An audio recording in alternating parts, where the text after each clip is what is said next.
Whoa. What's up, everybody? What's up? We're live. What's up? What's good? What's up? We're live. All right. What's up, everybody? This is Jose from Southern Hood Blogs. Welcome to our channel. Today, we're going to be looking at some real estate and trends in general for the area. Let me see if I can pop up on my phone here. I'm trying a dual screen setup. I'm trying to get better at this YouTube thing. I don't see myself being live. Am I live? Am I live? Where am I? So what's good, people? Let me see if I can see my own live stream. Yes, I can see it. But I want to turn the volume down and I want to full screen it. No, Siri, what are you doing? Technology. So what's good, people? Let me see if I can see my own live stream. Yes, I can. There we go. Siri, what is wrong with Siri? Oh, it's on this side. All right, y'all. Hold on. What a mess. What a mess. Oh, Siri, what a mess. It's like I'm trying to get things sorted out here. Since like the better I try to make my channel, the worse it gets with technology. But what we're looking at here, this is a map of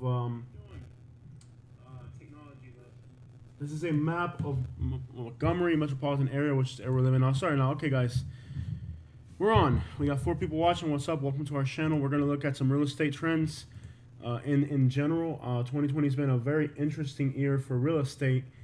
In the fact that we're just in a weird time of everything. People are moving around. People are just all over the place trying to find new places to live. People are fleeing the big cities. It is a great time to actually be considering moving.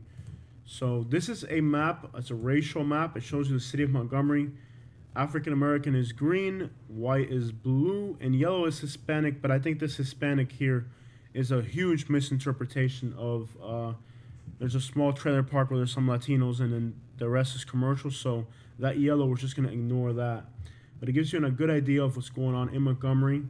There's a small a really white neighborhood in the center of the city, kind of, and then out here, this is African American and white, and these are the suburbs. These are the really nice areas, the nicer parts, so and some of the African American communities extend well into the suburbs here. So it's a really neat city with a mix of people where the market's been going really strong lately.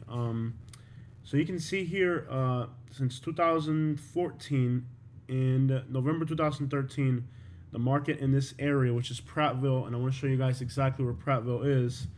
Prattville is just to the north of Montgomery. It's a beautiful city with a lot of history. So people are fleeing Montgomery, especially this side of Montgomery, the west side, and they're moving to the east side of Montgomery, and they're also moving to the suburbs of Millbrook, Prattville, Trent, and Deatsville. And actually, I was in this area today up here, and it's beautiful. In fact, I'll pull it up on Google Maps just to show you guys where we're at. So we're going to look at trends, and I'm going to show you guys how some areas are going down, how some areas are going up, and just give you guys an idea of what's happening in the real estate world right now. So we're going to start here in an area since 2012, 2014. There's Prattville right there. And up this way, I was exploring up in this area here. This is north of, this is where we did our live stream earlier today. In this park right here, Lake Jordan Boat Ramp. So this area is beautiful. It's all new, nice communities going up in this area in here. It's incredible how this area of Alabama, it's just a country area. You would never know unless you actually looked into it how much growth there is. Hi, we got our comment here. Somebody said hi. Welcome to our live stream. So this area, you would never guess that this area, it's all nice, you know, quietly they're building in these new beautiful communities. New homes are going up everywhere. So, you know, if you look at a map of Alabama, you would never guess. I mean, you see all these towns and, you know, a lot of these towns are dead. There's areas here that they're not going anywhere. But, you know, when you get into this area north of Montgomery, there's a lot of stuff going in. Lots of new communities, new houses. So let's look at Holtville. This is where we were today, where we did that other live stream earlier. Eventually, we're going to set ourselves up so that when we do these live streams, it's going to be on a schedule. So I need to get that done for you guys.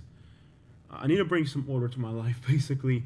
We're all over the place. So right now in Hopeville, there's one house that somebody it's already contingent, so there's actually not much on the market. Oh, there is. Jose. Oh, we saw this house today. We were in front of Yeah. this house. What's up, baby?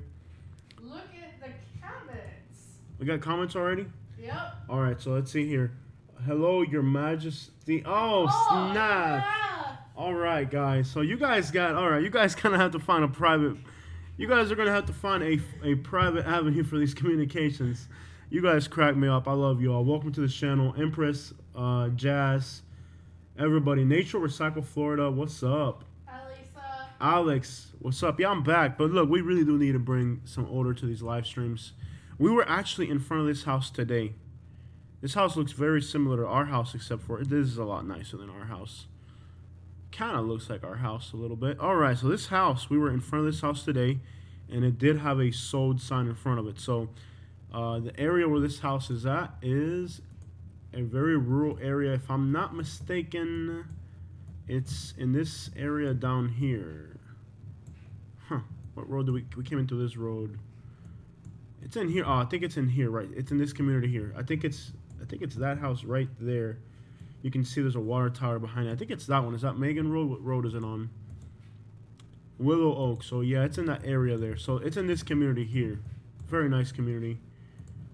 Willow Oak. It's in here somewhere. It's somewhere in this area. It might be this one. Well, whatever. It's in a really nice community in this Hopeville town, which one of my subscribers told me, hey, Jose, he saw the video of the best places in Alabama.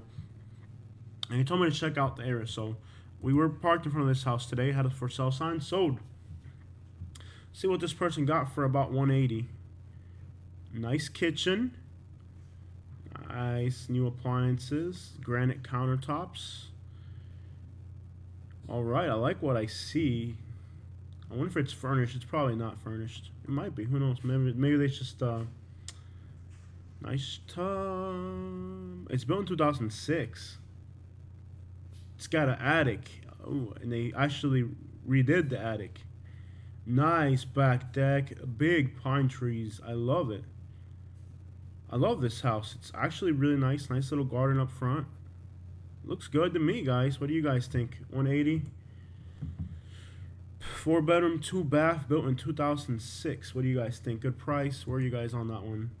Yeah, that's a nice house. So that one already sold. So, not bad at all, actually. So, this is to the north of the Montgomery area. Let's see what else we got here. I don't see anything on the track. This one's on the water. Let's look at one on the water. Now, $350,000 in Florida, it would be an average house in like my microphone real quick. It doesn't want to move. Okay, an average house in the Golden Gate Estate. So this is let's look at it. So just so you know, in Florida, 350 is an average house in Naples. So it's just an average house in a normal community in Naples. So let's see how it compares. What I like about this area is it's actually Lake Jordan. You're 20 minutes from Prattville. So you take these country roads, and next thing you know, there's no traffic on any of these roads, and you're about 22 minutes from Prattville, which has Chick-fil-A, Home Depot, Walmart, everything you'd ever want, furniture stores, restaurants, Panera Bread, Apple. So that's important. Now, Applebee's, you're 20 minutes from all of that in Hopeville. Now, originally, I was looking at Lake Martin. Here's the problem with Lake Martin. If you're looking for like really nice real estate in Alabama, here's the problem with Lake Martin. There's nothing in this whole area. And these little country roads around here, it's really hilly. You'll throw up, literally. I literally got sick. It's up and down hilly roads. And it's about a 45-minute back from there back into Montgomery. So you will literally get car sick. So here it's kind of a plateau. You can tell that. You see how there's more fields? All these fields and stuff? That's because it's flat. So if you're looking at an area and you're going to have a commute, just keep that in mind. Once you get into this hilly terrain, like here you can tell it's really hilly in here. Once you get into this hilly terrain out here, you will struggle with your commute if you're not used to it. So anyways, let's look at the houses. Let's see how it compares. $350,000. It's on the water. That's a good sign. Oh, it's got power lines right near it. Show me the house, man. Okay, I get it. It's on the water. It's on the Coosa River. Lake Jordan. It's by the dam. Okay, show me the house. Where's the house? Is that the house right there? Oh, it's got... Okay, so it's got a 2 boats garage. And it looks like it's got 2 decks. So that's good. The water doesn't look too dirty. It's got a nice little wall. It's a nice retaining wall. It's got a little back porch. Okay, here we're inside the house finally. Okay. Let's take a look, man. Nice little fireplace. Okay. I don't like those green tiles. The kitchen looks okay. I really do not like those green tiles. Am I the only one not feeling those green tiles? By the way, why can't I see the comments on this live stream? I got it popped up on my other screen. I want to see the comments. Show me the comments. No.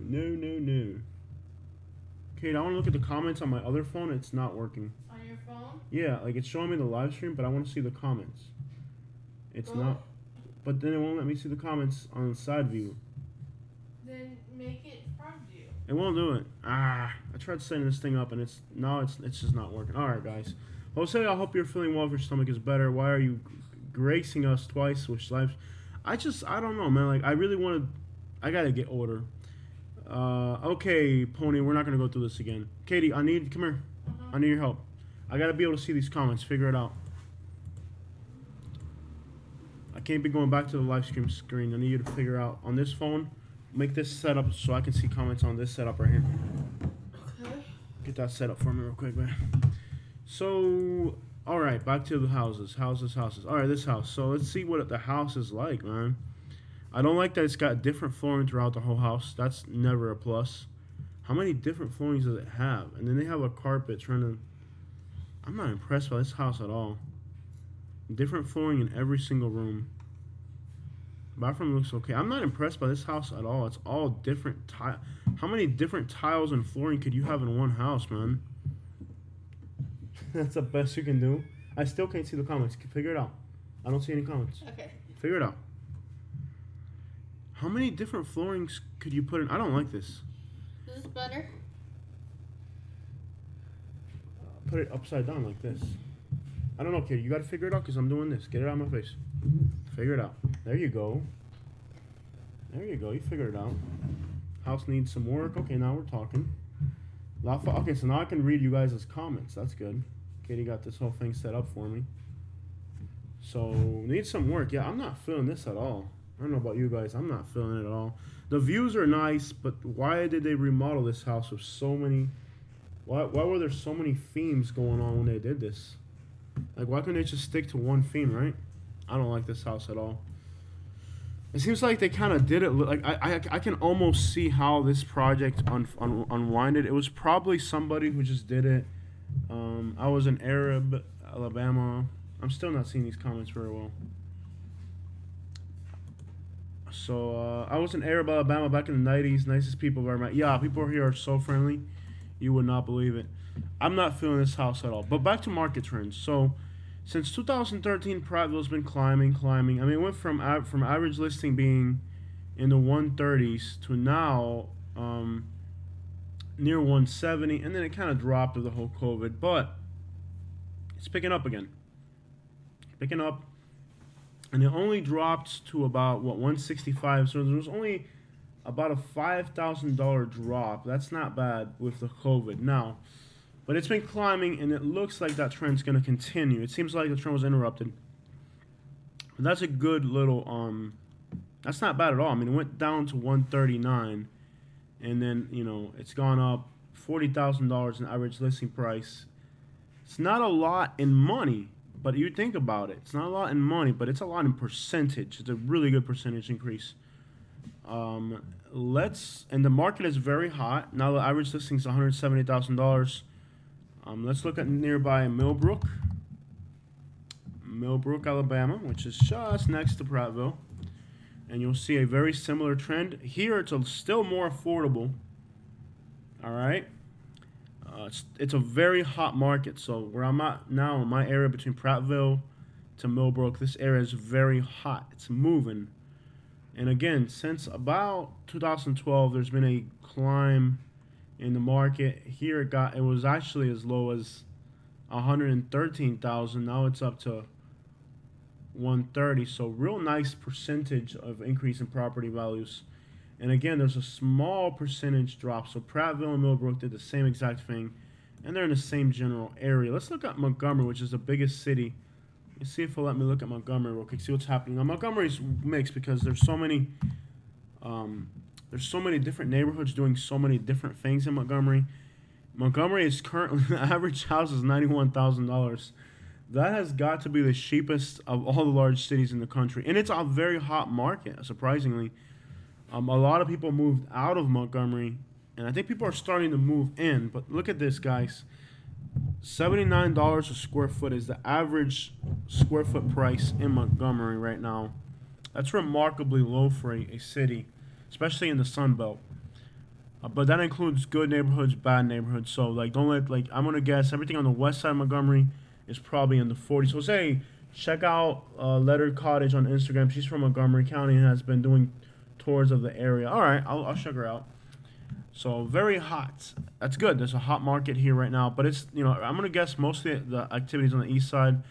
So, prices do vary within the city. As you can see, the average listing price in 2011 was $100,000, and it's actually gone down and just slumped out at $85,000. So you can see a decrease in the city of Montgomery, and it started to pick up again.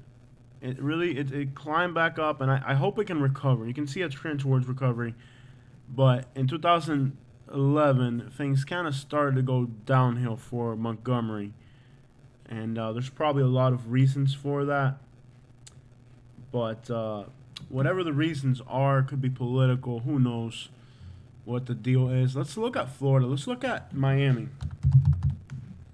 Miami, I'm going to go from, yeah, I mean, you went from $90,000 average listing price to $370,000. So about $300,000 more. With many reasons why Miami would be more attractive, no doubt. Market's cool in Miami. So there's a lot more buyers at $80,000 and $90,000 than there are when you're putting yourself into the $340,000 range. But here's a trend in Miami.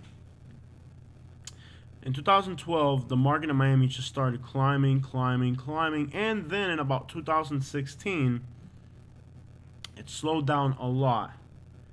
And since then, it's been growing, but not at a you can tell right about here, 2016, you can see a little spike right there. Something happened in 2016. And real estate prices, they didn't level out, but they kind of plateaued, okay? And they've increased from $329, about $40,000, but that's a small percentage when you look at the numbers. So there was a time when Miami real estate prices went up, and now it's kind of plateauing, leveled out, and it doesn't seem that since 2019 forward, it's been kind of plateaued out. So Miami real estate prices, not a good time to buy in Miami. And in fact, the market is actually cool right now. Let's look at Naples, where I used to live. And you're going to notice a very similar trend, but a little bit better looking in Miami. Here's Naples. Listing prices in Naples are a little bit cheaper than Miami. It's a cool market, so right now it's a buyer's market, so the houses are hitting the market. Let me see the last comments here we got going on. I'm looking at it over here, but it just flies. Where is that market overview seen? That is on Zillow. Jose, have you seen any multifamily houses in Alabama? There are, but they're not in good places. Alex, the thing is, with housing being so affordable in Alabama, you're not going to find too many multi-units. And if you do find them, they're in really bad neighborhoods. So here, it's actually so affordable to buy real estate. Multi-units are popular in Naples. They're popular in Miami, Lehigh Acres, Cape Coral. They're not very popular in Alabama because real estate here is really that much more affordable that there is a need for it. So Naples is a cool market as well. let's look at the trend. And if you're asking me, you can see up here on the left side of the screen, it says Zillow.com. So if you go to Zillow, it's called the market overview. So Naples, very disturbing actually. The same thing that happened in Miami in 2016. If somebody knows what that is, please comment. In 2016, it's leveled out in Naples, and it hasn't recovered since. It's had small fluctuations, but the market in Naples has just kind of, since 2016, nothing has happened. And we bought our house in Naples in 2016, so I'm sure you can understand my frustration at that. In 2016, right here, this is when we bought our property in Naples. We bought it here, and since then it hasn't appreciated. So you can understand how frustrated I would be when here's this upward trend, everything's going up. Boom, we buy our house right here in Naples. Since then, it's plateaued, leveled out, and it's actually on a decline now. So Naples is actually at the turning point where it's no longer growing. So for all the realtors in Southwest Florida who criticize me for talking down, and no, there's actually statistical things that'll prove to you that things are going down. So yeah, there's no reason for anybody to invest in. And let's look up Bonita Springs. Bonita Springs is right north of Naples. You can see it there on the map, Bonita Springs. So yeah, Alex, you don't want to buy multi-units in Alabama. In Alabama, what you want to buy are single-family homes that are brand new. And not brand new, like, 5 or 6 years old, because that's what people want here. They can afford livable, good quality. Excuse me. So the market in Bonita is cool, and prices are almost identical to Naples. So identical prices to Naples. The market is cool. In 2016, the same thing that happened in Miami and in Naples happened in 2016.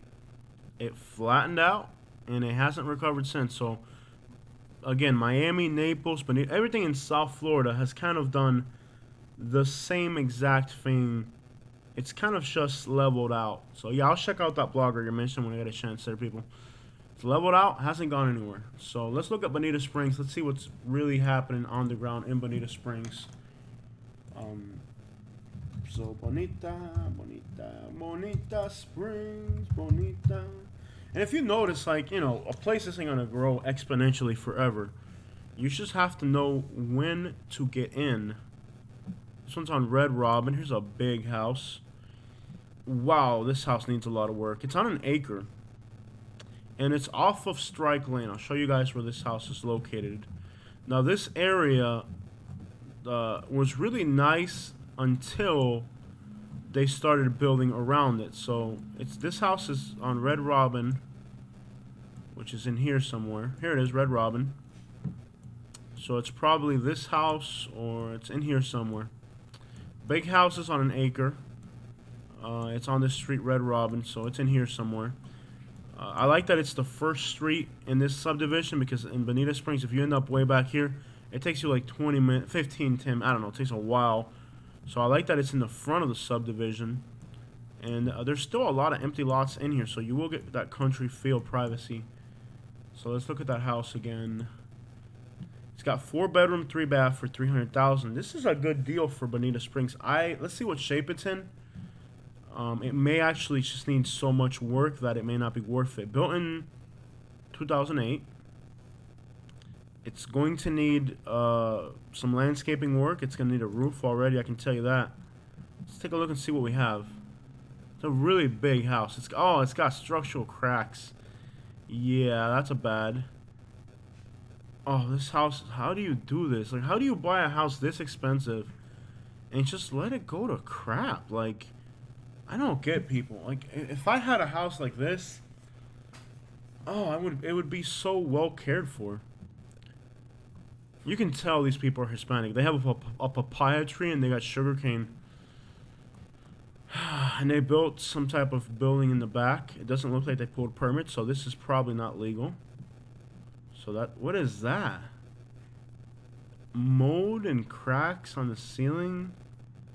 Ugh, Look at the house. It's like falling apart. You guys seeing this? Man, this house. Oh, look at all the mold inside. Man. Look at how bad the tile work is. Who did that tile?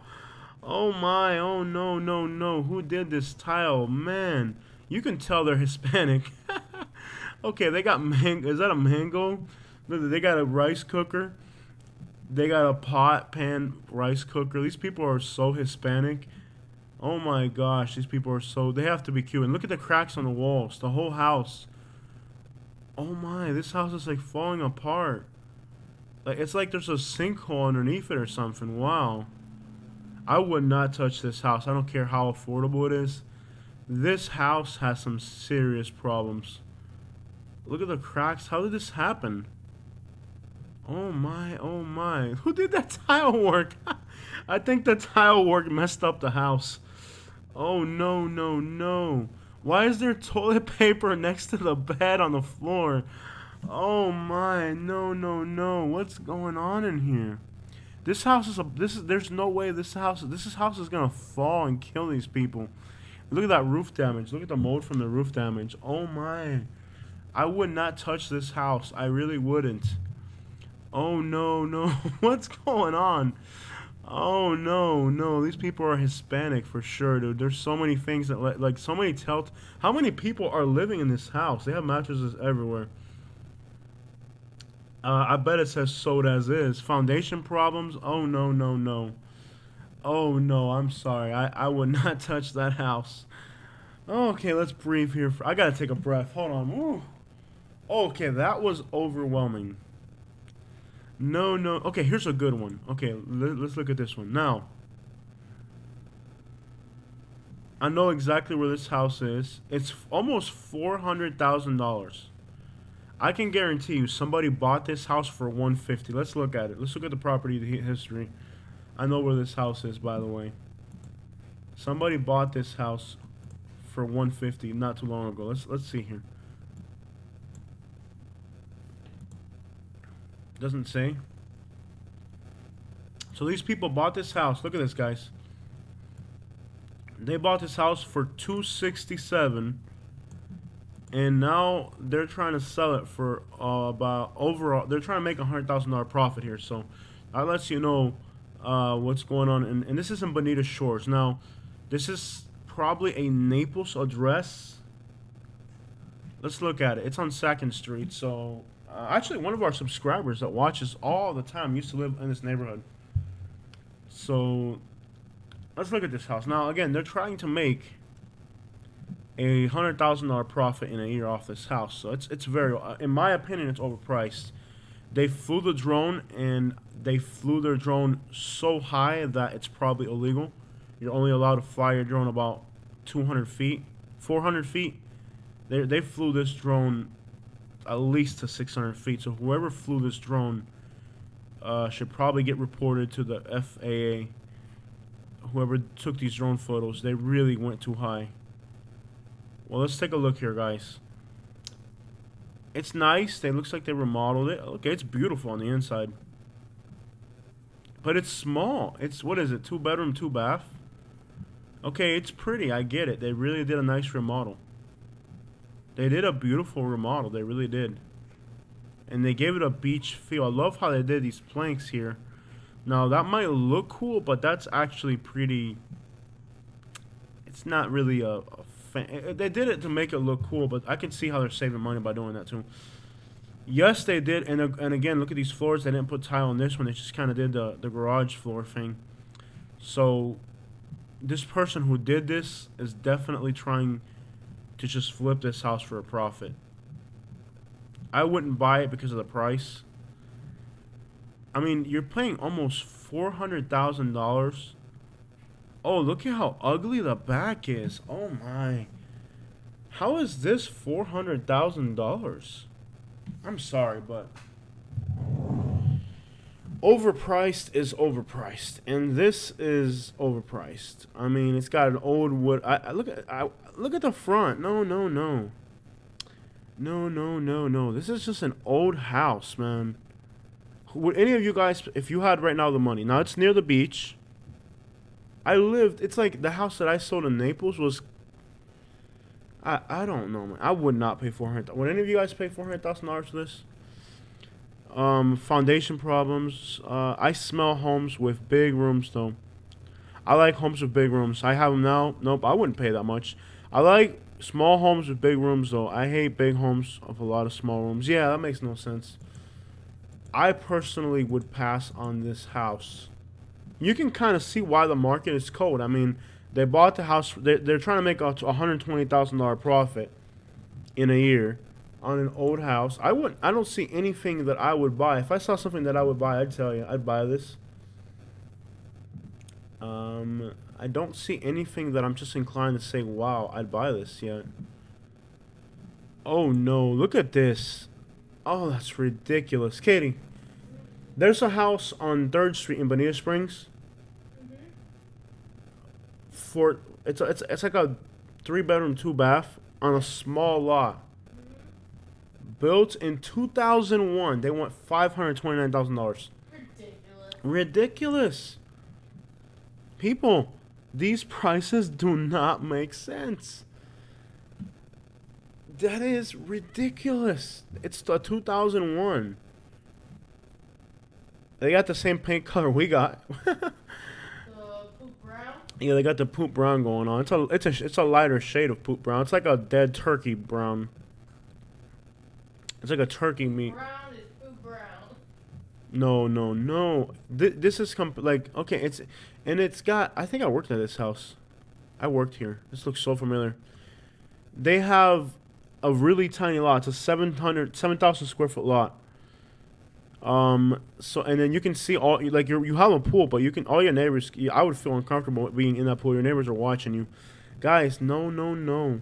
I bet you they bought this house for $250 or something. Let's see what they bought it for. It sold for $550 in 2005, but that was at the peak of the peak. Hasn't sold since. Look at this. They listed it for. Look at this, kid. They listed it for $469. And now they raised the price $60,000. They actually raised it $60,000. That's criminal. Wow, unbelievable! What is wrong with these people, man? I would not buy this. I really wouldn't. Like it's not a time to buy in this area. I can totally see why the market's cold in this area. Everything's ridiculous. Look. Let's look at an $8 million house. See, this is like these houses in this community. They were $7 million. It keeps going up and up. Usually they kind of level out at $7 million. So this one's making a profit. I mean, there's no need to look at it. I can't afford it, so why would I even look at something that far out of my range? Maybe if I had 3 million subscribers. All right, guys, let's look at. I bet you see. Look at this, guys. Come on, dude. They bought this house in 2005. They bought this house for $2.6 million. It sold for $4 million, then it sold for $2 million, and now they're asking $8 million. Does that make any sense at all? Does that make any sense to anybody? It doesn't make sense to me. Again, I'm not trying to talk down on the market in this town, but I don't see anything here that I would really buy. Let's see. Oh no. A 2-1 for $460.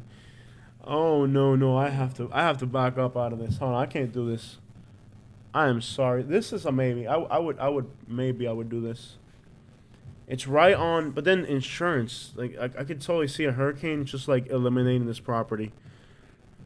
For $560. Look at this. They bought this in 1994. They bought this for $158. So whoever sells this property will make a good profit. $500,000 to be there. I would actually consider paying this. Now you also have to see what their HOA fees are. Ah, that's the other one. Because they could have a HOA fee. Nah, it's not that pretty of a view from up there. I would pass. I really would. God, I really don't see anything here that I would buy. Let's look at somewhere else. Let's look at Spring Hill. How about that? Let's look at the market trend before we look. Why don't you do super chats? How do you do super chats? This is a super This is a super chat. You can donate. You can just click like right here. I wonder if I can give myself money. Can you give yourself money, Katie? I'm pretty Yeah, sure you could. lose Yeah. money in the process. Oh yeah, because they take a percentage. Yeah, you lose money. I'm sure they let you do it. Yeah. I'm sure they would let you do it just so you can lose money because they charge you for that. All right, let's look at Spring Hill now. North Florida. All right, so we've noticed that a horrible South Florida. This down here, you don't want to touch this right now. I've been telling people you don't want to touch South Florida. In here right now, North Florida, and I say North Florida, I don't mean the Panhandle. I mean this area here is probably a better region to buy right now. So, yeah, you just click the money sign. See down here? You click the money sign and you give me $1 million. Yeah. And I'll buy one of these houses eventually then. No. All right, so let's look at Spring Hill. Now, I have a feeling that Central Florida is in better shape. Let's take a look at Central Florida. Let's start with Spring Hill. Spring Hill is a favorite for New Yorkers, New Jerseys, and Connecticut's. So it's an area that's got good potential. Their market's very hot, just like in Alabama.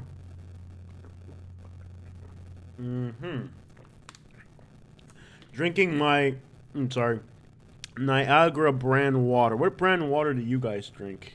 I'm drinking Niagara brand.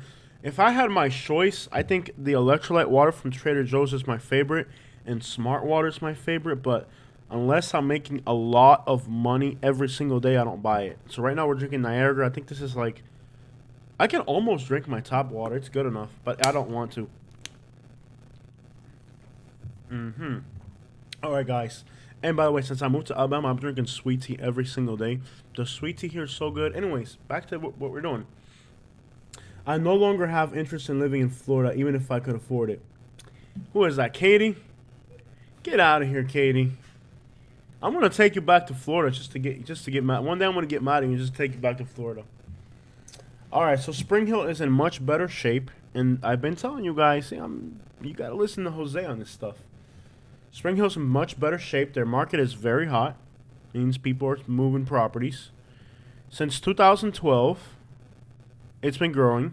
In 2016, when Miami fell off, when Marco Island fell off, when all these other markets fell off a cliff in South Florida, Spring Hill just kept growing. Look at this, guys. It's kept growing, and it's stalled out right now. Most markets have. And I think it's going to keep growing. I really do. Okay? Moving to where Jose is. So, you can still look at Florida, but yeah, I hit 15,000 subscribers. I know. I'm so excited. Now, the channel's not growing at the same rate it used to. It's still growing, but I lost 20 or 30% growth. Not overall. Let's look at Spring Hill. Let's look at Spring Hill.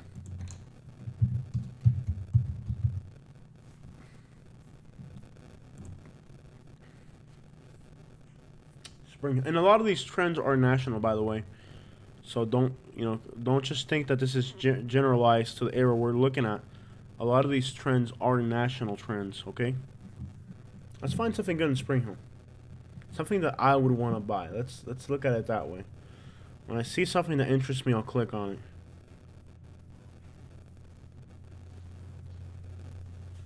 All right. No, it's too old. It looks kind of old. I'm looking for something that just eye-catching. You have to show the beaches. All right, guys.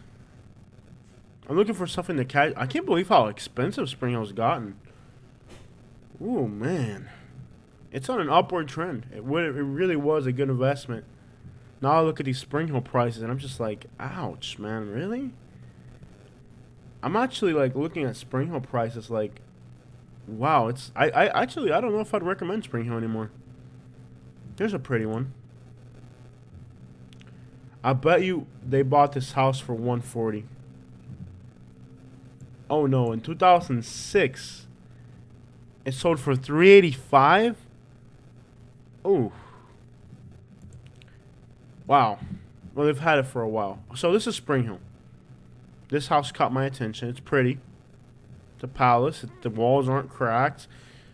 So this is very nice. I love the cabinets. I love the granite. I love the carpets. I love the tile. I love everything about this house. I would buy this house at this price if I had the money.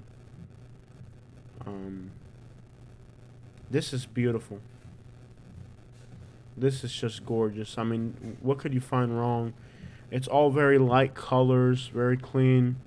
Yeah, I know. In 2006, if it was, yeah. Did you go to Yeah, I've done a few videos in Spring Hill. I've done a lot of videos in Spring Hill. This house is clean. Ooh, an enclosed screen. Does it have a pool? Let's find out. It's got oak trees.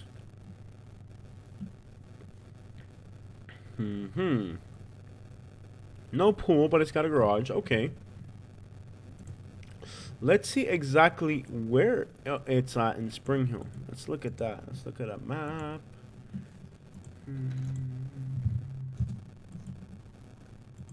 And guys, I'm working on my health a lot. I'm trying to walk every single day. I'm trying to walk. It's on a golf course community. Oh, this is tricky. This is a tricky one because of where it is. Most of Spring Hill is on this side of 19. See, what happens in here is, see all this back in here? This is good because it's nice trails and stuff. I'm sure. Let's see if there's a street view here. No street view. What happens is, if there's ever a hurricane, there's a cave diving site. Ooh, this looks interesting. Wow. Very nice. Ooh, this is nice. Actually, I'm surprised my internet's fast enough where I can live stream. How's the signal for you guys? Have you guys had any buffering problems or any signal problems? Being here in Alabama, in the woods, my internet now it's not even a landline. It's what they call a I remember checking for real estate a month ago. I was surprised how cheap compared to New England. Well, let me tell you what. If you're from New England and you're buying real estate here, it's gonna be like this. It happened to me with Alabama. I thought everything here was really affordable, but it really wasn't. Okay. I made an easy victim here in Alabama because what I thought something was worth, it was actually worth a whole lot less. And the same thing can happen to you. If you're coming from New England and you're buying in Florida, you could think that an area is affordable and you're really getting ripped off. So you need to be very careful if you're coming from New England. When you think you got a deal, you may not be getting a deal. So it might look like a deal to you because you're coming from New England, but it's really not a deal. So let me elaborate a little bit on why this property. At first I said I'd buy it, and I would, but let me just give you guys some pointers. You see this right here? There's no beaches. There's nothing along the coast. If there's ever a storm surge, the water will come. Let's say if a hurricane ends up here, and then it pushes all this water into here, the storm surge would come over all these trees, and next thing you know, your house is flooded. This house is too close. In Spring Hill, you don't want to be on this side of US 19. You want to be on this side of US 19. And now, you can find out what the elevation is. You can find out maybe the elevation's 20 or 30 feet. But if the elevation's under 12 to 15 feet, I would be really careful. Because it's the first thing. The wind is going to hit you straight on. There's nothing the wind's going to destroy your house. Because there's no trees or nothing to stop the wind. So even though the house is nice, and it could be a good buy, I'm not saying it's not a bad buy, but just, keep that in mind, that this house is really close to the water. So be careful of that. That's a warning to anybody. If you're buying, here's the area you don't want to buy in. You see 19, it's the main road. From Newport Richey, heading north, everything on the left side of 19 you want to avoid. All this, you want to avoid all that. All this Spring Hill. All this, anything in here. See how they haven't built houses in here? There's nothing on this side. They've built more stuff. See, they've built houses here, but they haven't built anything on this side. They haven't built too much. Most of the, if you zoom out, you'll see that they've barely built anything. In this part of Florida, you want to be between Veterans, which is that express 589. That's Veterans, between Veterans and 19. So all the way up to Homosassa. See how in Homosassa most of the houses on the right side, and then Crystal River, you definitely don't want to be on this side because the water, it kind of bottlenecks there. And the hurricane doesn't even have to be near Florida. The hurricane can be way out here, and it'll push a storm surge into Crystal River. And all in this area here, there's no construction, so make sure you don't end up on this side of 19. So when you're looking at properties, there's usually a reason why they're affordable. There's a reason why they're affordable. Oof, guys, what can I say? Let's look at this one. See, this one's in Spring Hill. It's only been on the market for a day. They bought it for $222 in 2019, and now they're asking $73,000 more. So this person's looking to make a $73,000 profit in about a year. It is further inland, and then you have sinkholes. Is the other thing you got to worry about with Spring Hill. I wouldn't let it stop you from buying. I love the marble. Love the white marble floors. That right there, and very classy how they threw the white rug in there. Very nice, elegant home. Ooh, this is pretty. Oh, they ran it through the whole house. Good job. This is a very nice remodel. Whoever did this remodel killed it. This is a pro. Oh, I love it. So elegant, so clean. Feels like that Outcast song. So fresh and so clean. And so, oh, they did the blue in the bedroom. I love it. They went with a Key Largo blue, and it looks like they went with a cedar or oak tile. This is actual tile, probably. They did an amazing job designing this house, making it feel. I don't like this blue though.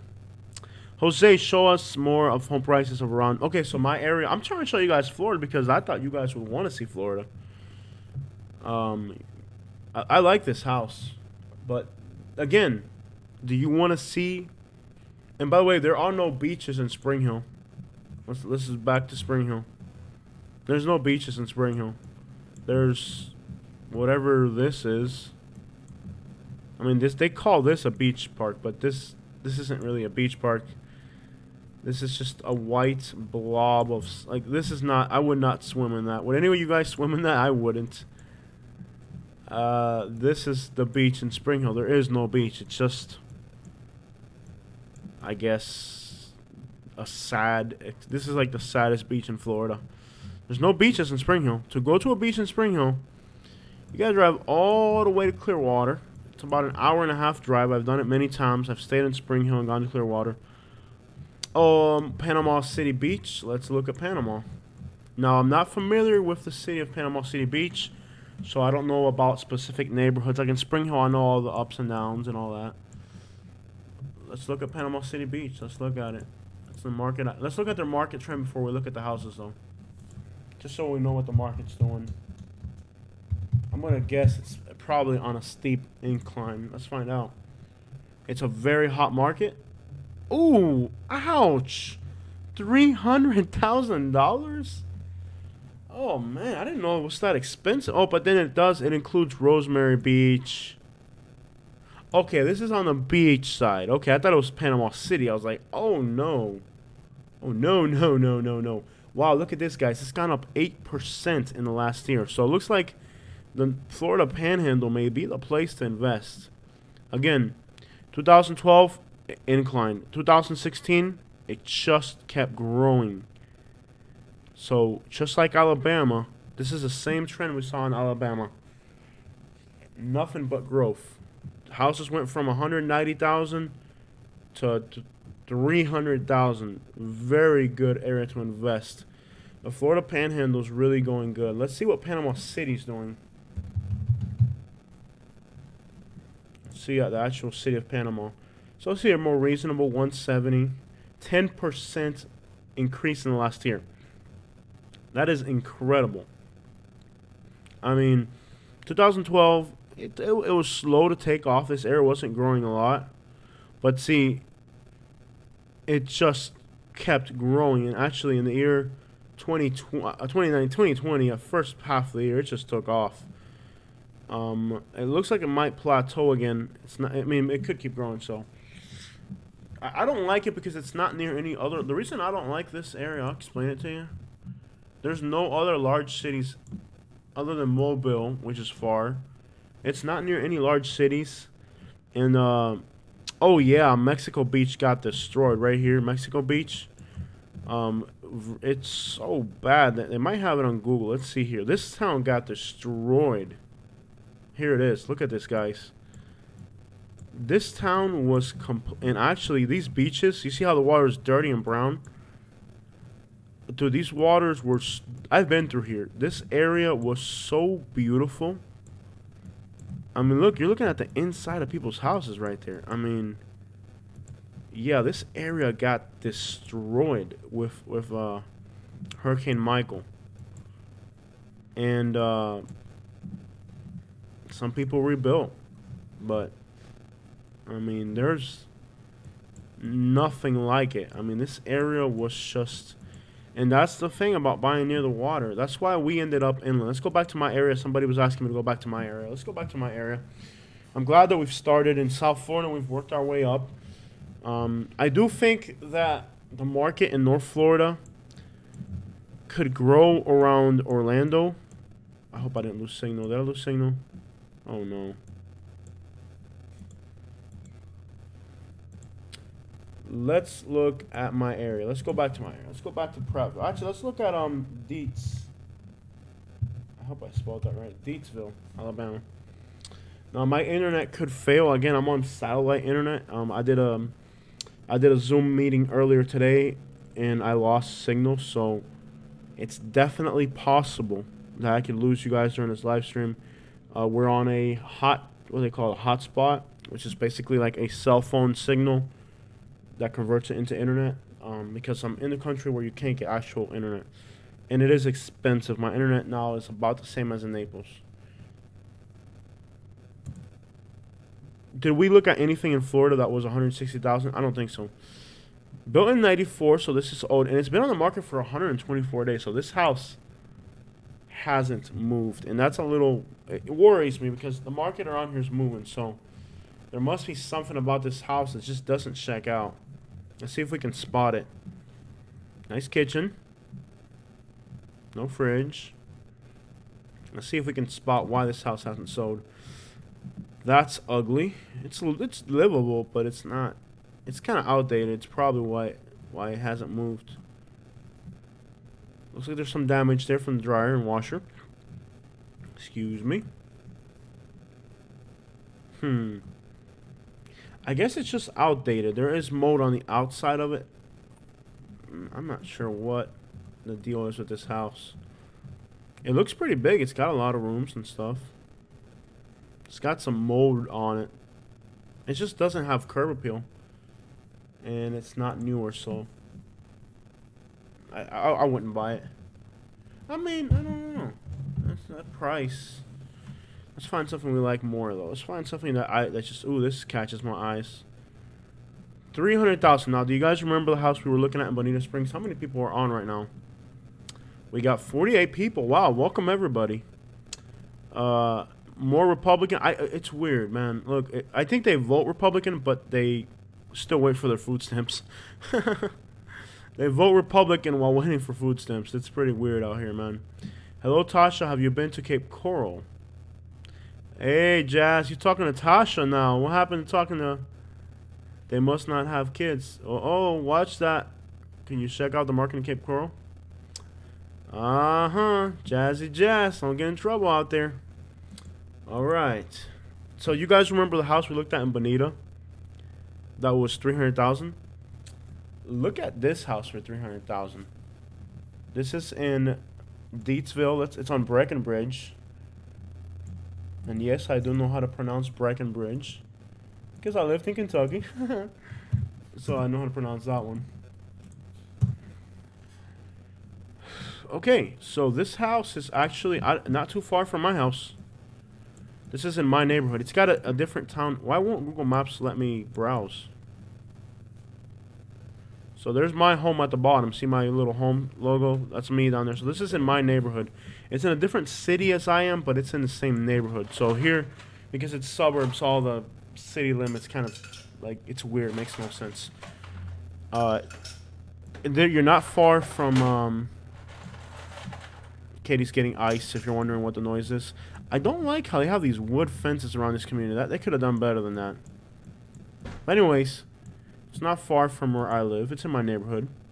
You're close to Jack's, which I love. You're close to... It's a good area. You're not far. There is a little bit of a traffic on this road coming in at around 6:37. But let's look at the house. So you guys remember what the house in Bonita Springs for $300. This is a 5-bedroom, 4-bath on a little bit less than half an acre. Very well landscaped. I love the natural stone. Oh, man. I wish I can drop my seat a little. Oh, we dropped it. There we go. I feel more comfortable now because I'm trying to talk into the microphone. I'm leaning down while trying to talk into the microphone. Very uncomfortable position. That's one thing about these live streams. I just can't get comfortable. All right. I dropped my seat. That feels more comfortable. Beautiful home. I like the outside. I really do. It's kind of nice. Very nice. Ooh, it's got a pool. That one in Bonita did not. Now, you see that roof. You might need to replace that roof. And that roof, I bet you that's at least a $14,000 roof to replace. I like that it's got a pool. I would definitely buy some palm trees for this house. If it were my house, I could already see a new roof going in. I would try to get it maybe for a little bit less, so you can be at $300,000 out the door. And I would definitely replace the roof with a metal roof. And I can totally see me putting up some palm trees, so it looks more tropical. This house is a palace. I love the fact that it's got a pool. Sometimes I wonder if instead of buying cash, I should finance something bigger. But I know it's not the way I want to live. Because what I bought this house for cash, I could have put a down payment on something like this easily. But then you get caught up with interest rates and all that. This house is massive. Look at how big it looks. And are those banana trees? I have it. We are working on it. What are we working on, Katie? They asked about cooking channel. Yeah, the thing about Katie's cooking channel is we just have a mess. We got to get our lives in order. We do need to get her channel going. I'm sorry if you've subscribed to Katie. We will get around to it. I don't know. We've been eating out, traveling, doing so many things that we haven't had time to really get into the way we should. But this house is massive, and they redid the attic, so it's got rooms upstairs too. The carpet, they didn't stretch it when they installed it. You can see the little bumps in the middle, so they didn't stretch the carpet, and that could be a bad indication of somebody doing things themselves and not really doing them right. Okay, nice bathroom, a little outdated. Oh, the carpets, again, they're not stretched, and they're dirty, so that takes a little bit of money away. They do have modern washer and dryer with a very large laundry room. I wish our laundry room was this nice. Okay, they have... Ooh, I love this... What was the tile that we bought in Naples, Katie, called? What? The tile we had in Naples, what was it called? Tile? The type, the brand, the cedar wood? Redwood. Redwood. So this tile is it's a redwood from Home Depot. It's about $230 a square foot, $280 a square foot. So they did a really good job with this tile in here. So very nice. And I also like, see how the ceiling has double moldings up there and lights up there. So that's a good sign. They did that right. It would be a nightmare. I mean, whoever did this room, they really put all types of curves and corners in it. I do love the redwood tile. We use that in Naples. It's not a very expensive tile, but it's not the cheapest. I love this bathroom. I like this house. I'm starting to like it. Ooh, glass block windows. Glass blocks were popular back in the day. DeVosta Homes built a lot of homes in Florida. I think they changed over to called Putty Homes. And they use glass blocks a lot. This may be it's a fake glass block. It doesn't look like a real, it might be a real glass block window. It takes a lot of skill to install that. It's a person who's done it. My dad knows how to do it. Maybe I should have learned how to do that. That would be a nice little trade. Installing glass block windows. Although people just don't use them anymore like they used to. You could make good money doing that. When my dad first moved to Florida, he was making $1,700 a week installing these glass block windows. He had to put up 2 of them a day. So, and back then you could rent for $700 a month. See how things kind of went to crap in Florida? You could actually make $1,700. My cousins were making $2,300 a week installing cabinets for DeVosta and Putty Homes. That's when they were cranking out houses, 2000 or up to 2006, and they're just cranking houses out. They would pay so much money for stuff. Not anymore. I like this house. I'm not sure about the color combinations, but as far as the cabinets, I love the cabinets and the tile they shows, and the appliances. Other than the dishwasher looks like crap. This house is actually pretty nice. It's a decent house. Sorry that I've kind of stalled out on this house for so long. I'm just looking at all the details. I love how they did tile on the bar. So somebody took time to build this house. They did nice touches. There's a lot of nice little touches that are not affordable if you're building a home. Not sure what happened with the floor here, but it's horrible. So there are different tiles throughout the whole house. I don't like that. And that's actually a vinyl, so that's a cheap option. Alright. It's got 5. This house is massive. Am I still looking at the same house? Man, this house is massive. I mean, it's got some bedrooms that are in rough shape, but other bedrooms are in great shape. So, yeah, you got to change some tile, and this bathroom's nice. This house is massive. I mean, like, I don't get how maybe you'd have 3 kids and each one would have their own bedroom or something. This is massive. This is a massive house. Why am I still looking at this house? It feels like I've been here forever. Yeah, what are you guys thinking? Yeah, my backyard would be lit with honeys. Yeah, buddy. I would build a bigger fence so I can walk outside and swim naked. We have a few nudists on this live stream. Para toda la familia. Alex, yeah, this house is big, man. This is just for everybody, basically. That's a massive house. I like it, but it's only me and Katie, so why we would end up in a house this big would make no sense at all. It's a lot of maintenance to keep up on a house this big. It really is. Unless you had a lot of company and if you had enough money, but the bigger the house, the more maintenance. And now they do a combination of metal and shingle. If you look at the new houses they're building in Auburn, Alabama, and in this area, and actually they started doing it in Florida as well. So if I were to re-roof this house, I would re-roof it with the new style, which is some dimensional shingle in some places, and in other places metal roof. So they do a combination of both roofs. This house is big enough to where you could pull that off and it look really nice. So the house definitely has potential. For $300,000 compared to the one in Bonita Springs, lots of potential. I really do think this house has a lot going for it. Oh no, I clicked on the wrong thing. So I do think that house has a lot going for it. Very massive though.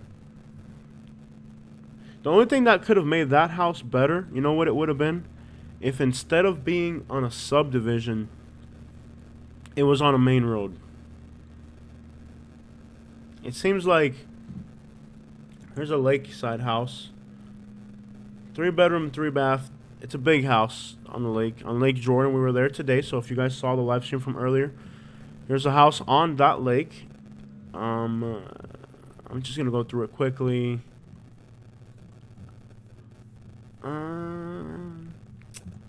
I'm not sure if I like this house. It's nice. It's alright. I mean, it is what it is. It's on the lake. I don't know why there's so many, you know what it is? There's so many outdated houses on the lake. Ooh, that's a big boat ramp. But still, that view is not incredible. It's nice, but it's not an incredible view. I wouldn't buy that. It's an outdated older house. Let's find something that's more. This one's sold. Let's look at this one. So 3 bedroom, 2 bath in Deepville. Let's see where it's at, exactly where it's at, because that does make a difference in this area. Probably not that far from the other ones, right in this area.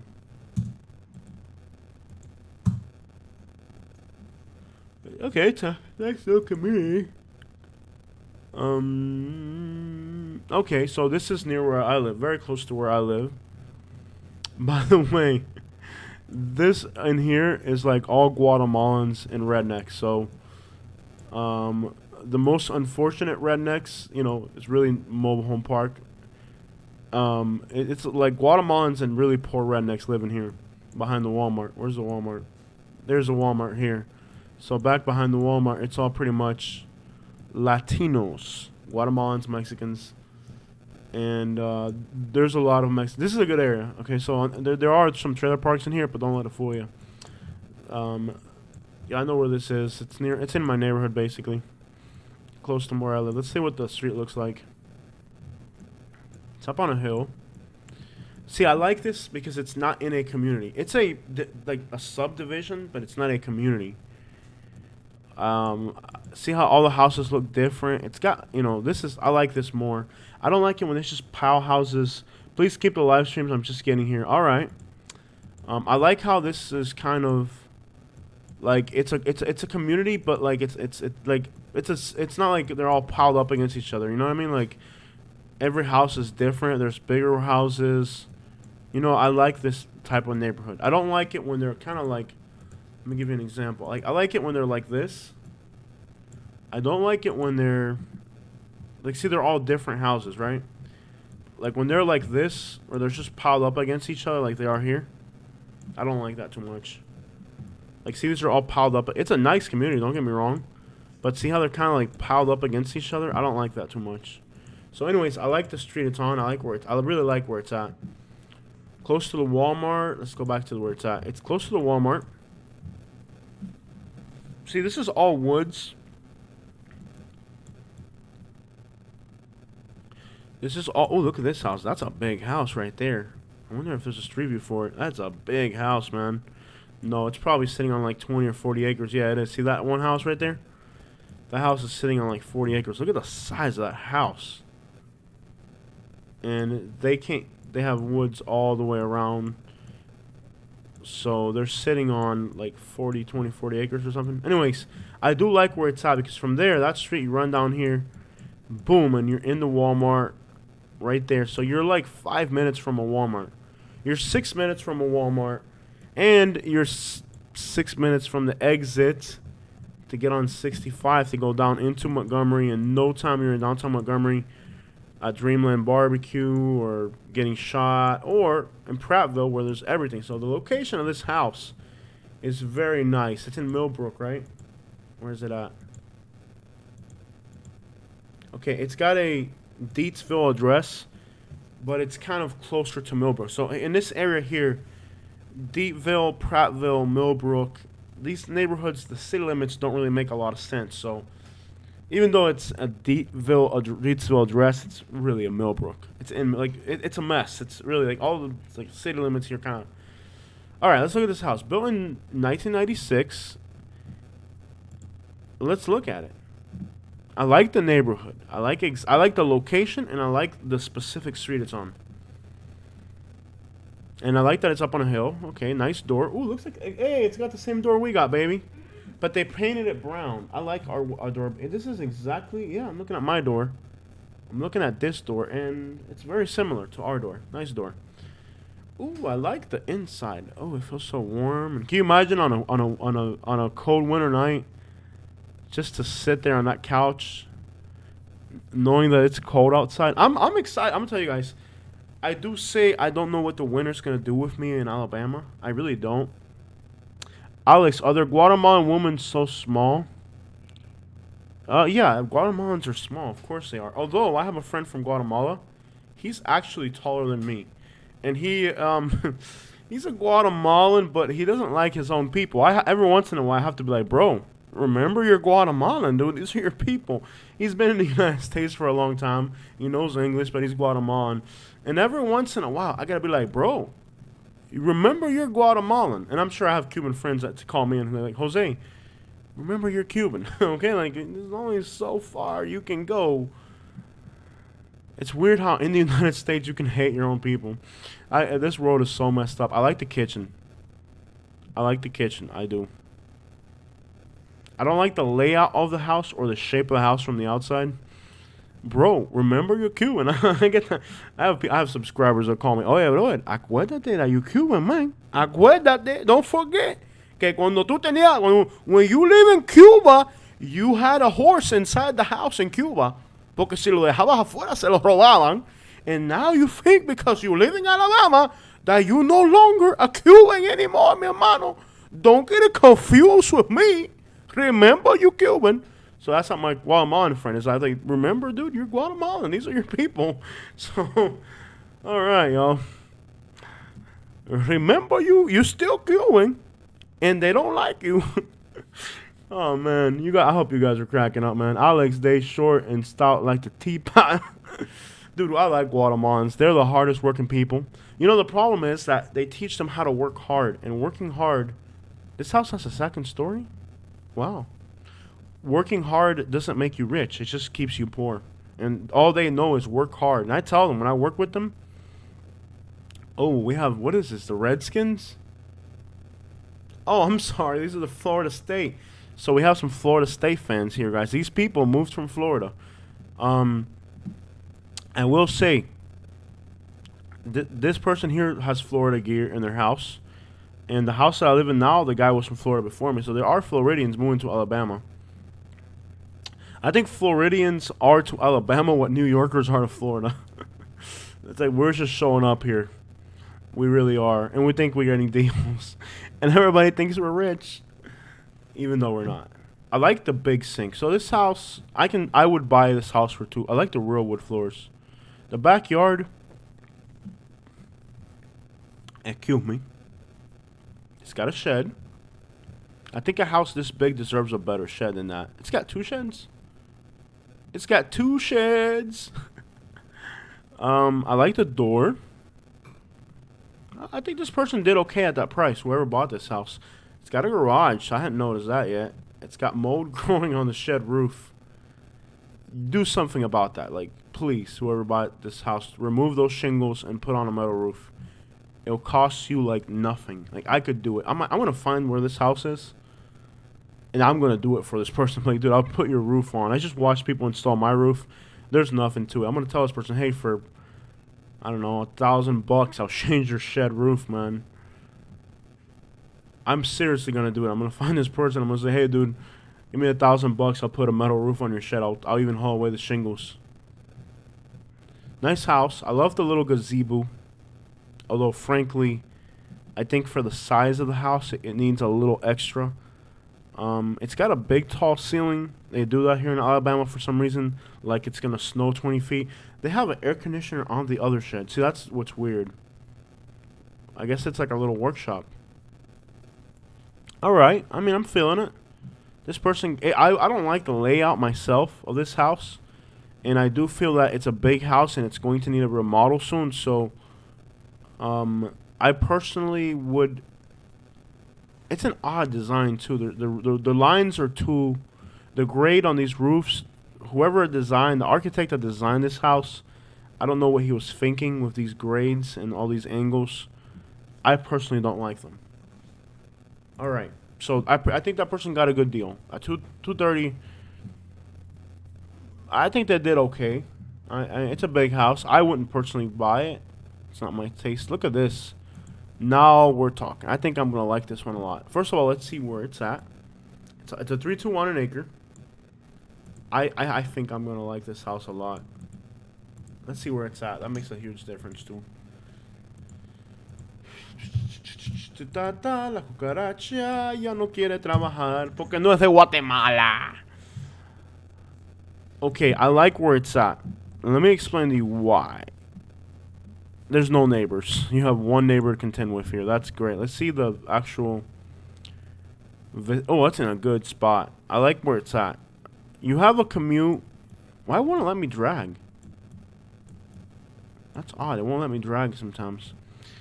Jose, you have traveled back to Cuba. Ah, yeah, it's been a while. So, I like where it's at. It's far out enough. Why won't it let me drag? It won't let me drag. Okay, it's in a good spot. And now it won't let me zoom. I think there's something wrong with my mouse. Or maybe it's this piece up here that for the USB cord. I don't know. Anyways, I like where it's at for many reasons. First, it's on a main road. You have one neighbor to contend with so far until they build up around you, which they probably will. Looks like they're growing cotton across the street. Oh, yeah, they're growing cotton across the street. That's not a great view. I think this is it right here. Oh, they've built more houses around it. That changes everything. They've built more houses. See, like on Google Street View, there was nobody near it, but they kept building this way. So now that they've built more houses around it, I don't know if I like it as much. But anyways, you're surrounded by cotton fields, and yes, they still grow cotton here in Alabama. Okay, so you have neighbors on both sides, but there's only two neighbors to contend with. That takes away, for me, in my personal liking. I love the brick. This is a brand new house, by the way. They just built this, didn't they? Let me see. Yeah, this has got to be built in 2018. Practically a brand new house. I love the wood shutters. I love the brick. And I love how they went with a white mortar instead of a gray mortar. I like this house a lot. I really do. Let's look at it. As far as the colors, designs, I like it. Very modern.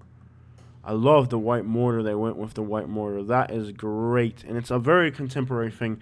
I was talking to the Venezuelan guy and saw his two daughters, and I wanted them both. Okay, you guys, just control your hormones while we're on this channel. This isn't a dating website. I don't know what you guys got going on in the comments section, but I'm going to have to start charging you guys for it. If you're going to use my YouTube channel as a dating site, I'm going to have to start. You know what? If you're really that desperate to meet somebody, you need to come to Alabama. You need to come to Auburn, Alabama. You'll find somebody with good education. However, are you in shape? What do you look like? What do you look like? I like this house a lot. I like it. Let's see the interior. Why do people have so many? Like, there's probably 1,000 individual items in this house. Look at how many little individual items. Could you imagine how hard it would be to move if you were these people? How many individual... I like the kitchen. At least it's only in the living room. I like this house. I would buy this. How much was it? I like this house a lot. It's not grandiosely large in the interior. It's not like increíble, mi hermano, but it's nice. I like it, bro. Me gusta, man. It's all right. It's not like an incredible build. So that's the other thing too. Like some of these older houses, you really get bang for your buck as far as square footage. I love the patio set they got back here. My back porch or front porch isn't big enough for that. We could consider an expansion plan for our back deck in the future. I love the little back deck.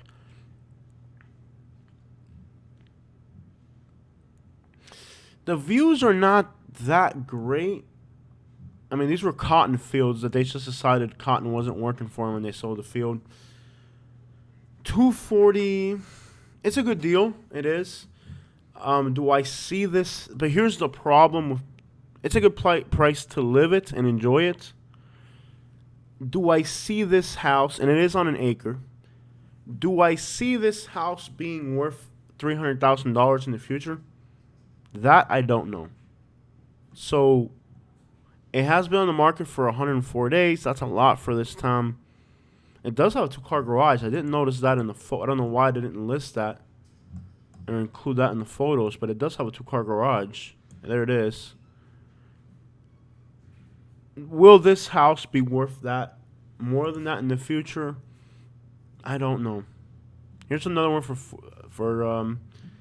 $250. Again, I want to see exactly what neighborhood it's in. Again, 2009, so this is a new build.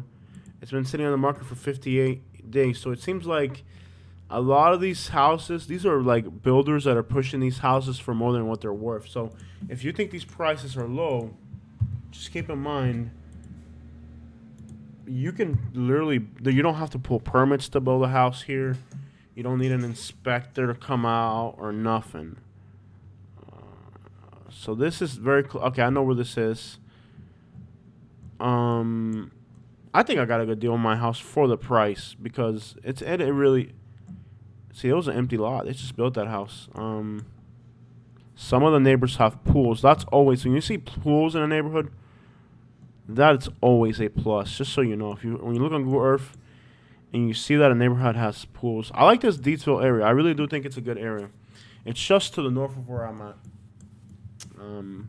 See, like my house was like this one right here. Like, see, you have all the new houses all the way around. Then there's like that one house that's been there longer. That's what my house was. You know, like you're still in a nice neighborhood, but your house isn't the newer one. But you know, I got a good deal. I got to be thankful for what I have. But keep in mind, if you're like from New England and you're looking at this price, like wow, you know, half an acre, $240,000. They probably did not even have to inspect this house to build it, and like probably didn't even inspect this house. So, and that doesn't mean they built it wrong. These guys probably build better than the ones that are getting inspected in Florida. So, let's look at it. It's a new house. I love how they did the brick colors. I like what I see. It's up on a hill, and the garage is underneath it. That's cool. Now, keep in mind with that type of construction. There's a lot of moisture here in Alabama, so I don't know. There's already a little bit of mold building up around the bottom of that thing. That could be a maintenance problem in the future. I love how it's got an empty lot from across from it. Now, you're basically looking at my backyard right now. Like that's exactly it's like a mile or two north of me. So that's exactly what the woods look like out here. So that's nice. I love the fireplace. Now that I'm in the house, I think I like it. I don't like the contrast between the floor and the fireplace. I think it's a theme that matches, but I think it's overdone. I would have toned it down a little bit. Let's see here. Very simple kitchen, but they went with a simple kitchen. I think they messed up on the floors and the fireplace here. They could have. I don't know. I think they messed up with these floors. I love the kitchen. I think whoever picked the specific colors was going for a very toned down contemporary feel, and I think they missed something when they did it. It's somebody else might like it. I don't. What are you guys talking about? I like it. Plenty privacy. What are you guys? I'm gonna see what you guys are up to here. We're up to 47 people. Cosmetic things can be changed. It's best when it's moist. Okay, Pony Boy. Let me tell you something, Pony Boy. We play around. Jazz is checking out. It's midnight in Florida. Yeah. My clock. My clock says it still has Florida time. Guys, I enjoy having you on here, Pony Boy Curtis. But let me tell you something. Our channel is PG-13. All right. So if you get a little out of hand, we will tone you down. I love having you on the channel. You've been really comical. You've cracked me up. But our channel, we do keep it PG-13. Jose, did you finish the title work? Want to see it? No, we're not into floors yet. I have to finish painting before I can do floors because it doesn't make sense to do that backwards. So, and I'm actually doing it myself now because I'm not happy with the quotes I've got. So I do like the bathroom granite. That's nice. This is a nice house. What does that smell? Oh no! What are you doing? I need protein. Do not eat. What are you eating? Fish. Oh no! She's eating the canned fish. Like this. Get that out of here. Oh no! Oh no, Pony! This is your type of smell. This is a Pony Curtis. This smell. If you smell this stuff, it'd be right up your alley. Oh no, Katie! Please don't eat that in here. Please don't do this. Why are you doing this to me? What is it? Sardines? Oh no! She just opened up a can of sardines. Oh no!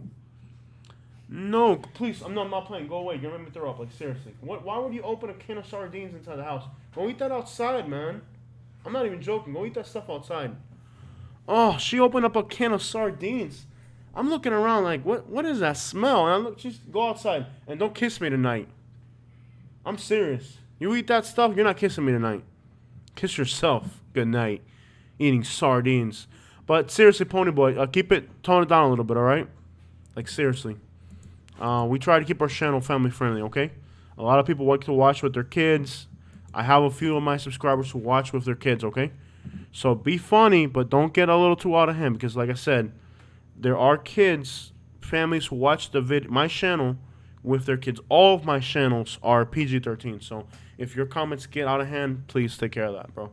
And again, I love your presence on the channel. But close the door. I'm sitting. No, close the door. I can still smell that thing. Get out of here with that, man. Eating sardines. No es fácil, mi hermano.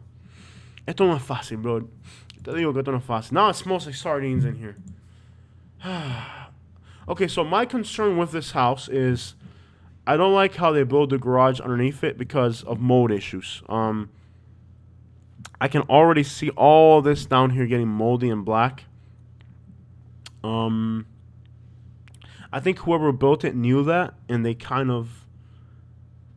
I think whoever built this house knew that, but they were gonna sell it new, so they don't care. So I don't appreciate that detail. Anyways, but then again, if new houses, older, are going for 170, 180, I do see how 250s make sense, but I don't think these prices are. Like, there are deals out here. If Katie was working, she wouldn't be eating sardines. I don't know. We gotta find. Okay, so here's 229. This one's already sold. We already look at that. Oh, let's look at a different area. Let's switch it up. Oh, I like this. A 5-bedroom, 3-bath for $300,000. I like this. Where's it at? Katie, how could you do this to me? How can I do what? Eat sardines inside the house, man. Like, when did you buy these? You had to buy these sardines behind my back. There's no way you bought sardines with you, did you? How could you? I love sardines. You love sardines? I want a divorce. How could you eat sardines, man? Like, they stink. It's amazing. They stink. Okay, this is actually in our neighborhood. But okay, so this is very close to where I live. But this is a contrast. Like, these are older houses. Like, let me show you guys my area. My neighborhood. Now, I live out in the woods, but this is there's older houses. Like these. There's these type of things. Like, these are like $80,000 houses, I hope. There's these, right? These are under $100,000, right? But then they're building these giant houses in my area. Like, this is less than a mile from where I live, basically. See, it says a 6-minute drive from my house. So, see, it says there 6-minute drive. So, very close to where I live. This golf course is beautiful. You can see it from when you come over here. It's called the Pines Golf Course. It's a nice golf course. Now, I don't know if there's anybody playing golf in Alabama, but apparently they do. Apparently people do play golf. There's a golf course right behind our house. Yeah, that's the one I'm talking about. The Pines? Yeah, the Pines. That's right there. I mean, yeah, there's a golf course there. It's not the nice. It looks nice. These photos. Whoever took these photos, they don't know how to take photos. It looks nicer. Oh, I can still smell the sardines, man. Ah. Oh, it is the venue. So it's behind the golf course. I'm sure there's a reason. And this is like a nice little. So it's a nice little subdivision. So. And is there a way out through there? No, it's a dead end. So they have to come back up Nixon. Okay, so it's in a good spot. Let's look at the house. It's already contingent, and I have a feeling they got a good deal on this house. Let's take a look at it. Built in 2012. 5-bedroom, 3-bath. I think somebody just got a great deal. I love that purple bush in front of the house. This is nice. Ooh, this is nice. Nice. Oh, yeah. Me gusta. Love this kitchen. Ooh, let's see if there's anything wrong with it. I doubt it, though. Let's look in your house. This is nice, man. I like this house a lot. See, this is nice. Like, back in Florida, this house in Bonita Springs would be way over the $500,000 mark. I don't know about you, but I ain't paying. If I had $500,000, I wouldn't pay it for one of those houses. This is reasonable. $300,000. Yeah, it's a beautiful house. Oh, it's got a pool. No way. Oh, it's got a big yard and a pool. This is a good deal. This person, and they got jet skis. Katie, do your dishes later. I'm not too dishes. A mí no me estés, yo encúbrame, No me no, estés encúbrame, gritando. conmigo no. Conmigo no, encúbrame. Go away, you smell like sardines, go away. Here, drink some of this Mylanta, maybe that'll help you. Go away. Go away. I'm working, I have 48, let's see how many? 45, you scared 3 of them away. Alright, grown man can get their diploma. No Jose has things to do. Katie's getting hers. When we will expose real estate in Florida.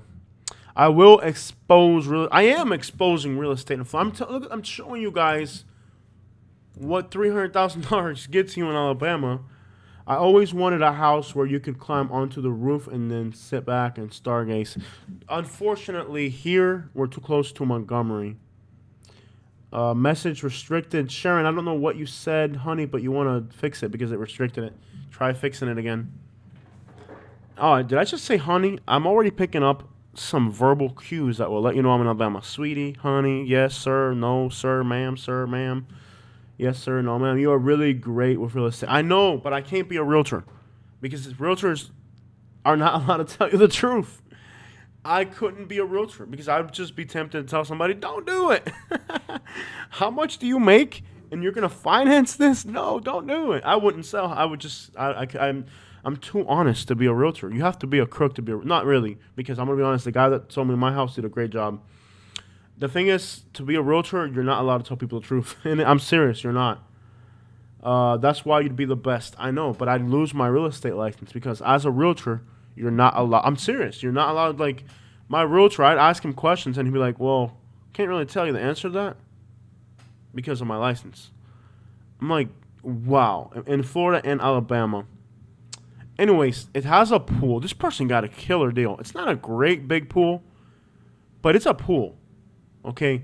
It's in a good neighborhood. I know it's a good neighborhood because I live in it now. The only thing that sucks about this neighborhood is Deepville Road, it kind of bottlenecks in the afternoon and in the mornings too right here. This intersection is kind of a pain in the butt. And it's not like Florida. It's nothing like Florida. I mean, it's all right. It's not like Florida, but I hate traffic. So one of the things that I've liked about this area is not. And you have, look, literally 5 minutes from this house, you got 2 hardware stores. You got a Tractor Supply and a Melvin. So there's 2 hardware stores here. You have Habaneros Mexican. You have Shiny Steakout. You got a Waffle House, brand new Waffle House. A Dollar General, which I haven't gone to yet. There's a Corn Laundry, a church, a Taekwondo Center, Pizza Hut, a Cottage Takeout, Wing It Millbrook. I haven't gone to these restaurants yet. I haven't gone to Habaneros yet. McDonald's, Front Porch, Hardee's, Winn-Dixie. There's actually a Thai sushi place right here. That's how you know this neighborhood's going in the right direction. It's got a Thai place. There's a San Marcos Mexican restaurant, which is amazing. We've gone there twice already. A Verizon, ABC Liquor. This is a food outlet. Katie said she went there and it was nice. There's a Subway. There's a Sonic. There's a few banks. There's a CVS and a Walgreens across the street. You got both, whatever you like. Credit Union, Family Dollar, and then down the road you got everything you need is right here. So, several banks, you know. So yeah, everything you need is right here, and then you got more stuff when you head into Prattville. So, this house, whoever bought this house, did really well. I really do think this person did well. Pool, the roof looks new. The bricks don't look like they're getting moldy. The interior was nice. This person got a deal on this house. This person, they have a water filtration system. So they may be drinking their water out of the tap. I have city water here, so I'm not going to guess they're on a well. That wouldn't make sense. If I have city water, there's no way these people are on a well. They could be, though. This person got a killer deal, guys. So this is a deal right here. Whoever bought this house for $300,000 did amazing. A pool, beautiful home. They did great. I mean, whoever bought this house. Actually, let's look at what sold. What has sold. How do you view what has already sold? I think I got all the way back out. Realtor sold. Let's see what's already sold in my area. How about that? Let's look at that. And let's look at Prattville. Deatsville is good. I really do think there's rate because it's a little bit further out than Prattville. Because Prattville, let me tell you something about Prattville. All these new developments on the outside of Prattville are nice. All this is nice.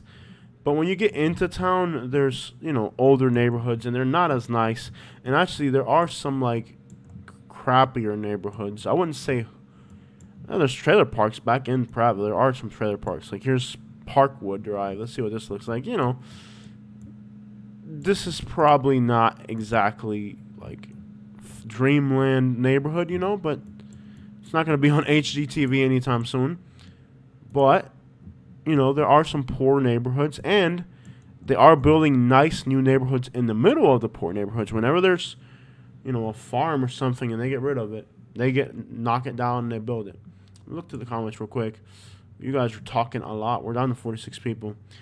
All right, so we have Jason, really? Okay, I don't know why I blocked you, but let's show this comment. Okay, what's weird about Alabama, I've said this 3 times already today, but I'm going to say it again. The thing about Alabama... Okay. Pony Boy, we're talking about real estate. I know you like women. I'm glad you like women. But, there's houses, there's cars, there's other conversations you can have out there, man. It smells like sardines. That smells like sardines in here. Ay, Dios mío, Katie. ¿Qué vamos a hacer contigo? Okay. It's good. Mira. I lost my train of thought. I really did. I had thoughts in my brain, and they're all gone now. All right, guys. So, Prattville. Like, see this here? This house sold for $78,000. These are sold, so these are already off the market. That's it. Let's look at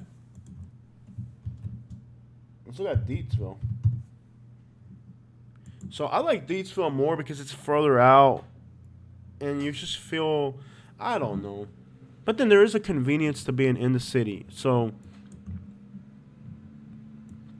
let me tell you what, some of these communities that they're building in Prattville, like this right here, wow. And the other thing about Prattville is, especially if you get into a nicer neighborhood, it's like a plateau, right? So you can see behind this house here, it's like on a hill, and you can see the skyline of Montgomery from Prattville. And most people who live in Prattville work in Montgomery. So they are building some massive communities, big houses in Prattville. So you can see here, Prattville is it's like a plateau. And it overlooks Montgomery. So Montgomery would be kind of behind these. There's the paper plant. So Montgomery would be back in here. So there are places in Prattville where you can see straight to Montgomery. It's beautiful. Like you can see the skyline. I'll find a spot where you can see it. Jose, are you Christian? Do you go to Pentecostal? No, I am Christian, but I don't go to Pentecostal. And I would prefer not to talk about my specific on the internet because I make money on the internet. And I like to keep my beliefs and my income on 2 totally different pages. So we're here for business. So we're not going to really get into what I believe. I am Christian, though. I'm a denomination of Christian. And but we're not going to get into that here. But it's a good question, but it's not one we're going to pass on that for now. Okay, I want to show you guys something about Prattville. Right around here, you can see clear from Prattville. You can see clear into Montgomery. Like, here's Prattville. I wish I could give you guys a better photo. You can see the skyline right there. Now, this is a cloudy day when they did this. Nope.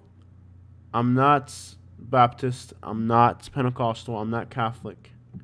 Doesn't matter. I'm Christian. That's it.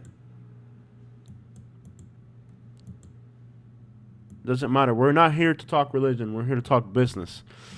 Okay, these Google images are not really great, But look, see right there? That's the skyline of Montgomery.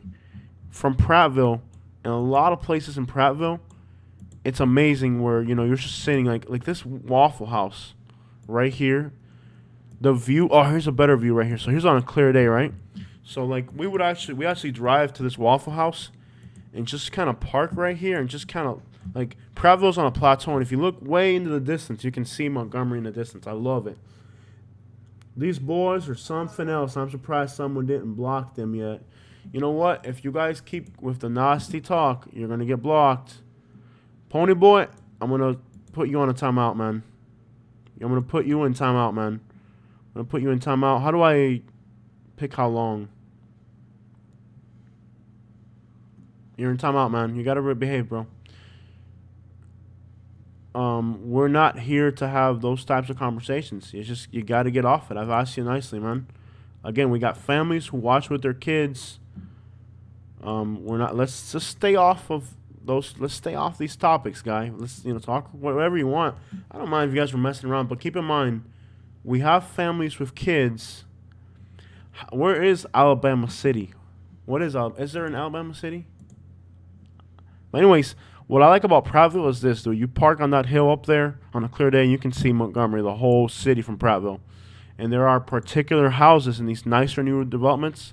Probably the reason they built these developments is just because you can build on a house overlooking Montgomery. It looks great. And there's actually a few golf courses back there. I'm going to guess these golf courses probably have really good views. It's called Capitol Hill. I'm sure the view of these golf courses has to be overlooking Montgomery. Like, yeah, see, that's what I mean. You can see it right there. You can see right there in the center of the screen, you can see Montgomery from this golf course. So, yeah. Oh, that's fancy. They got a little swamp going on in there, too. Nice, man. This golf club is nice. I don't play golf, but wow.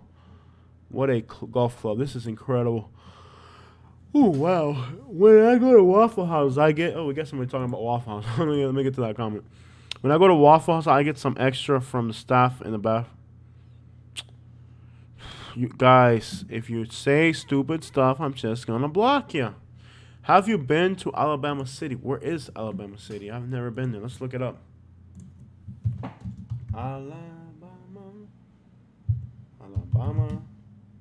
There is no Alabama City. Oh, you're talking about Gadsden. I don't like that area up there, to be honest. It's really nice down here on this side of see the Alabama River. Anything on the north side of the Alabama River is really nice. I like this area. I mean, and I'm gonna be honest. When I first came here, I was gonna end up in Perry Hill. You can see I saved a house. I almost bought this house. I almost bought this house in Montgomery, right here. And I'm glad I didn't because crime in Montgomery is like a constant. Hey, let's see what's going back on in Florida. Let's get into Facebook. Hold on. Let's go to Facebook. Let's see what's going on in Florida real quick, guys. Hold on. I don't know why it always takes me to Alexander City Barter. Let's look for Lehigh. Let's see what's going back in Florida. Lehigh Acres Community Board. Let's see what they got going on here in Lehigh. I bet somebody got robbed or something. Let's see what's going back on. What's going on in Florida? I'm looking for a good neurosurgeon. Let's see the news. What's going on here? Okay, back to Fort Myers. So this guy here, this guy in Fort Myers used the money that he got for coronavirus. He got $2 million. He used it to buy a $700,000 yacht. So this guy was arrested. This is one of the many unfolding stories in Florida. A roofer, so this crooked roofer, he lives in Cape Coral, used basically $2 million that he got from the government to buy a yacht. There's also another story of a scammer. Where was the mom? I don't know her. Don't care to know her. So Lila father, this little girl was ran over. But look at how bad people are in Florida. Okay, guys? I guess this is the woman. And I know this is going to break your... This is insane. So Lila was a little girl who was ran over by a vehicle in Cape Coral. And this woman that you're looking at here, just look at her face real good. This woman, just to show you that just because people in Southwest Florida are rich and all that, they're a bunch of filthy crooks. She opened up like a GoFundMe or something, or some type of like, like where you could donate money for Lila's family, I believe. Lila was a little girl who was hit by a car, I believe in Cape Coral. And this woman opened up a donations page for Lila, okay, who was killed in Cape Coral, and the money was supposed to be going to be used to help build bus stops and lights and stuff. She was using it for personal expenses. The woman raised $72,000 on the internet for a good cause, supposedly. She spent it all on herself, she only spent like $20,000 of it. It was meant to be to improve bus safety. She stole the money. Cape Coral. So here we got two massive fraud cases right now in Southwest Florida. This jerk in Cape Coral here, roofer, who grabbed the coronavirus money to buy a yacht, and this woman who started a donations page and used the money on herself. Disgusting. Yeah, buddy, this guy, what'd he steal? North Fort Myers, Home Depot has the best cameras ever. This guy was stealing from Home Depot. So this is what's going back on in Florida. Biden for president. Commissioners approve roundabout in the Gateway community. Probably very much needed. What else is going on in Florida? Okay, so this is another the things you see in Florida. So this person, they paid somebody, all right? They paid a painter. She's not rich, but come on, dude. She stole $50,000.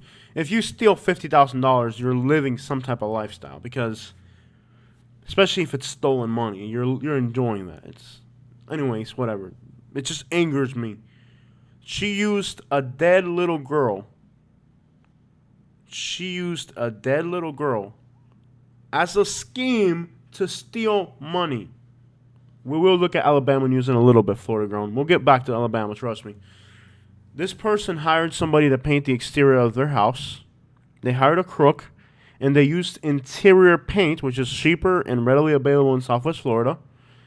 They used interior paint to paint the outside of their home, and here's their walls falling apart. Let's see what else is going on. I'll show.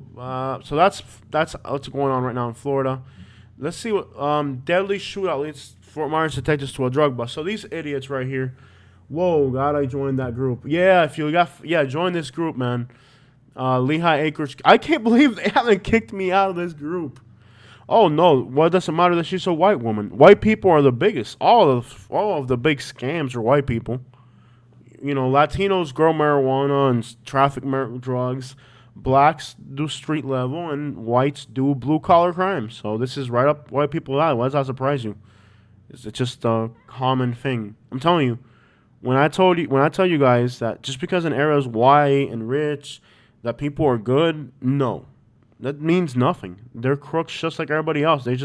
Their crime sprees are a little bit more elaborate.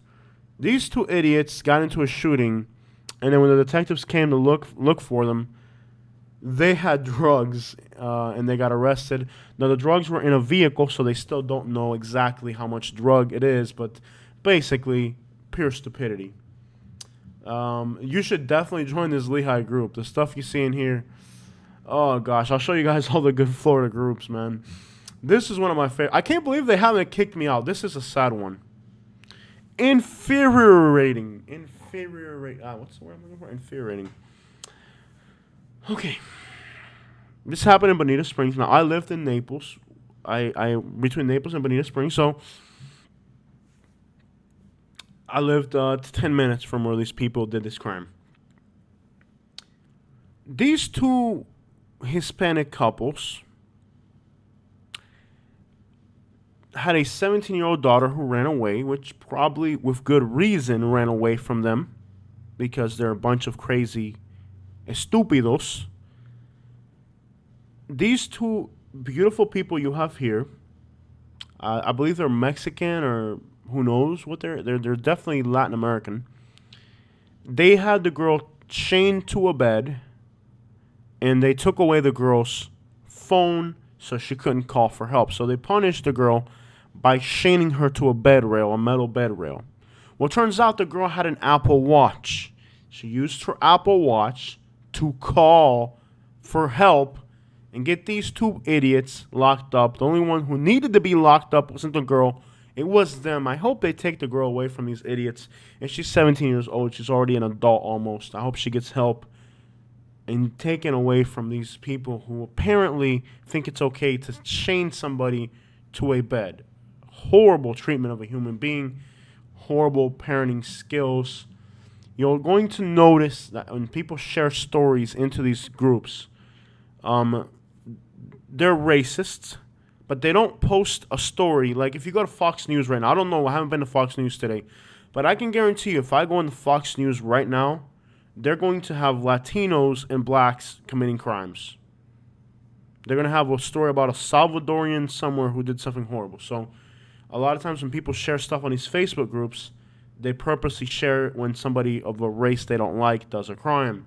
So it's just the way people are today. They're racist, but they're not directly racist. They're indirect about their feelings. But nonetheless, worthless individuals. Glad the girl's 17 years old and she can be out of that situation soon. What else is going on here? Neighbors shocked after Bonita Springs parents arrested for child abuse. Yeah, I would be shocked. I would be shocked myself.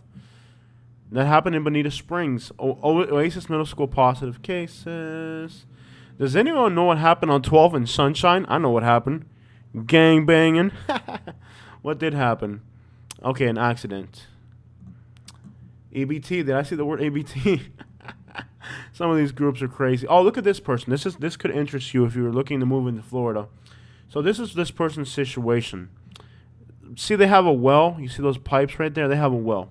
Again, Lehigh Acres has close to between 110,000 to 170,000 people. Okay? You're between 100,000 and 200,000 people. Everybody is on septic tanks and everybody's on well water. I live in Alabama on a mountain outside of city limits and I have city water. People in Lehigh live in a city of 170,000 people. They're all on septic and they're all on well water. And when they build the lots, it floods, so they have to build these mountains, and the houses sit on these nasty little hills. They're horrible. I've never liked Lehigh. Well, anyways, it floods between both of the properties. So these are two adjacent properties, and there's a flood between both properties because they build these houses on these mountains. See, they build these houses on hills, on quarter-acre lots, so they leave like a ditch between the houses. So they're trying to figure out what they're going to do with these ditches on the side of their properties. So, anyways, oh, that's cool. Yeah, that's cool right there. I don't know why they're sharing that in a Lehigh group. Anyways, let's see what local strip clubs worker to whatever.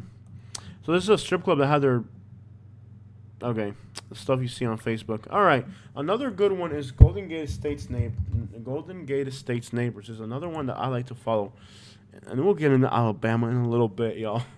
Trust me. I'm 30 from Orlando, and I'm 30 from Daytona. You're 30 minutes from Orlando and 30 minutes from Daytona Beach. That's not bad. Deltona Market. I want to show you guys these Facebook groups. These Facebook groups are fun. These are the good ones. Golden Gate Estates Neighbors is a good one. Let's see what's going on here. Who is the internet company? What's going on in Golden Gate Estates? Oh, I shared. Look at this, guys.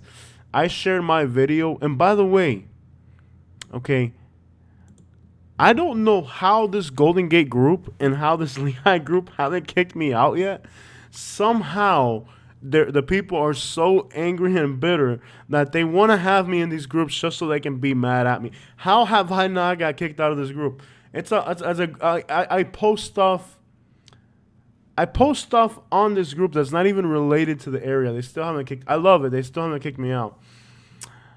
Does anybody have a backyard gun range? So look at this, guys. This is so shady. So she's asking people, right? This girl's asking people if anybody has a backyard gun range. But guess what? She's a news reporter. She's a news reporter. I met this girl. I don't remember where I met her, but I met this girl. How do I see her photos? You guys have got to see this. How do you view her. Is it the girl that came out to Royal Cove for the flooding? I don't know, but I met her somewhere for some reason. She's a news reporter, right? And then she's asking people. Why am I in the? I think I'm lost. Okay, here we go. So she's asking people if they have a gun range, but the reason she's asking that oh, here we go. Maybe I can do it this way. She's asking people if they have a gun range, not because she cares about it, but she's a news reporter. She's just trying to get a news story going. I've seen this girl around town somewhere. I don't know where, but I've seen. Oh, because she's on the news. No wonder. Of course we've seen her. I'm like, I know this girl. I've seen her somewhere. She's on the news. Of course you've seen her. She's on the news. No wonder you've seen her. Yeah, that's why she looks familiar. But anyways, it cracks me up that this girl is asking people if they have backyard gun ranges. She's just looking for a story to tell on her. You know, she's looking for a story. She's trying to find out who's got a gun range so she can report on it. It just cracks me up. And so basically, they're gonna build communities. They're in Golden Gate Estates. This is all farmland. Let me show you guys on a map, so you guys can have an idea of what we're talking about here. So Golden Gate Estates is a rural area, and the people there want to keep it rural, but there's an encroachment, is the word that I would use. These are all farmland, right?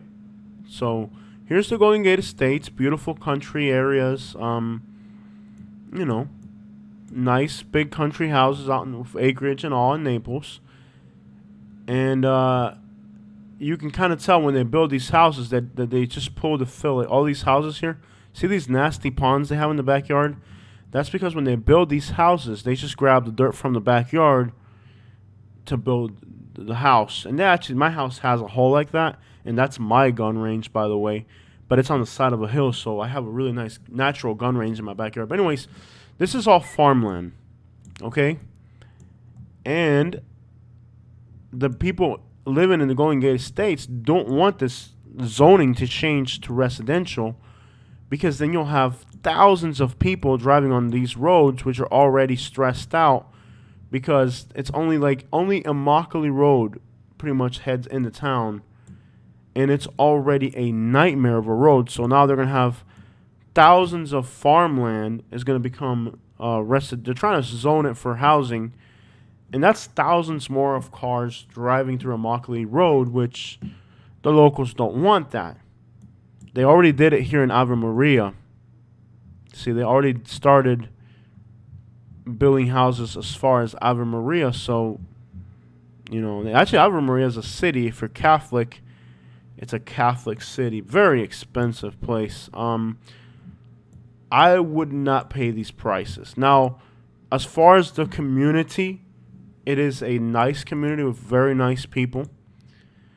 For being Florida, it's extremely nice people. I mean, very friendly. Everybody's nice and friendly, whatever. And they even have a Publix. So I guess it's like a little secluded area for Catholics. It is so expensive though. That's the one thing. And eventually they have all these lands around Ave Maria that are farmland. This is all going to be a big city. And I'm sure all of these farmlands are eventually going to get zoned to build houses. It's a matter of time. The reason it's a problem is because it's next to the Florida Panther National Wildlife. And they're like, hey, this is Florida Panther habitat. You can't really build. Anyways, garbage. So I promised Florida Grown that I was going to look at Alabama crime, so let's do it. So we looked at some Florida crime. I don't think there's any other. Oh, there is a Spring. I got kicked out of the Spring Hill group. They had enough of me, because I just use these groups to. There's a Prattville Community Watch. So let's look at what's happening in Alabama. Let's look at Montgomery. They have this thing called City Watch over here. And this has actually been on the news because this group exposes everything hood rat that's going on in Montgomery ends up on this page. So let's see what's going on. And actually, there are a lot of positive people in these groups. It's not all hood ratty stuff, but this is where it ends up. This group has as much good as bad going for it. Let's look here, guys. Let's see what's going on. They said United we. Oh, and by the way, I took a day off today. If you guys have noticed, that's why I did some live streams. I need to slow down life a little bit between the house repairs and paperwork and moving and changing addresses and getting licenses and all this moving crap is making me go crazy. So today I needed to slow down. I really needed a day for myself. Sunday I had to drive Dad back to the airport in Atlanta. That took all day. So Sunday wasn't a Sunday. So there was a march in town today, and this guy, I guess he's a football coach, led it. Oh, wow. Here's a good one. Over $1 million found on Interstate 65 during a traffic stop. That was going back to Mexico. According to the Alabama Law Enforcement Agency, $1 million and 30. So that 30,000 is probably the fee, if I'm not mistaken. So somebody's transporting $1 million, and then there's $30,000 is to pay the courier. So they're paying $30,000 to bring $1 million back to Mexico. I'm pretty sure. Oh yeah, in Evergreen, Alabama, that's heading back towards Mexico. That's heading out. So that money was going back to Mexico. Let's see where Evergreen's around here. There it is. So, by the way, on 65 heading southbound, that money was almost. I mean, from there, that money was probably coming from Atlanta going back to Mexico on I-10 through Houston back to Mexico. So that money was heading back to Mexico. $1 million. So it's probably $1 million for the cartel and then $30,000 in courier fees to get the money back to Mexico. They stopped a tractor trailer as a semi-truck. Oh, yeah, definitely going back to Mexico. During the inspection, the money was located. 2 passengers were released. They were released. How do you get released carrying $1 million? They should have got arrested. That money was definitely going back to me. Especially that exact amount. You got $30,000 for carrier and $1 million back to the cartel. That's definitely some serious stuff right there. Interesting news article. A rat snitched. Oh, man. Anyways. Oh, this was in Mississippi. A cop got into a fist fight with a guy on the middle of the road. That's so Mississippi. Oh, man, that is so Mississippi. A cop got into a fist fight with a guy. Oh, the cop whooped him. Oh, man. He's got like the old school Accord. Oh, Mississippi needs to catch up. Look at the cop's little phone. It's like attached. That is so outdated. He doesn't taser the guy. He doesn't like. He literally gets in a fist fight with. That's so Mississippi. He lets him get up. Look at him. He lets him get up and he falls. Finally, the other cop comes and says, "I've had enough of this," and tasered him. This cop didn't want to taser the guy. He wanted a fist fight in the middle of the road. Oh, you gotta love Mississippi, man. Oh man, I've got to get. I'm not too far. We have got to get into Mississippi. Am I the only one? If he was black, he would have died. Let's show that. Yeah, if he was black, he'd be dead. Am I the only one who thinks that's hilarious? What's wrong with having $1 million cash on you and then another $30,000 to pay the couriers? That's going back to Mexico, bro. And $1 million. You guys know what's going on in Mexico? Oh my gosh, it's horrible. So the situation in Mexico is bad. I promise you guys, Alabama. Let's do Alabama before we get into Mexico. So basically, this lady, I can't play the video because then I'll get a copyright strike for the audio. But this lady right here got arrested, and then the black lady was like, "Why are you arresting her?" or whatever. But they're only showing you the part where she got arrested. Who knows what the lady really did? And she posted at 4 a.m. So at night in Montgomery, it gets scary.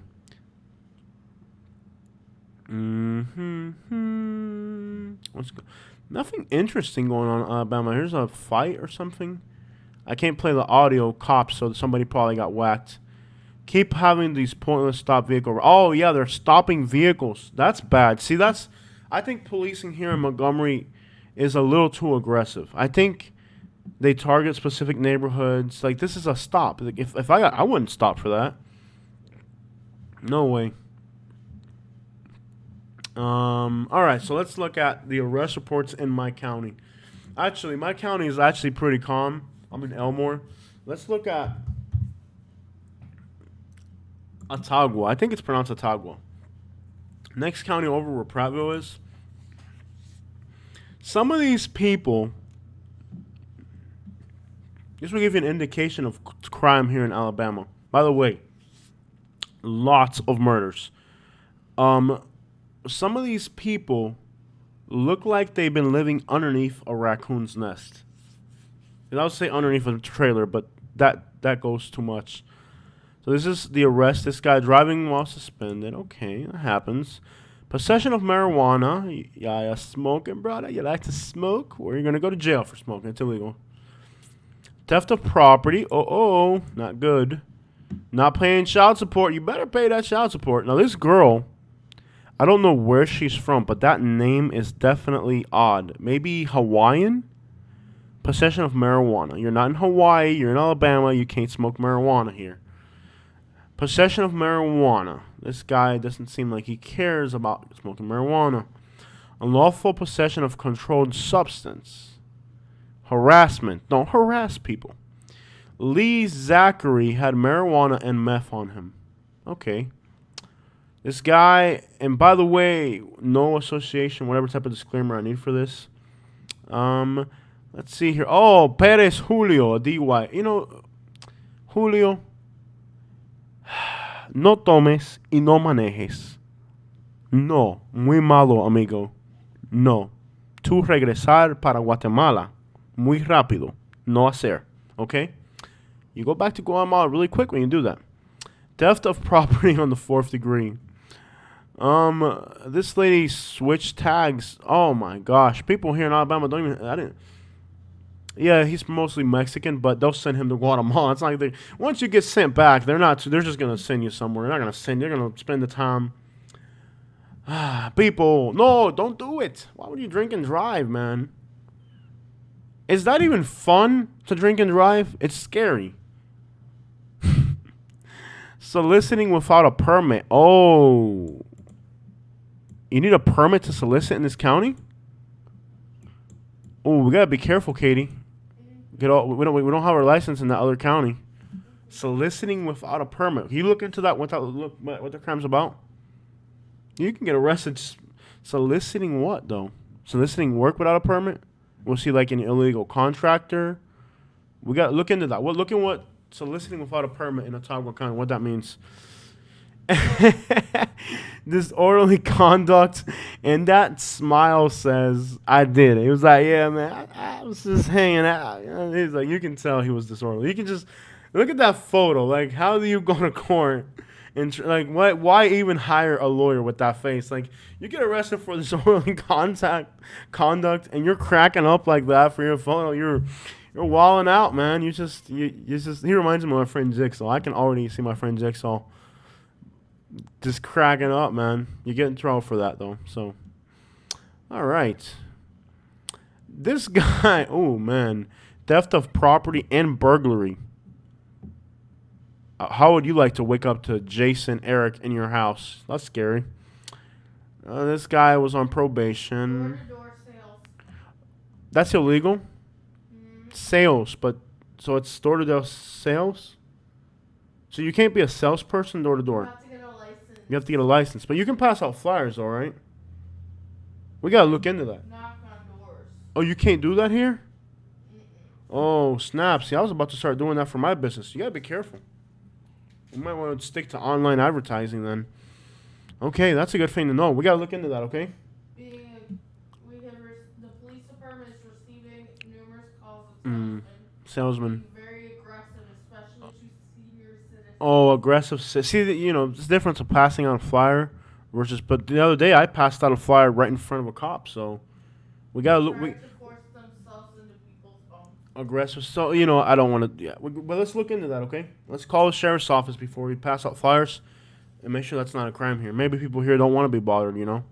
But it's a method of getting the word out, and it works. I've done it for my businesses in the past. All right. Bert had some recreational possession. Okay, so because Florida Grown wants me to show Alabama criminals. Look at this guy. Oh my gosh. Oh man, this guy looks like he was living underneath the raccoon's nest. Rough shape, man. Sunburnt. Yikes, man. A little rough around the edges there. Oh, if I got my hands on. This is the type of person. I'm not even going to read. Not even worth our time. Ugh, angers me. Distribution of a controlled substance. So this is like your suburban mom, right? She doesn't look like she's on like heavy drugs or anything. She's just your suburban mom selling pills or something. Yep, it happens. Huh. Let's see here. This guy, bondsman. Arson. Oh, no. You don't want to be doing arson, buddy. Wow, the R word again. I can't believe that's actually pretty common here in Alabama, much more than Florida. But I'm glad they're arresting these people. I'm glad people are coming forward and denouncing these people for these crimes. Very horrible crime. And I hope the judges don't give them a break. Driving with a revoked driver's license. Look, you got to have a driver's license if you're going to drive, lady. Seatbelt violation and not paying child support. And if you're tuning in, by the way, this is Prattville, Alabama. Theft of the fourth. What is of the fourth degree? Contempt of court. You behave when you go to court. Possession of marijuana. Brittany, you can't have marijuana. I know she looks like a nice woman, but you just can't have marijuana, Brittany. Theft of property. Receiving stolen property. Yup, you'll go to jail for that. Distributing controlled substances. You cannot distribute controlled substances. You will be arrested for that. Burglary of the third. Oh, no. You come to my house, you're going to see that shotgun. I've been in an affair with... whatever. People are so stupid. Block that idiot, Katie. Okay. All right. So, Catherine Lee received stolen property. You cannot receive stolen property in Alabama. And this guy was with her, probably. He did the same thing. Receiving stolen property. I mean, you're not really... Was that the shotgun? Oh, no, it's the dryer. I thought somebody popped the shotgun. Whoa, don't come on. Failure to appear in court. John, show up. Failure to appear. Rebecca, show up. Domestic violence. Charles, buddy, you can't do that. And all these people are allegedly innocent until proven guilty. Distributing controlled substances. Why are you showing the criminals? Look, because I was showing Florida criminals, and then they're like, show Alabama criminals. So here we're looking at. Oh, we're supposed to be talking about real estate. I'm sorry. Okay, let's get off this thing. We're supposed to be talking about real. We get carried away with these live streams. What are you guys talking about? They all look. I know drugs really do make people look older than what they are. Why they show these people that look biologically old? It is sad, and that's what drugs do to you. Ya yo no quería ver esa gente fea. All right, we'll show your message. Yeah, I'm sorry. We'll get off it. But you know, Alex, it's good to look at arrest reports because it kind of lets you know What people are living in the area? what type of people are living in your area. We're down to 40 people watching. We've lost a lot of people.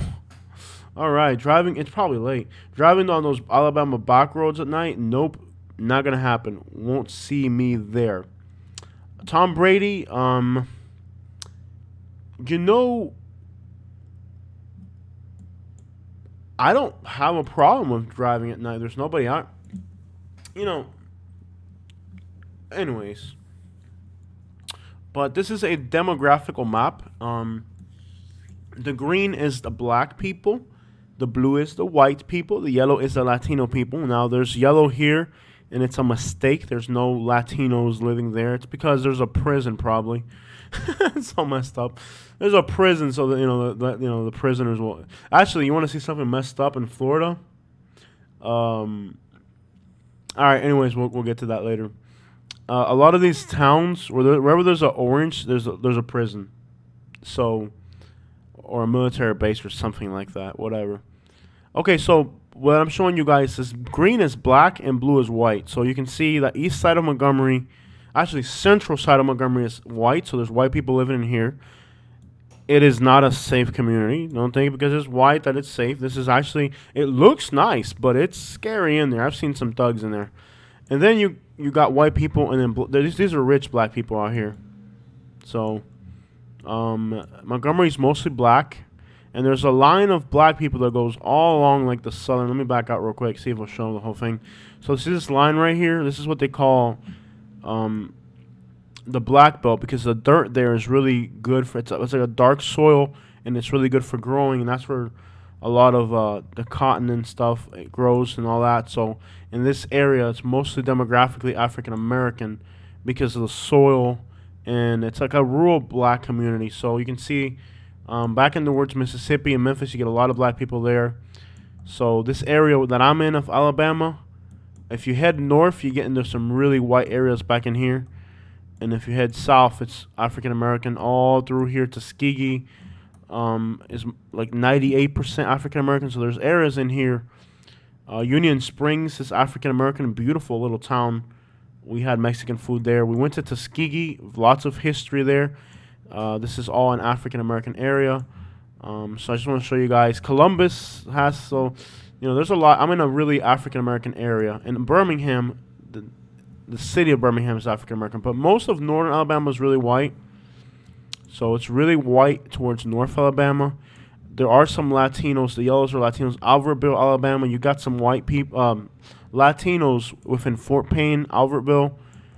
There's also Latinos just northeast of Birmingham. In this area in here, there's a lot of Latinos. There's a place, it's not reflected on this map, but there are Latinos on the east side of Birmingham, so up in here. So there's Latinos kind of heading towards Chattanooga. Apparently there's a lot of Latinos in Decatur too. Look at this. Oh, there's a few Latino neighborhoods right in here. These are apartments in there. Lots of apartments. So I'm just showing you guys, mostly North Alabama's white. Central Alabama is black. So there's central area where I'm in, around Montgomery, is mostly African American. And this area is really nice in here. I mean, there's good economy. Kind of the black, I guess the best areas are really in here, and then heading all along 65 from Montgomery all the way to Birmingham is really nice suburbs. And then when you get back into Florida, I had to crack up because there's see this Latino here? There's a prison there. So all these like I'll show you guys. A lot of these Latino, like Live Oak does have a lot of Latinos there. People from Miami moving to Live Oak because of the real estate prices were good a few years ago. But you'll crack up because you'll see these Latino communities like in North Florida, and it's actually not that there's Latinos there, but there's a prison. So let me see if I can find one of these places where you're like, oh, there's Latinos. Like, no, there's no Latinos. There's a prison, and there's Latinos living in the prison. I think this might be it. Is this it? The town that's got a prison? I can't remember. But I was cracking up on one of these Florida towns because there are Latinos in Georgia. So this area, like Cairo has Latinos. Thomasville has some Latinos. And Moultrie has some Latinos. Where's Moultrie? Moultrie, see this is accurate right here. There's a Latino community in Moultrie, Georgia. I don't really like Georgia as much as Florida. We're supposed to be talking about real estate.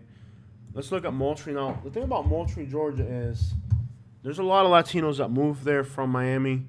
There's a chicken plant in Moultrie. But I want to be honest. Like, you know what? I like you guys have been seeing the real estate in my area. I'll show you guys real quick. This whole area. These are all new houses. Like, everywhere you look in Alabama, in this area that I'm in, see, these are big. You can tell new big houses, right? There's a lot of growth and development in this area. You know, there's a lot of woods, but when you find areas, they're building nice, decent houses in all these areas, you know? I think if I can find a patch where they built new houses, you know? Like here. See here, I see a pool. Yeah, you know, like this house has a pool. These are they're building new houses.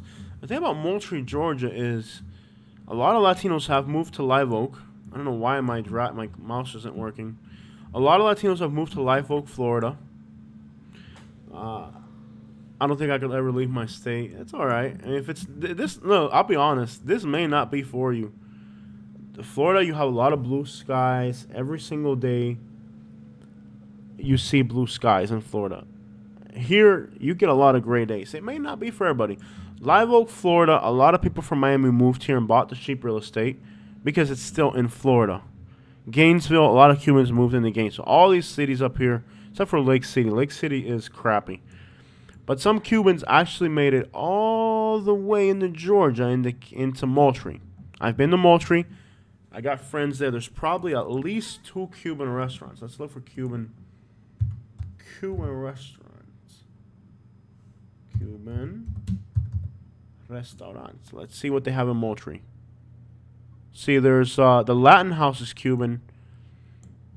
See, this is a Cuban restaurant right here, and it looks good. Okay, but I think I'm about 5 hours away. It's like a buffet. See, they got Cuban food. Look at that. Oh man, dude, I am missing Cuban food so bad. You guys have no idea. See, they got Cuban sandwiches. You want to go to Cuban Oh store? my god, I want to eat Cuban food so bad. I'm gonna cry. I'm gonna cry. I want Cuban food so bad. Find it. Moultrie, Georgia is like a 5 hour drive. I am seriously considering going on a 5 hour drive. I'm seriously Dude, considering. What's that for? You've never met a Cuban? But shut up. You live in Florida. You've seen more Cubans than I have. How you mean you've never met a Cuban? Come on, man. Look at this Cuban food in Moultrie, Georgia. Congri. They got yuca. I mean, there's a serious Cuban community in Moultrie, Georgia. Look at this restaurant. There's 2 Cuban. They make Cuban bread. Oh, my man. I'm telling you, I wish there was. I need more Cubans to move up here. Please, if you're Cuban, move to Montgomery, Alabama. And we need more Cubans here. I need enough Cubans so I can at least have a Cuban restaurant, man. Oh, you're in New England, bro. I thought you were in Orlando. Because you were talking about Orlando earlier. I thought you were in Orlando. I'm sorry, bro. Yeah. You're in New England. There's a lot of Cubans in New York City, Union City, New Jersey. There's one by Warner Robins. Man. I think there's. Oh, look at the carne con papa. Oh, my. Look at the beef stew with potatoes. I'll tell you, if there's one thing I've really gonna struggle with is not having Cuban food. There's a legit Cuban community in Moultrie, Georgia. They have stores, businesses. Look at this food, man. And they roast whole pigs. My friend lives there. He's every month just about. My Cuban friends that live there. It's a very good Cuban community. You know what the problem is with Moultrie, Georgia? They do have a few golf courses. But look at these houses. They're old. They really are. They're not new houses. There's not a lot of money in this town. There really isn't. The economy here is really bad. Like, they have nice communities. So they got palm trees. But there's no new houses being built. There's no money moving. I can't live in a place where money... Like, I feel like here in Alabama, money doesn't move a whole lot, but it moves enough to where... I mean, you'd hope if somebody's buying a new house like they are here, that they could at least pay you to get rid of a couch once in a while or something. Anyways... Look at this. They got palm trees. A lot of palm trees in. Somebody texted me. What was that? What did you text me? Location of a restaurant Where at? in Attila, Where's that? here in Alabama. There's a Cuban restaurant here. It's not Cuban, but Ah. it's like Mofongo. And I went to Columbus, Georgia, where they have. It's like a 3 hour, 2 hour drive to get some Latin food, and it was horrible. So, anyways, Moultrie, Georgia does Armando's Tacos and Grill, and this is a Mexican restaurant, but they have Cuban food, I believe. There's a legit Cuban community here in Moultrie, Georgia. The problem is they ain't got new houses. They're not really, like, there's no suburbs. It's all surrounded by flat land. So there's no new communities going in, nothing. And the town is depressing. Like, we drove through there, and it was like, oh, it's so like old. You see houses from like the 1800s, and people are still living in them. It's like, oh, it's so depressing. Like, look at these old, depressing, decrepit houses, man. There's a Jamaican restaurant. There's a Jamaican restaurant in Montgomery. Oh, we should do that. Let's do the Jamaican restaurant in Montgomery. I am dying for Latin food.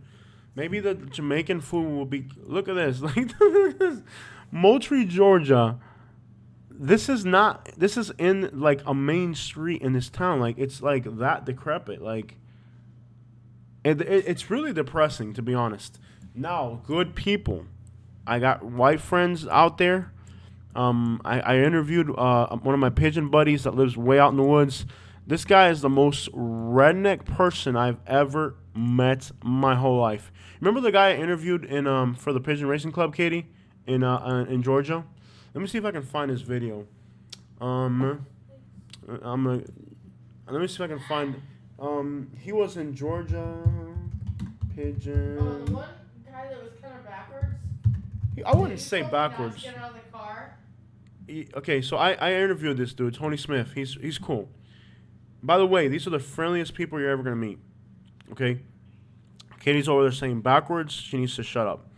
This dude was really cool. I'd like to actually visit him again. So, as you guys know, this is my other my other YouTube channel, the Racing Pigeon Club, and I interview people who listen to this guy's accent. Tony Smith. All right, Smith. where are we at? We're in Mitchell County, Georgia. All right. We're His accent, got a Bacon address, but we're more like he had to think about the That's town right. he lives. He didn't just off the top of his head know the town where he had to like explain the town where he lives. It's hilarious. But anyways, this is my other channel that I manage. I do a lot of YouTube. I interviewed this gentleman, and he lives way out, like the most country person. And I've met a lot of country people. This dude was the most country person I've ever met my whole life. And I met him, and it was in Moultrie, Georgia. So I met him. He gave me the hospitality of showing me his birds. Coolest dude ever. His southern accent was so heavy that I was just like, I had to work through it. But I would love to visit him again. And we talk once in a while still. The guy, that's how I ended up in this area originally, because of the pigeons and because there's Cubans with pigeons. Man, I'm getting a lot of ads on my videos. Are you kidding me? It's like every like 2 seconds I get an ad. But this is the Racing Pigeon Club. This is pretty much my other YouTube channel, where I do have 45,000 subscribers, but this channel makes me nowhere near as much money as this channel. So it's just because you have more subscribers. And this is the first time I came to Alabama. I'm going to show you guys.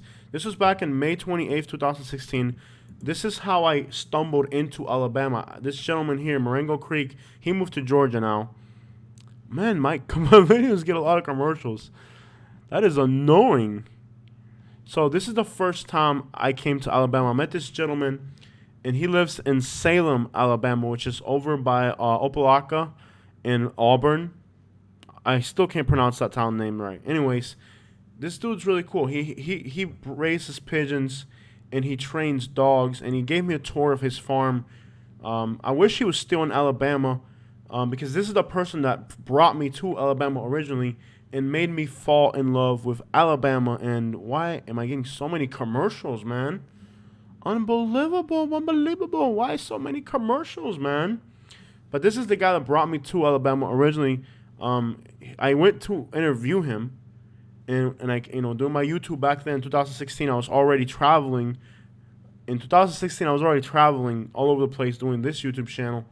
And, he showed me his birds. The guy was really cool. And he brought me to his farm in Alabama. And it was so nice. See, look, the sheep and all that. I loved it. Like the experience that I had with this guy here in Alabama is the reason I probably ended up here, because it was so nice to come here and see this place. How else would I have ended up? Another commercial, man. Wow, they're really exploiting my pigeon channel for me. All right, so back to this video. This was the first time he's a champion dog trainer. So like, watch, he trains he can tell him to go left, go right. It's like the most incredible thing I ever seen. His dog would kind of like, he could tell the dog knows left, right, bring one sheep, bring two sheep. I know that sounds incredible, but with that whistle, he can tell the dog, bring one sheep, bring them to the left, bring them to the right. Stop, go, bring the sheep. I mean, it's incredible how much discipline he puts into these animals. And this was the first time I went to Alabama, and I really enjoyed being here, seeing the countryside. And if it wasn't for this video, I would have never moved to Alabama, because I would have not known what it was about. So This gentleman now he lives in Georgia. He moved up to the Blue Ridge Mountains in Georgia, which, by the way, another amazing area is the Blue Ridge Mountains in Georgia. Let's look at Moultrie real quick, and then we'll hop over into the Blue Ridge Mountains. You can get a really good deal. Why is that so expensive? Let's look here. And actually, these aren't even all that good of a deal anymore. The thing about Moultrie, Georgia is the people from Florida came, and Moultrie, Georgia got expensive. They had Alabama prices in Moultrie, Georgia like several years ago. Not anymore. People came from Florida, and they bought the house. Cubans from Florida, go figure. They bought cash, and or they financed to rent, and they drove the real estate through the roof in Moultrie, Georgia. So the Cuban community really made a difference. I wouldn't buy that. Ugh, yuck. $68,000 for that. I wouldn't have paid it. Anyways, as you can see, there weren't no deals in Moultrie, Georgia. The prices there went up, ridiculously up. Let's look at Blue Ridge Mountains in Georgia. There's also Canton. So this is north of Atlanta. Oh, no, we're in New York. Let's see what's going on in New York. You get some good deals in New York in the countryside. Oh, that's cute for $100,000. I bet it snows a lot there. That's cute. That's not what we're supposed to be doing. Let's look at the Blue Ridge Mountains of Georgia. Now, this is north of Atlanta. Let's buy. Let's look for buy. We're buying now. We got cash money. We're buying a house. Blue Ridge Mountains in Georgia. There's also a Blue Ridge, Alabama. Not too far from that. Blue Ridge, Georgia. It's mostly really nice. Let me go back to the comments, see what you guys are talking about. Live stream. But taxes are so high in New York. Yeah, taxes in New York are high. Do they have interracial couples in Alabama? Yeah. More than I've ever seen anywhere else in my life, especially around the city of Montgomery. Like, when I first went to Montgomery, man, let me close some of this crap. I got way too much stuff open. When I first went to Montgomery, I saw a older black woman. I guess it was her granddaughter, maybe, and she had this little girl, and she was walking this little girl. She might have been like a 3 or 4 year old girl. So here's an older African American lady walking. Either she might have been babysitting her, but I'm almost certain. This was her granddaughter, right? And it was just, it touched me. Like, I was like, wow, like this city of Montgomery in Alabama. Let me explain it this way. If you're in Auburn, if you're in Montgomery, if you're in Birmingham, if you're in the cities, great places for African Americans. When you get out into the countryside, it's a territorial thing, okay?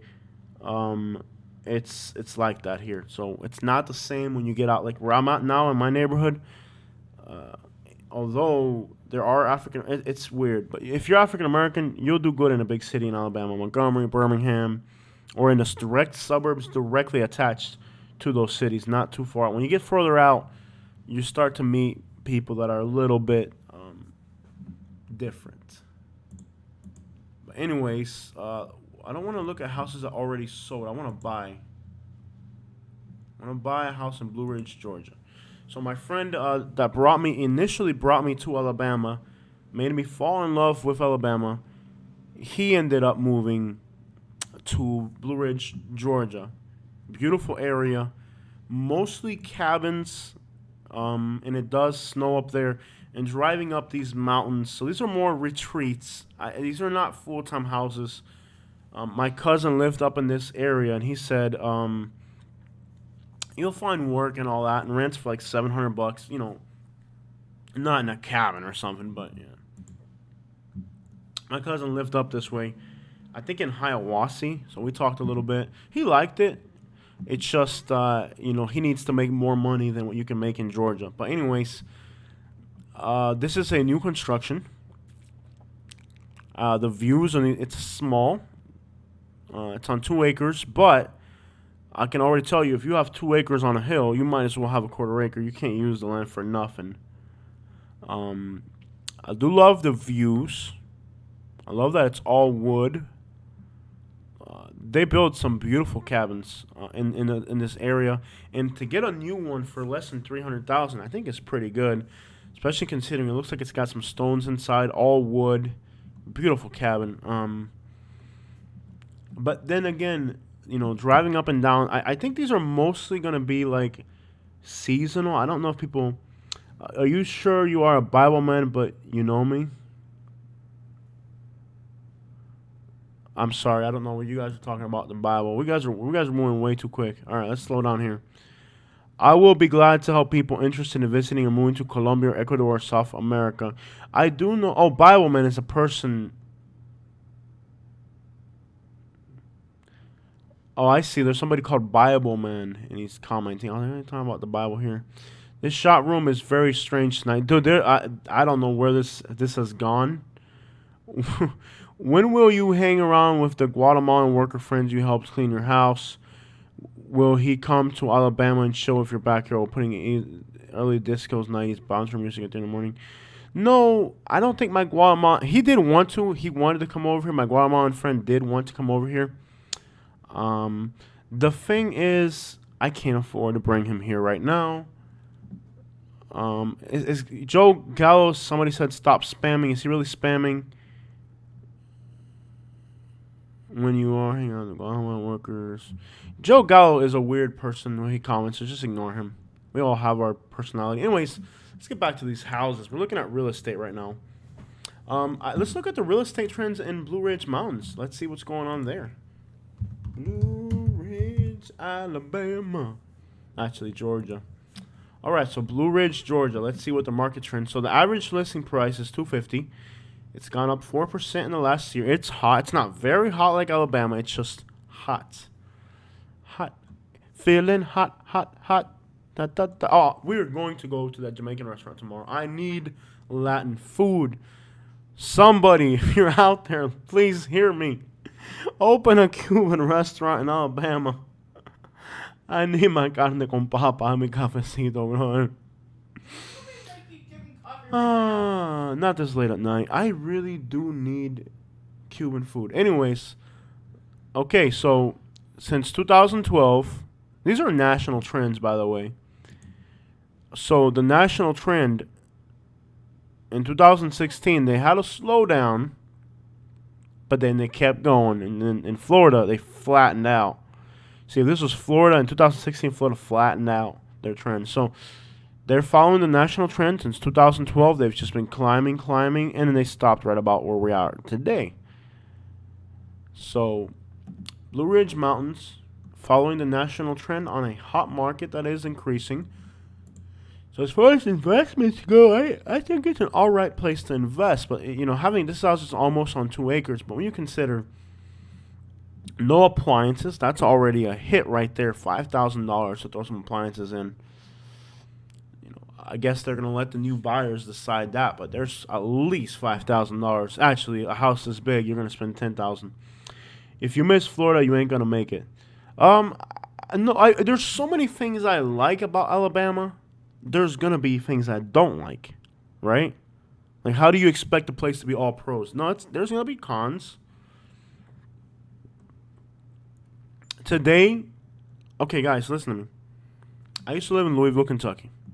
I left Louisville, Kentucky, and 20 years ago, Alex, have a good night. Feliz noche, mi hermano. Have a good night. I left Kentucky more than 20 years ago, and I still miss Kentucky sometimes. So it is okay to miss a place. Just because I miss Florida doesn't mean that I made the wrong choice. Your feelings have no... Oh, my gosh. Did I just see that? Yeah. He's calling people heathens on our channel. Bible man, listen, buddy. Do you really read the Bible, man? Do you really read the Bible? Tell me if you really do. Are you really a Bible person? Tell me the truth. Are you really a Bible person? You were talking about divorce attorneys earlier. Were you talking about a divorce attorney earlier, and now you're talking about the Bible? Oh no. I'm not familiar with Tennessee. I do know that the area of Nashville is, of course, one of the hottest areas. I think in 2011 was the last time I spent time in Tennessee, and I can just tell you overpriced right off the bat. So, do you really read the Bible? Bible, man, if you really read the Bible, go to the last chapter in the Bible, Revelation 21, and read it. Okay? There you go. That's all I got for you. There's nothing else I can do to help you. So you were 10 years old when you moved to Florida. Yeah, I was 10 years old when I moved to Florida. I left. Franklin, Tennessee is nice, man. I got people that live there. So is Spring Hill, Tennessee. Let me show you real quick on the map. What happened to the map? Oh, here it is. So Franklin is really rich people. Here's Tennessee. Here's Franklin, right? Franklin and Murfreesboro, these are all rich people.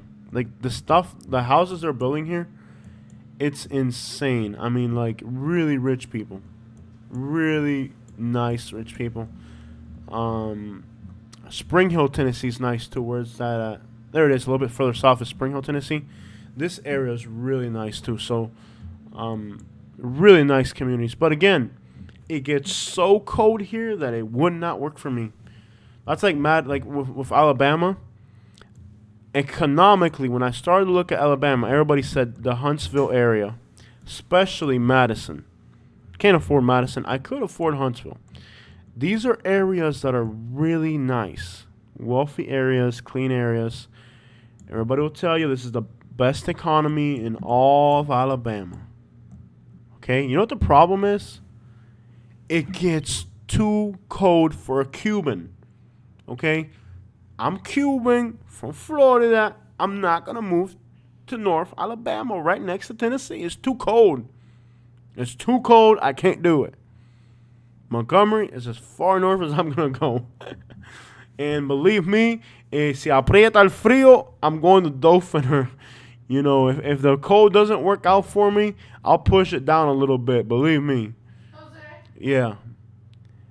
there's Cubans in Madison. There are Cubans in Madison. Yeah. There's Cubans here. There's a Cuban restaurant. Yeah, there's a Cuban restaurant here in Madison, Alabama. And they have, I think, Dominican too or something. But this is all really wealthy people. I mean, it's the best area of Alabama to be in.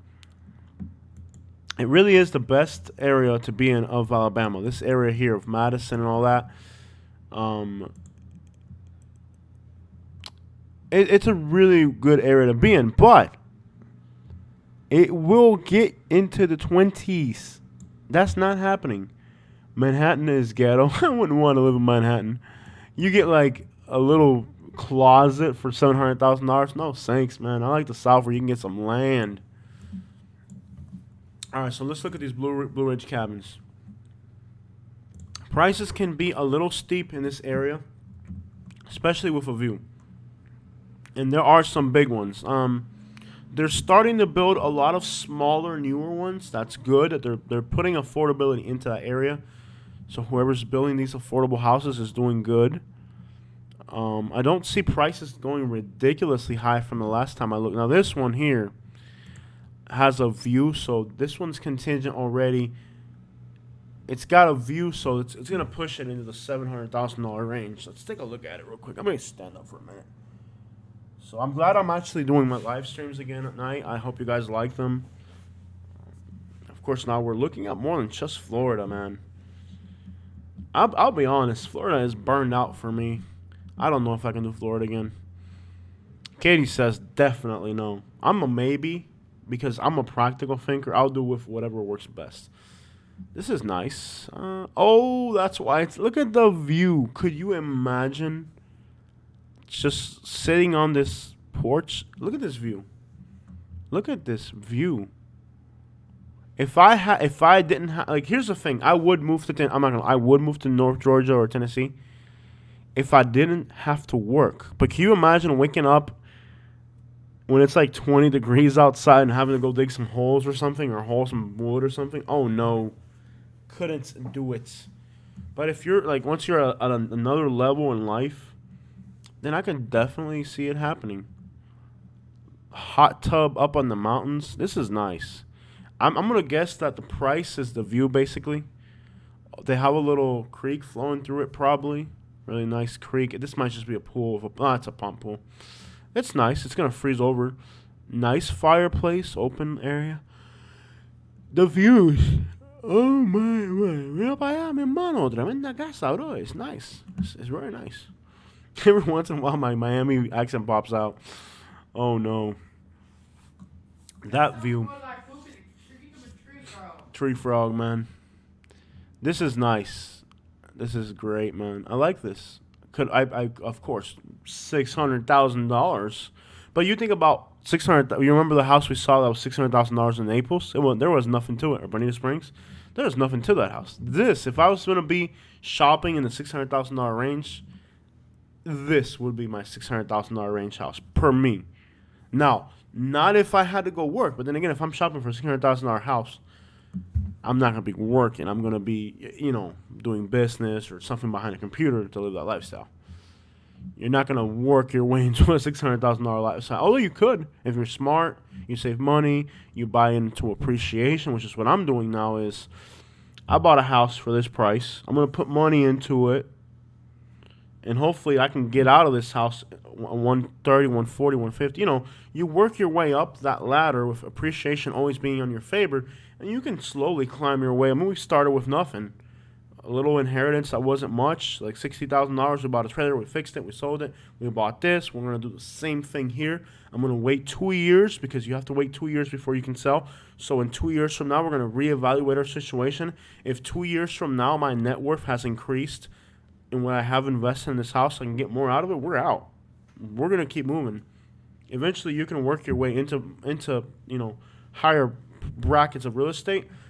I'm going to do it without paying interest to a bank so that my net worth increases instead of my income turning into interest. I don't know if you guys get the point behind that. Not a lot of people think long term. I'm definitely thinking long term. I don't know where I will go, but it will be a place where appreciation is on my side. So now I'm going to sit here, and here's the thing. You can make $50,000 in 2 years in appreciation. So instead of working like an animal for a company and being a slave to a company, I'm going to sit here for the next 2 years studying real estate. If my flip works and I can get my property to go up and I can take that money out again and keep flipping it and moving it, I'm going to keep doing that until my net worth climbs. I'm doing it with cash money. I'm not paying interest. So that money, instead of paying interest to a bank, I do repairs to the house little by little. We keep that going. I'm going to plan on moving every 2 years. That's my plan from now on. Every 2 years. It doesn't matter how much you make a year. Why does that matter? You can make $100,000 a year if it's going to car notes and interest payments. You live like a poor person. I know people in Florida making $100,000 a year, and they live in mobile homes in the hood because they want to have a Land Rover or something in the front yard. Who knows what? Stupid. In 2 years, we're going to reevaluate our situation. And those 2 years fly by very, very quickly. I don't care if it's in Alabama, bro. Look. Oh, Mississippi, Alabama, it's backwards. I don't care. You know what I care about? Lehigh Acres was backwards. People made a lot of money. You think Spring Hill wasn't backwards a few years ago? Are you kidding me? Now all the New Yorkers are moving there. You think Spring Hill wasn't backwards when they bought those houses for $90,000? The same houses that we were looking at a minute ago that were going for what, $300,000? They bought those houses for $75,000. I don't care if it's backwards. What I care about is it going to appreciate. If Mississippi is going to appreciate, I'm going to go buy a house there in 2 years. People used to laugh at us for saying we wanted to go to Spring Hill. When I was going to go to Spring Hill, oh, you're going to move to Spring Hill. You're crazy. I'm glad. Every time somebody tells me you're crazy for moving to Alabama, inside I smile and I laugh. You know why? Because I could have had a $200,000 net worth right now. Could have had a $200,000 net worth if I had moved to Spring Hill when it was backwards. Now it's a bunch of New Yorkers buying it, and now it's expensive. Now they're selling the house. I could have bought a house in Spring Hill for 75,000. Now these houses are going for 250, 300. Ridiculous. I wouldn't do Louisiana. Louisiana has nothing going for it. I wouldn't do Louisiana. And if I did Mississippi, it would be away from the Gulf Coast. This is a nice house, 13 acres. I like that barn. People, if you want to invest in real estate, if you go, I look, I'm in Naples, and I'm working for these rich people in Naples, and I'm sitting here like hold on. I moved somebody into a house. They paid $700,000 for the house. I helped them move into the house. 2 years passed by, and I'm helping them move out. And I'm like, bro, I just helped you move here 2 years ago. You know what they told me? Jose, we bought this house for $700,000. Somebody offered us $980,000. We're making $280,000. We paid $80,000 to the bank in interest. We made a $200,000 profit. So these people made $100,000 a year living in a $700,000 house, while me, being a stupido, to make $30,000, $40,000 a year, I have to kill myself picking up garbage. They made $280,000 in appreciation. And I went through a cycle of 4 or 5 customers of mine. And I said, hold on. How are these people getting rich? I'm telling you how they got rich. Because I started asking them. I started asking people, how did you get rich? And not all of them are going to tell you. I ran into a lot of them that told me how they got rich. And you know how they got rich? Doing exactly what I just started to do. You buy a house in an area that has appreciation, you do some work, you fix it. You wait 2 years, you flip it, you put it on the market. You move to, and you don't pay taxes after 2 years. This is income tax free. You start with $50,000, you work your way up to $1 million before you have to be over $700,000. Anything beyond that, $750,000, anything beyond that doesn't pay taxes. So you don't want to be doing this in the $2 or $3 million range. You want to keep it under $750,000. But by the time you're up to $700,000, you're rich. Who cares? Pay the taxes. But a lot of the people that I met in Naples, this is how they started. They pick up a property and they move from Colorado to Florida to New York to anywhere. It doesn't matter where. They pick up and they move, and this is how they live. So if you want me to stay in Florida for the next 2 years working like a slave to make $50,000 that I'm going to spend living in Florida, I'd rather be here in front of my computer looking at studying real estate, trying to figure out where the next trend's going to be so that I can make $50,000 in appreciation looking at real estate, which is what I love to do.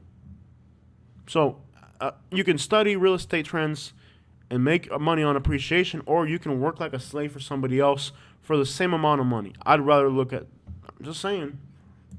So, and if you guys can do this process with me, because I'm going to start looking at real estate. When I get some time off, this is what we're doing. I watch my rich customers in Naples. They move every 2 years. These rich people move, unless they're old and retired. But if they're young, every 2 years they move. And every time they move, they make $50,000, $60,000, $100,000, $200,000. And you got to open your eyes and find a smarter way to to do it. I don't care if I'm in Alabama. People, oh, you're in Alabama. It's backwards. So what if it's backwards? I don't care. I'm making money. Let's see what's going on. You guys mentioned Mississippi. I don't know what's going on in Mississippi. Jackson, Mississippi has good areas, by the way. The city of Jackson, Mississippi is pretty crappy. But there's suburbs around Jackson, Mississippi that are actually not that bad. Where are we? Where's Jackson, Mississippi? There it is. So, see, like Ridgeland, this up here? All these are good communities. Ridgeland, Madison. So Jackson, Mississippi is hood. But see, these suburbs up here, these are good suburbs. I would invest in one of these suburbs if the right deal came up. But, see, they've already built it all in. So once it's all built in, you can't invest. See how everything's already built in? This is already maxed out. They have this beautiful casino here on the water. It's like a big building. Let me see if I can find it. I'm thinking about Jackson, Mississippi, right? Well, anyways, Ridgeland. But see, this is already built. See how it's already built in? You guys think Mississippi's backwards? Okay, let me show you something. Mississippi's backwards. You think that's backwards right there? What do they got in the driveway? You think that's backwards right there? What do you guys think? You think that's backwards? Look at the size of these houses. If you're telling me Mississippi's backwards and your house is smaller than this, you're an idiot. If you live in a house bigger than this, if you're telling me Mississippi's backwards and your house is smaller than this, shut up.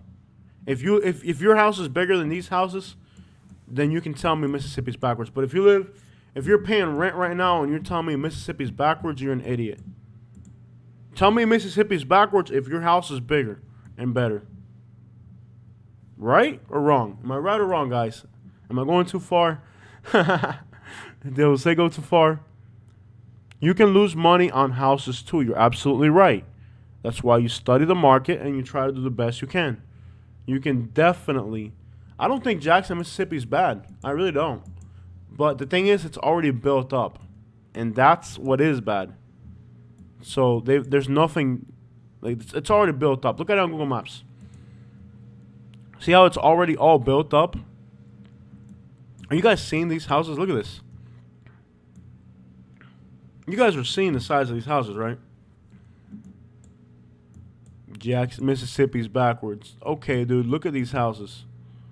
It's backwards for a lot of people because they're lazy. That's all it comes down. Same thing in Alabama. These people are lazy as, not everybody, but for the most part, a lot of these poor people are lazy as crap. If they were in New York, they'd be broke too because they're lazy. If you work hard, you get ahead in life. You go out and you see them farmers out here, they wake up at 6 in the morning cranking up them tractors, go make some money. Those are the ones that got money. But anyways, what's backwards about this place, man? I bet you they got a Panera. I bet you they got a Starbucks. Good night, everybody. Let's see if they have a Starbucks. Let's see how many Starbucks they have. Let's see how many Starbucks they have. Starbucks. Let's see how many Starbucks they have. Look at how many Starbucks they have. 1, 2. Oh, no. They got 3 Starbucks, y'all. But this is not like Jackson. This is, what's this called? Ridge. Madison and Ridge. Let's look at this Ridge place. What's it called? I forgot what it's called. All right, let's Ridgeland. Okay, so this is definitely not. Let's look at Ridgeland, which is kind of like a suburb of Jackson, Mississippi. Ridgeland, Mississippi. Did I just open up a whole new screen? Hey, what happened to my? I closed it. Oh no. Let's open it up over here, guys. Hold on. And let's see what the market trend is before we look at it. Hold on. Let's see what the market trend. Ridgeland, Mississippi. I love how everybody thinks it's backwards, dude. So, the average listing in this town is $200,000. The market is hot. Okay, that's good. It means people are buying and selling. That's what you want. It's not very hot like Alabama but it's hot. Oh, but look at the drop. They took a hit. See, that's before they went on a drop when March 2020. When did the COVID thing start? March 2020. Okay, so they really took a hit with the COVID. I mean, they really, really took a hit. But they in 2012, they went up, they went down. It's very unsteady. It has been climbing. Let's see how much. It went from the 180s to the 200s. That's not a lot of appreciation. So I would say it's already built up. Exactly what so I wouldn't invest here. It's nice. It's a nice place to live. But it's already built up. See how it's already built up? There's nowhere to build more houses. So it's not a good place to invest. That's why there hasn't been appreciation. And by the way, are these big houses $200,000? Let's look at that. Because that could be a game changer too. Moving forward. Let's look at that. Let's get back in the realtor. I don't want to. I have it open on a different page. I don't want to look at a different page. That's going to confuse me, and I'll close the live stream by accident. So let's not do that. Let's go to realtor. Let's look at Ridge. What's it called? Ridgeland, Mississippi. It's already built up. That's the problem. That's why there's not going to be appreciation. Okay. For these, I can already tell you, just by looking at these prices, that maybe in the higher end of the real. Let's see what the higher end stuff looks like. At least at the bottom of the market, it's not good because see that's 145. You could probably get that in Alabama for 145 and in Spring Hill for maybe North Florida for 170. So it's not. I wouldn't invest here right now. It doesn't seem attractive to me.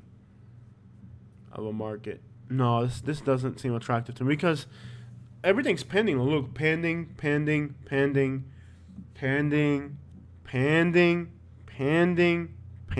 So stuff is selling. What's $1 million house look like? Let's see what $1 million house looks like in Mississippi. Here's $1 million house in Mississippi, y'all. Very big.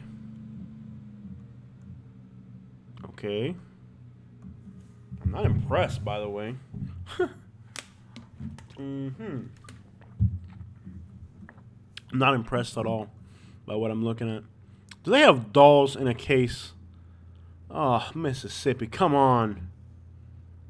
I saw it here. Dude, this furniture looks cheaper than the stuff we have. I'm not impressed. I'm sorry. I'm not impressed at all. The $400,000 houses in Tennessee look better than this to me. So this may not be an impressive market to me. So far, from a brief overlook, I'm not impressed at all. I'm not impressed at all. It's outdated. Even the furniture's outdated, which means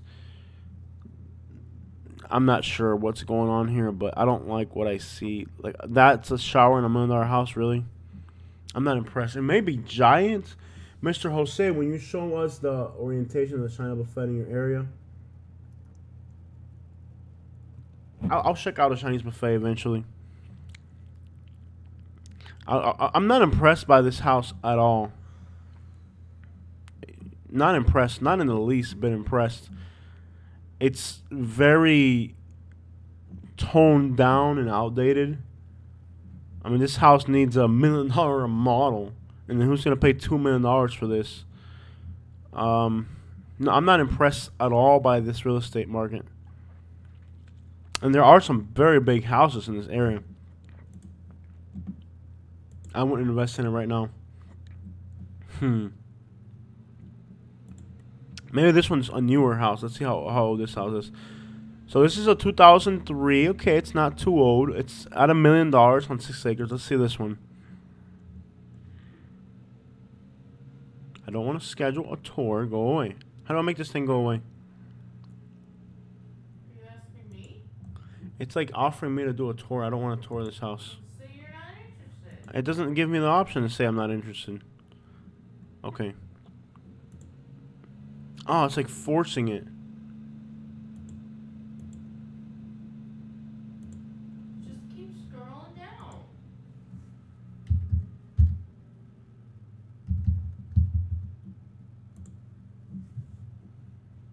Okay. Somebody's going to get a phone call. I like that it's newer. This thing is in the way. Okay, go away. How do I make it go away? Ah. Do you want me to come over there? It doesn't give you an option. It's like in your face, like forcing you to make it whatever. There's no way of closing it. Okay, so it's got a big giant fridge. Okay, I've had enough of this house. This thing, it's like in your face trying to make you make an appointment. A mí no me estés agitando. Show me what's Look at how much stuff is pending in Mississippi. Mm-hmm. It's crazy. But I still, this is, let's look at what $500,000 gets you. It's fancy, yeah, that's fancy. So this in Mediterra, but it would be like what, 3 million? More. More? Maybe 2 million. Yeah. Let's look at it real quick. How long has this live stream been already? Where's the timer? 3 hours. Oh my. Wow, we need help. You just, Katie. Huh. No, why is it doing this? I don't want to schedule a tour. It's like forcing me to. What? How do you close it? I'm gonna punch the screen. No, you are not. Yes, I am. It doesn't give you an option. It's like in your face. It's so annoying. It's like forcing you to take a tour of this house. If they knew how broke we were, they wouldn't let us. But I want to see the pictures. Okay. Without that, why are they doing that? Whatever. I don't know. Ritzy property. They want to try to make money on it. If you're looking at it. I don't know. I don't want to. Okay, so it's got a wine cooler. So this is more modern. Okay, so this is nicer. This I can see this being a deal at $540,000. So I think this is not a place for making profit. It seems like a place where if you have $1 million net worth and you really just want to live in an awesome house and not have to deal with, if you don't want to deal with, like, let's say you have $1 million net worth and you just want to ball out on that budget. I see palm trees in the background, so it's good weather. You can really stretch your money here. I mean, looks like this is amazing. Look at that stove. If, like, let's say you really want to live outrageous with $1 million, then this would be the place to do it. Like, if you really just want to enjoy $1 million, like, you don't care what people think. Because when you tell your rich friends, oh, I live in Mississippi. Oh, you live in Mississippi. Oh, no. We're not going to hang out with Jose anymore because now he lives in Mississippi. He could have bought a place in Florida on the beach and he moved to Mississippi. Oh, no. You know, like, if you really don't care what people think about you, when will you go to college to get your finance degree? I'm never going to go to college, man. I'm a high school dropout. Out. Actually, I'm a high school kickout. That's not even the same as a dropout. The dropout decided to leave. Kickout's like, you didn't have a choice. You gotta get out of here. I'm actually going to. I've considered an education. And I've considered taking a class in race studies. The University of Alabama actually has that. Now I'm going to say my opinion about this type of property. You're not going to make money. I don't think you're going to make money on this property. But if you have $1 million and you don't care that people think you live in Mississippi, yeah. Like, if you really, if living in an incredible house is really important. Yeah, racial studies. The University of Alabama has a course in that. Race study Alabama. The University of Alabama, of course, they're not doing it anymore because of the COVID situation. But the University of Alabama in Tuscaloosa has a course that's called African American Studies. You know, I really do like social studies and learning about people and learning about all these type of things. So if I were to go to college, I think this course would be very good for what I like to learn about. To me, learning, and you guys ever watch King of the Hill? There's a character on there called Lucky, and this character called Lucky, he goes to school, but not because he cares about schooling. He's just like, I'm going to get my GED, but it's not to get a job. It's kind of like a badge of honor. So for me, getting an education would not be about using it to get a job. It would be like I went to college and I studied racial studies, and no, I'm not racist anymore or something. I don't know what it does for you, but it teaches you. I don't know, because the thing about universities is that they look at racial issues and social problems from a totally different perspective than me and you do. So it could really enlighten and expand my understanding of racial issues, which are very relevant in today's society. Will it be useful to getting a job somewhere? Unless I'm hiring 1,000 people, probably, but probably not. Who knows what the real life application of it will be? But education for the sake of education. How about that?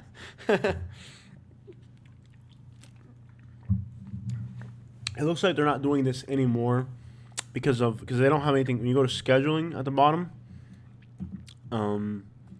it's a 3-hour course. That's it. They have, okay. So wait. Intro into African American Studies, a basic online of diversity, complexity of the African American experience in the United States, the early academic and social concerns of Black study associates. So Black Power movements. Oh, see, if they got some political twist on it, I'm not interested. Its connections to contemporary social movements for Black Power, women's liberation, multiculturalism. It's a major theoretical and critical debate. See, that may not be what I want. I think they're teaching you how to be some type of activist, and that's not what I want. I would like to learn from a more, I don't know, human resources type of way where it makes a difference in your life. Basket weaving, exactly. It's basically basket weaving. I don't want to go to a now that I read a little bit more on this page, it seems like it's basket weaving. That's a perfect example. I'm not taking a basket weaving course. If I take a course, it's gonna have a real life application or expand my understanding. But it seems like they're pushing a very purposefully liberal thing. May not be the thing for me. It may just be basket weaving, basically. I love the term you chose with that. Anyways, if I think in the 500 Venezuelan, why are everybody talking about Venezuelans today? All right. So I do like this house in Mississippi. I love all the palm trees. This is a very good experience for somebody who has $1 million and just wants to enjoy it to themselves. They don't care about what other people think. I have $1 million and I want to live in a mansion. You're not gonna do it in Florida. Oh, they have a gun rack. I am falling in love with this. I think out of all the properties I have seen so far today, if I had money, this property is drawing me in. Look at that gun rack. And you can tell everything in that gun rack is not just... Oh, I'm liking this property.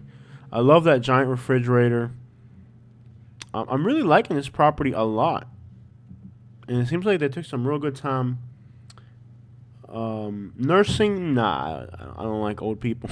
I'm sorry. Katie might do better with old people. They went a little cheap on this particular bathroom. I do like this house. It seems like, man, and this is only 540,000, something like that. Seems like a deal, man. I don't know why in the bathrooms they went with so outdated. I love the pool with the palm trees. If you bought this house in Florida, you will be looking at $2 to $3 million. I would buy this house if I had money and wanted to enjoy it. I really would. Look at these palm trees. This is beautiful. I don't think this is an appreciation property. This isn't an enjoy your money property. Come on, guys. Be honest. Is this property nice or what? Look at the palm trees. Let me see where it's at. I like this property. If I wanted to retire 5,000 square feet. Built in 99. Wow.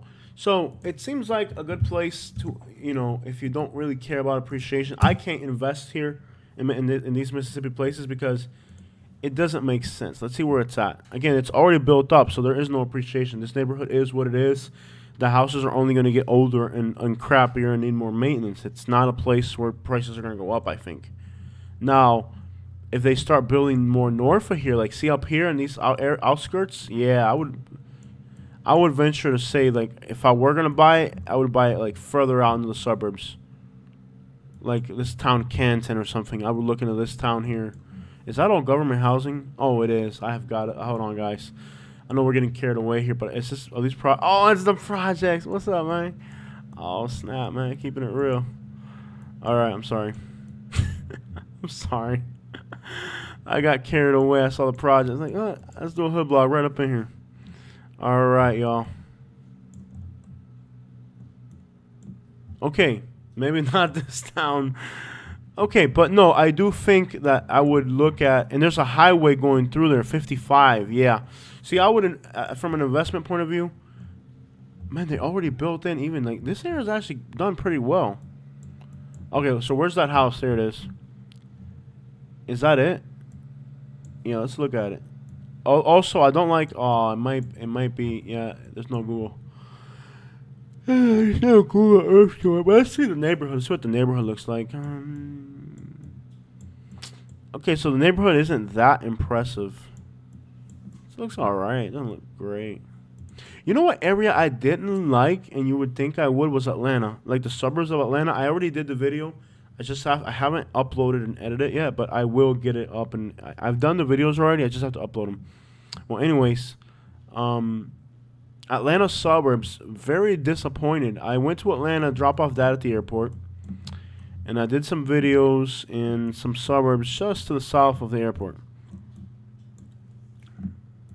I'm in trouble with the mouse here. Like in here. You see all these new developments in Atlanta? You would think that these new houses in these Atlanta suburbs were nice, and they look nice, right? Like this looks nice. Like at first glance, you're like, oh wow, new community in the suburbs. But look carefully, and you'll start to see things that I did not like. Like let's look. See that right there? That's a camera. I'm pretty sure that's a camera. Let's look more carefully.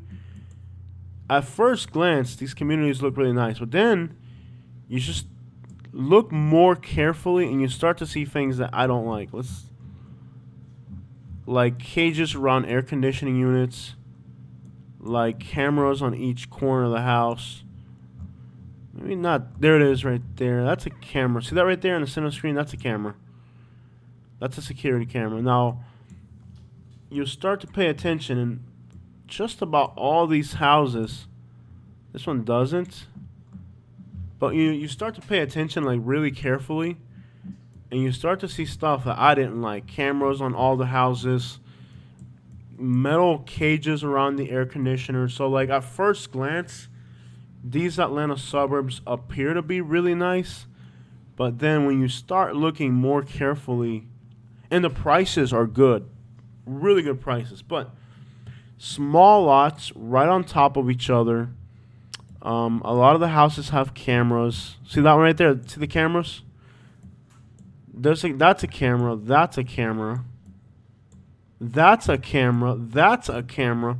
Why does your house in the suburbs need 5 cameras? You know what I mean? Like at first glance, oh, it looks pretty. They're new houses, but you start to just look a little closer, and it's a whole lot. I think it's really high crime. Atlanta, I don't like Atlanta. I mean, I'm sorry. I wish I could say great things about Georgia, especially considering I live in Alabama. Okay, I live in Alabama, and I don't like Atlanta, Georgia. I'm sorry. It looks superficially nice, but when you dig a little deeper, like an expedition with rims, I don't like that. Not saying you shouldn't have an expedition with rims, but ooh, that's nice. But that's an extravagant statement right there, you know? These houses aren't that expensive. You know, this guy's car payment is probably like almost more than half his mortgage, probably. I don't know. I didn't like, you'll start to see it. Like at first when you drive through, you're like, oh, that's nice. But then you start just kind of looking a little closer, and you start to see little details in Atlanta that I personally did not like. So that's Atlanta. I didn't like it. I'm just being honest. I didn't like. I think it's high crime. Let me see what you guys are saying. The good neighborhoods are usually on the north side of the cities. I don't think it matters. Why you drop your father at Atlanta that far from Alabama? Because it's the only international airport. You can fly from Atlanta to Fort Myers for like $100 ticket. So he got like $100 ticket to fly back to Florida, and I drove him 2.5, 3 hours. So it's a trade off where, you know, I know Thailand is cheap. I'm not leaving the United States. Metal cage around the air conditioning units. That's oh yeah, Tom Brady. Yeah, for sure. Yeah, let me find one. And either way, I did the videos, so you'll get the video here soon. I did the videos of this neighborhood. Somewhere in here, I did videos. You'll see them. I hate to say negative things about a community, especially when it's a nice new community. But I honestly, you'll see metal cages on the air conditioner. See, they all have cameras. So if you look carefully, that's a oh no, that's not a camera. That's just one of those ugly. Dude, you'll see houses with metal cages around the air conditioners. You do not put a metal cage around your air conditioner. Oh, here's the other thing I didn't like about Atlanta. See these people here? They have trees growing in their gutter. Look at that. They got trees growing in their gutters. Do you know how stupid it is to climb on a ladder and take the weeds off? It's going to ruin your roof. They may be renters who don't care. I don't know. If I'm a homeowner and there are trees growing out of that gutter, I would be terrified. A new roof costs $10,000. And the damage that roof damage could do to your drywall and an interior could get into the $10,000, $20,000 range. Why would you own it? And it's not one or two houses. It's a lot of houses. you'll notice a lot of, they have cameras right there. Look, they got a camera facing their cars, which means they're afraid somebody's gonna steal their car. Okay. Let's find these metal cages on the air conditioners. They had them. Maybe this, when they think they'll be hot, we're gonna find one of these houses that has that. We're gonna find it. I know we will. Anyways, I did the drive-through video, and at first glance it was nice, but then I'm like, metal cages around the air conditioners. I'm like, are you kidding me? You're actually worried somebody's gonna come steal your air conditioner? So we'll find one eventually. But anyways, see that right there? Garbage sitting on your front lawn. Look at the mold growing on the side of the house. Clean it. I have mold on the side of my house right now because I just moved into it and I haven't had a chance to get around to it, but I will get around to it. Look at that. They have mold on their siding. Trees growing in the gutters. Look at this one. Mold growing on the house. Come on, dude. Clean it. See the weeds growing near the air conditioner? It's just like little things like that that irritate me. Like, how do you live in a house that nice and not take care of it, man? Anyways, I haven't seen any air conditioner cages yet, but there are a lot in this neighborhood. You know, like, how do you not... Look at that, window units. Look at this, guys. Okay, are you guys seeing the size of that house?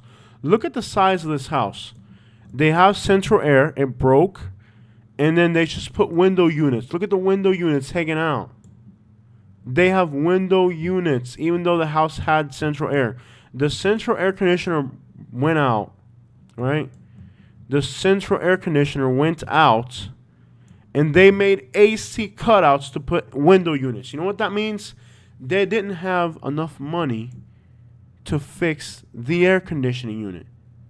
And look at all the trees in the gutters. It's like, it's a neighborhood that this, even though they're new houses, this neighborhood, and it's going to be garbage. This neighborhood, in a matter of 3 to 5 years, this neighborhood is going to have plywood on the windows and houses that are vacant.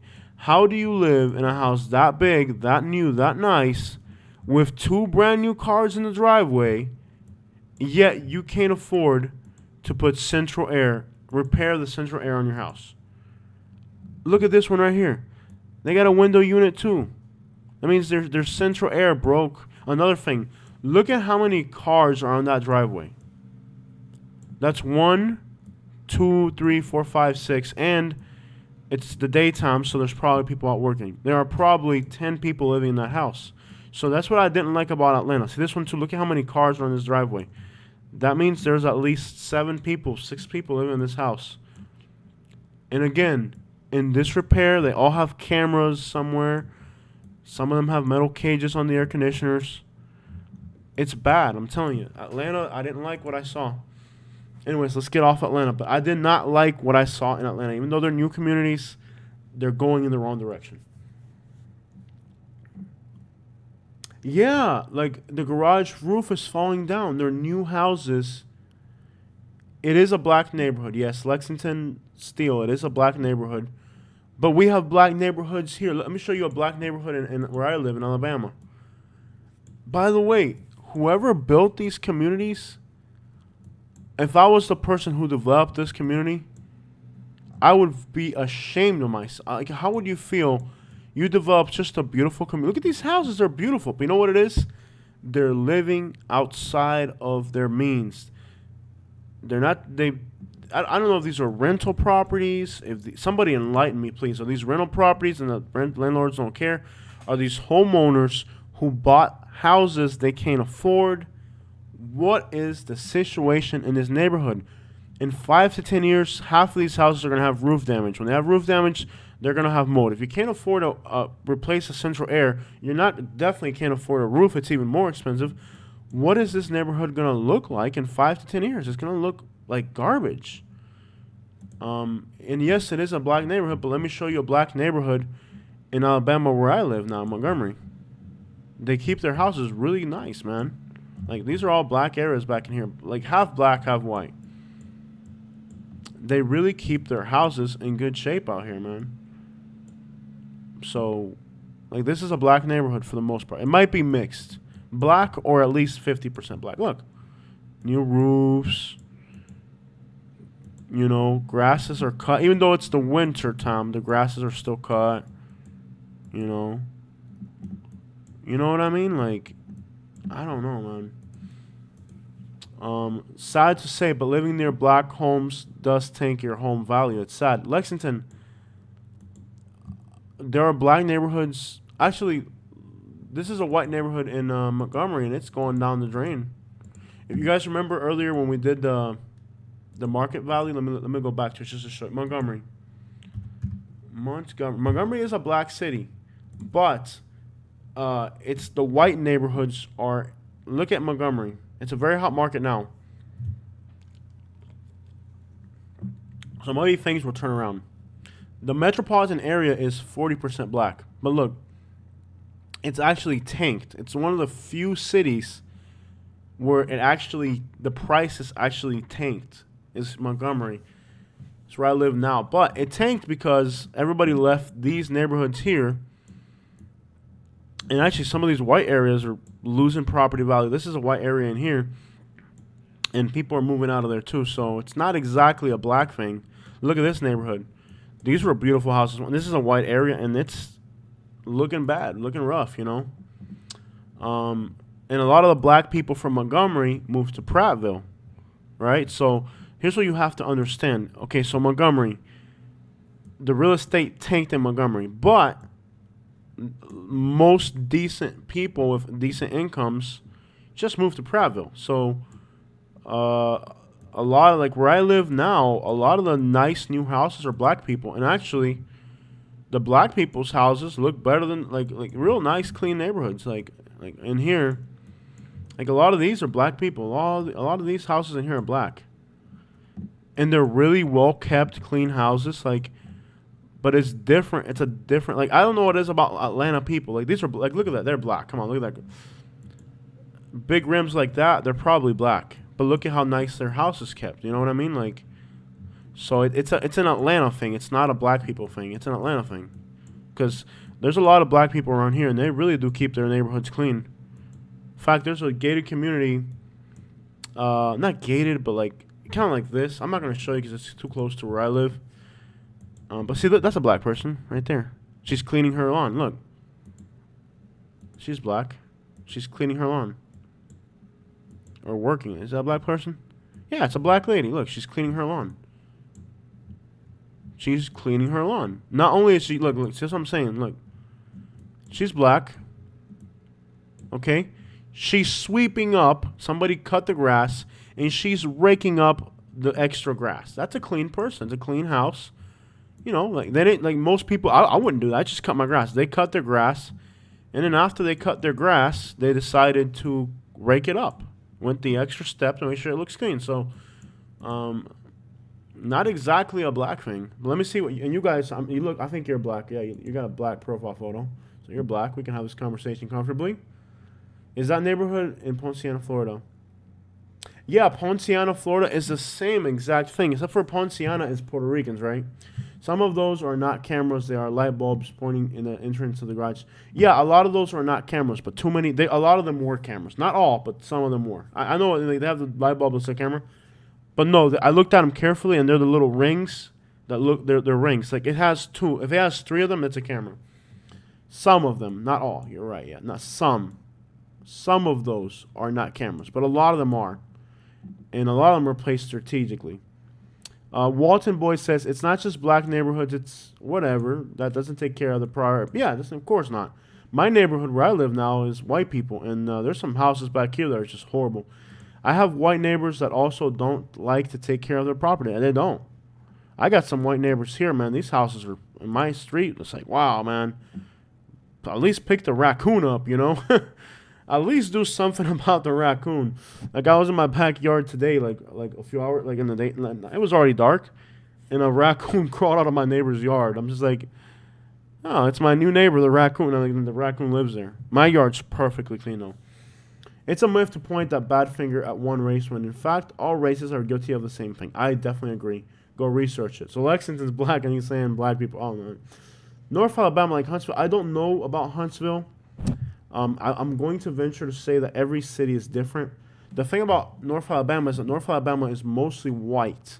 So when you have an area that's predominantly white and they put all their black people in one place, that's never good. We're here and where I'm at now, the black people are spread out all over. That's really good. But when there's when they're congregated in one neighborhood, whether it be black or Latino or whatever, it's not good when that happens. You know, speaking from a real estate perspective and just general crime and all that. Walton Boy says, as unfortunate due to lack of knowledge, most of us are sold horrible loans, exactly, but mostly due to us trying to live about our means, exactly, and trying to get things easy instead of working hard. Walton Boys, you're African American, and you're the one saying it, so I can definitely agree with you. No, of course not. Lexington, no, dude. There's literally no, never. Lexington, no, absolutely not. I would never say that. No, there's literally a raccoon. Okay, I was outside earlier. I'll take a video of it when I get a chance. So I'm standing on my back porch, and I have these white neighbors. And a literal raccoon, actually crawled out from their house, walked into my yard, looked around, and I was like, "Oh, hi, neighbor." No, like literally, no. There's no black people in my street. I think if a black family moved into my street, they would have a very difficult time with my neighbors. I don't think my neighbors, not all of them, but some of my neighbors would really. There's black people a block away in the new developments. Like I'll give you an idea. Like, just give you an example. Like in here, if it's a development like this, you can move into there's a lot. Like, see, there's a black person there. But if you go a little bit outside of these developments into let's say, like out here somewhere, a little bit further out, let's say, into like a street that's kind of more backwards, then yeah, they would. No, I would never say something like that, my friend. Trust me. You scare me. Don't play games, Lexington. You playing with me, bro. See, you trying me right now. You trying me. You trying to scare me. See, Jose didn't want to live near black people because they lower his home value. No, actually, you'd crack up if I told you this. Okay. Oh, man. Look, it's actually backwards. It's actually like, okay, you see that blue spot? That's where I'm at. All right, so like the black people in my neighborhood actually have, like, the black people in my neighborhood actually live in the nicer areas. Yeah, because they came from Montgomery with money. So, like, see these communities here, it's all black people. They're really nice houses. I wish my house was that nice. So no, in my neighborhood, the black people look down on the white people. Like, the black people actually have like legitly way better houses and everything. So it's kind of backwards here. It's I love it though. I love it because it's kind of like well, you saw the lady that was outside. She was black. These are nice houses. So here it's actually like black people have a very, very good standard of living. Here's a white lady. Now, a lot, like I think about maybe half. I don't know. Let's see here what's going on here. Let's see, like, oh, these are all white people. Here we go. We got some white people. We got some white people. Oh, snap. See, I bet you the black people in this neighborhood probably look at these white guys like, ugh. The white, you know what I mean? Like, look, they got tattoos and everything. This isn't my area, y'all. He's Irish. He's got the Celtics. He's there. That's cool. I'd love to go. I should go over and play some basketball with these guys. That seems like fun. But I can assure you, in this area, the black people are much more decent than the white people. As far as keeping their property up, driving nicer cars, keeping their lawns nicer. Yeah, in this area, it's really like that. I love it. I really do. I like it, dude. I love Alabama. I'm telling you, I really do. It's not like that in Atlanta. And then the thing about Atlanta, too, is there are too many, like Walton Brothers said, there's too many people trying to live far outside their means. And the same thing happens in Florida with Latino communities. Let me give you an example of that. Somebody mentioned Ponciana. This is around the Orlando area. Why won't my mouse work? Happens the same way. We're having some very on the edge conversations here. But I love that we can do this, that we can have this conversation. A lot of YouTubers would not go into this realm of, because they're afraid of being labeled a certain way, but I don't care what you label me as. I love everybody. I treat everybody the same. If you're a decent person, kind of like what Dr. Martin Luther King said. Dr. Martin Luther King said, You judge a person by their character, not by their Somebody mentioned Ponciana. I know it's in here somewhere. I'm gonna have to look for it. And you have the same thing in Orlando, where like you have communities where you can just tell that everybody kind of bought houses way outside their means, and these are Latino communities now. Here it is. Ponciana, it was in here somewhere. Where people bought, it looks nice, and then when you start to look deeper, like when you look at it, oh, look at all these new houses. When you start to look a little deeper, you start to see little signs that are like, maybe it's not that good of a community. You know, Ponciana is an example. It's basically people buy houses they can't afford. They give them the bank loans. And somebody here said that African Americans are more likely to get a bad bank loan, and they're just going to sign it and take it because they want to make it, you know. There's a certain level of financial education that us Latinos and blacks alike do not have. It's kind of handed down from generation to generation, and we don't have that, you know, and we make a lot of mistakes. I think there needs to be more education. I think that if you're African American and you've made it, you really need to give a lot back to your community as far as education, financial education, to help other people. Because it's not that they're dumb or nothing. It's that nobody teaches you these things, you know.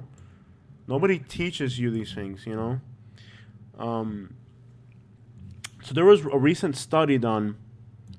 I can't remember. I think it was CNN, and I don't like to trust what CNN or Fox News because they're so opinionated in what they publish. But there was a report from, it might have been on CNN, that said, that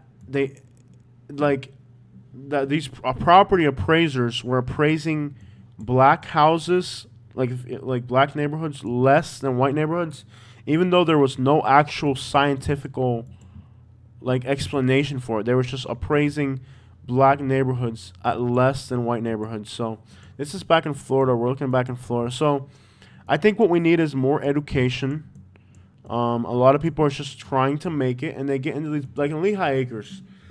I was talking to somebody a while back. I think I met them through my YouTube channel, and they found me on Facebook, and we started to talk. Now, he bought a house in Lehigh Acres for $225,000. Let's look for Lehigh Acres real quick. See what's going on in Lehigh Acres. This guy bought a house for $250,000. Let me find an overpriced house in Lehigh. I want a new construction, by the way. He bought this house for it was way overpriced, okay?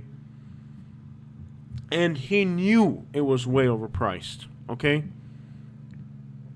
Maybe LaBelle. I think they switched the scam over to LaBelle. Let's look at LaBelle real quick. LaBelle was a great place to buy 1 year ago. I wouldn't recommend it now. Another trend that I was so right about, when I first started telling you guys, get into LaBelle, it was a perfect time to get into LaBelle. If you listen to me on LaBelle, you did really well. So look, a new construction like this. Let's find one. Let's find a this new construction, okay? So see this house right here? They want $229,000. It's a nice new house. So here's what they'll do to you, right? And they're doing this to stupid people with no down payments, first-time buyers. You go see a realtor. Oh, I'm a first-time buyer. Oh, I have a small down payment. Okay, you're the perfect pawn for this scheme. Because for me, when I went to buy a house, I had $100,000 cash. I go to my realtor, and I'm like, okay, look. I have $100,000 cash. I need a deal. And your realtor says, let's get you a deal. Okay? You go to the realtor, I have $10,000 down. I got bad credit. I'm a first-time home buyer. Perfect pawn for this. This house, they're asking $229,000. I think that house is worth $160,000, $170,000. So it's already $60,000 more than what it's worth. They'll tell you, we'll sell you this house right here for $280,000. Matter of fact, Let's make it $300,000. Listen to how this works so you can understand why African Americans and Latinos make very good victims, especially first-time home buyers. And if I was a realtor, we could not be having this conversation because it goes against all of the laws that are in place. So I tell you guys, I don't want to be a realtor. I can do more good not being a realtor to society than being a realtor because I can say things the way they are. This house, let's pretend this house was worth $229. It's not worth $229. This house is worth $170,000. Okay? We're going to sell you this house for $300,000. We're going to give you $30,000 cash, and you're going to use that for a down payment. So the builder and the realtor team up with a stupid first-time home buyer, usually Latino or black. There are white people that are doing this as well, but they really prefer Latinos and blacks. They're predatory, okay? Most white people have a little bit more education on real estate and more money, so when they go to buy a house, they don't make stupid, easy victims. So they're purposely looking for Latinos and blacks. And they'll tell you, we're going to sell this house for $300,000. But you're a first-time home buyer, and you only have a $10,000 down payment. Here's the catch. Are you ready for it? Here's the catch. Your monthly payment on your mortgage is going to be less or the same as what you're paying for rent right now. That's the catch. You hear the catch? These are stupid people, and I have told, oh my God, I've saved so many people. I've had so many people that have told me, Jose, I'm going to buy a house because I'm going to pay as much for mortgage as I'm paying for rent now. And I go cold. I turn cold because I know they don't have $10,000. And sure enough, the builder or the realtor somehow underneath the table passes the money on to this person, and then the builder, basically, to summarize how this scam works, the builder and the realtor find a stupid first-time home buyer, and they give them the down payment and a kickback. And the house is worth $170,000, but they're gonna sell it for $300,000. The bank finances this house for $300,000. So now the bank just handed $300,000 to a crooked realtor, to a stupid home buyer, and to a developer who is really a criminal.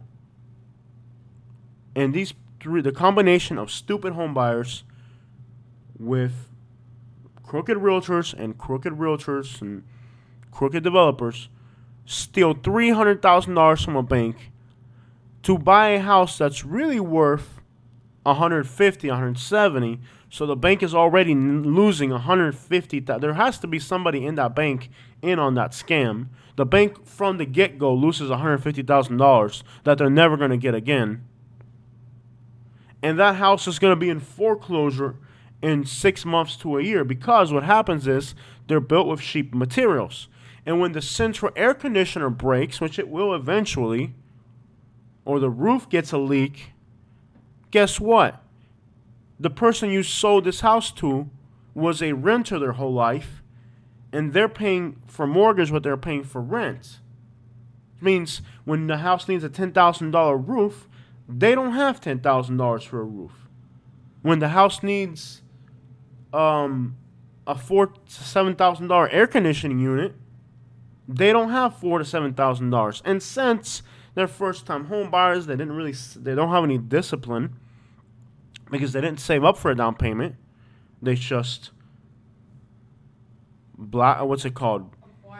They I don't know what the word is. They got a kickback for their down payment, so they can't save $10,000, $20,000, $30,000 for a real down payment. Actually, it's not a down payment either way, but they can't even save enough money for a down payment, so they took a kickback from a crooked developer. So now, that's what's happening in Lehigh Acres, in LaBelle, and I'm sure it's what's happening in Atlanta, because all of the scams that started in Florida ended up in Atlanta. All of the crooked methods of fraud that started off in South Florida, they're now in Atlanta. And I'm sure what's happening in Atlanta is that these people bought houses with no down payments, with a kickback from a developer. They all think they're smart. And that's the thing about, I'm saying the truth, man. What's up, man? Welcome to the conversation. Taxpayers pay back the banks. Taxpayers. I don't know who pays these banks, but what I do know, and I'm glad we're having this conversation at 2, 3 in the morning, where only like 20 or 30 of us are here, because I'm probably gonna have to delete this live stream because the things that we're talking about are kind of, not stuff you just want to put on your channel. But that's really what's happening with these houses. They bought the lot for, look at it, they bought the lot for $7,000, guys. They bought the lot for $7,000, and the bank thinks it's gonna make a $300,000 profit in interest, but they're not. I don't know how these. Who are these banks that finance these things? It's like, I don't know. But that's the reality to it. Let me go back to you guys. When you buy a house, you have maintenance. You have to fix everything. And that's what these people do that are renters their whole lives don't understand. Like, I'm trying to help a few people get their lives in order right now. And I'm like, dude, you've got to be kidding me. You cannot afford to pay $1,000 mortgage. Why not? I'm paying $1,000 in rent. I'm like, dude, when the air conditioner breaks, you think the landlord's going to pop in here and fix it? No. You're the landlord. And you're giving the bank, by the way, I don't know if you guys know the math behind this. Let me show you something about a mortgage. Let me do a mortgage calculator.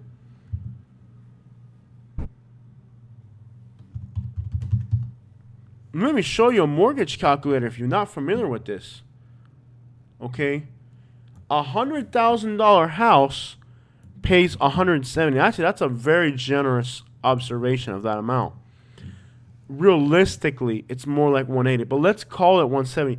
$100,000 house pays $70,000 in interest, more like $89,000 realistically. It's gonna be more than that realistically.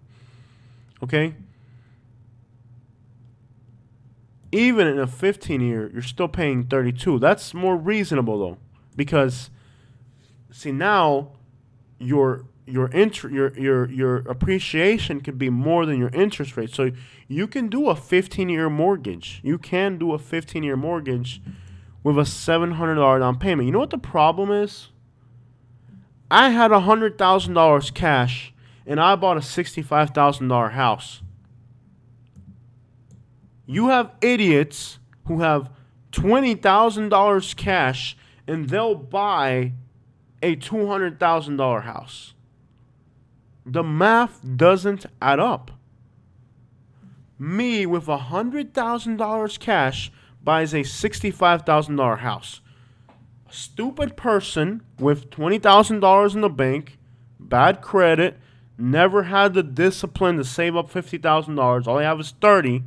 They want to buy a $200,000 house. When you buy a $200,000 house, and here they're stupid, so you know what they do? They do a 30-year, they do a 30-year mortgage because they're stupid, okay? So you have these stupid people who've never saved any money, never had any discipline. They'll buy a $200,000 house on a 30-year mortgage. They're going to give the bank $240,000 in interest. So while you're over here losing $240,000, the person who had the money cash just appreciated $40,000. But people don't use their freaking brains. Oh my God. People do not use their brains. And the $20,000 they borrowed it from someone. Thank you. Or it's not, and Walton Brothers. I'm sorry, Walton Boys. It's not even money. Exactly. It's either a tax return or a bonus or money that they borrowed from somebody. You're so right about that. And then if they ever find themselves, they're only down to 27 people. We got to finish this up. Florida's not that bad. It was only 94 today. Guess what, Tom Brady? It was 104 today in Alabama. And me and Katie were outside walking around. If you saw the live stream earlier, we walked around. It was 104. That's a live stream. I'm not lying. I'm making it up. It was 104 degrees, and me and Katie were walking around, according to my car's thermometer. The best way to live in Colombia is to have a remote job. Yeah. I mean, the thing about Colombia is they'll kidnap you. Colombia is seriously scary. Some of the worst the thing about Colombia is and we really gotta wrap this up, guys. It's getting late. The thing about Colombia is you have extreme poverty. You have extreme poverty in Colombia. You have people with money. You'll get kidnapped.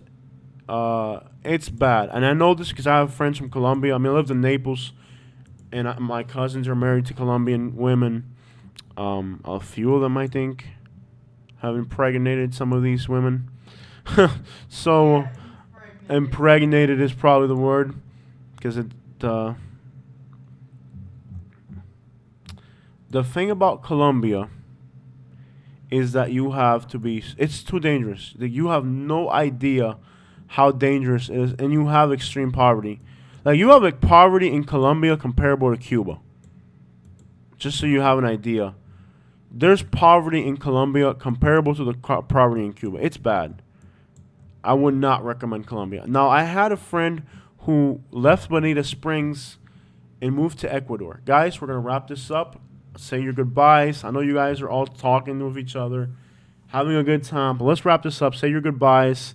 Exchange phone numbers if you're dating. And by the way, if anybody hooks up on my channel through the live chat, I'm charging a fee for using my channel as a dating website. There's only 28 of us. It's like 3 in the morning in Florida. It's about 2:30 here, 1:30 here. I need sleep. That's why you have the refinance, and people don't understand that either. You're taking a second loan to house. Oh gosh. Colombia does have a higher standard of living than Cuba. But Colombia also has some of the most ridiculous poverty in all of the Americas is in Colombia. Like, let me just find a neighborhood. No, I'm not. I'm not going to find a neighborhood. Look it up yourselves. Take your own time. If you're really curious, look it up yourself. Go on Google Maps, and they have Street View for most of Colombia, and see for it yourself. Also, look at the news there. The violence and the drug dealing and the murders and the kidnaps. Trust me, you don't want to live in Colombia.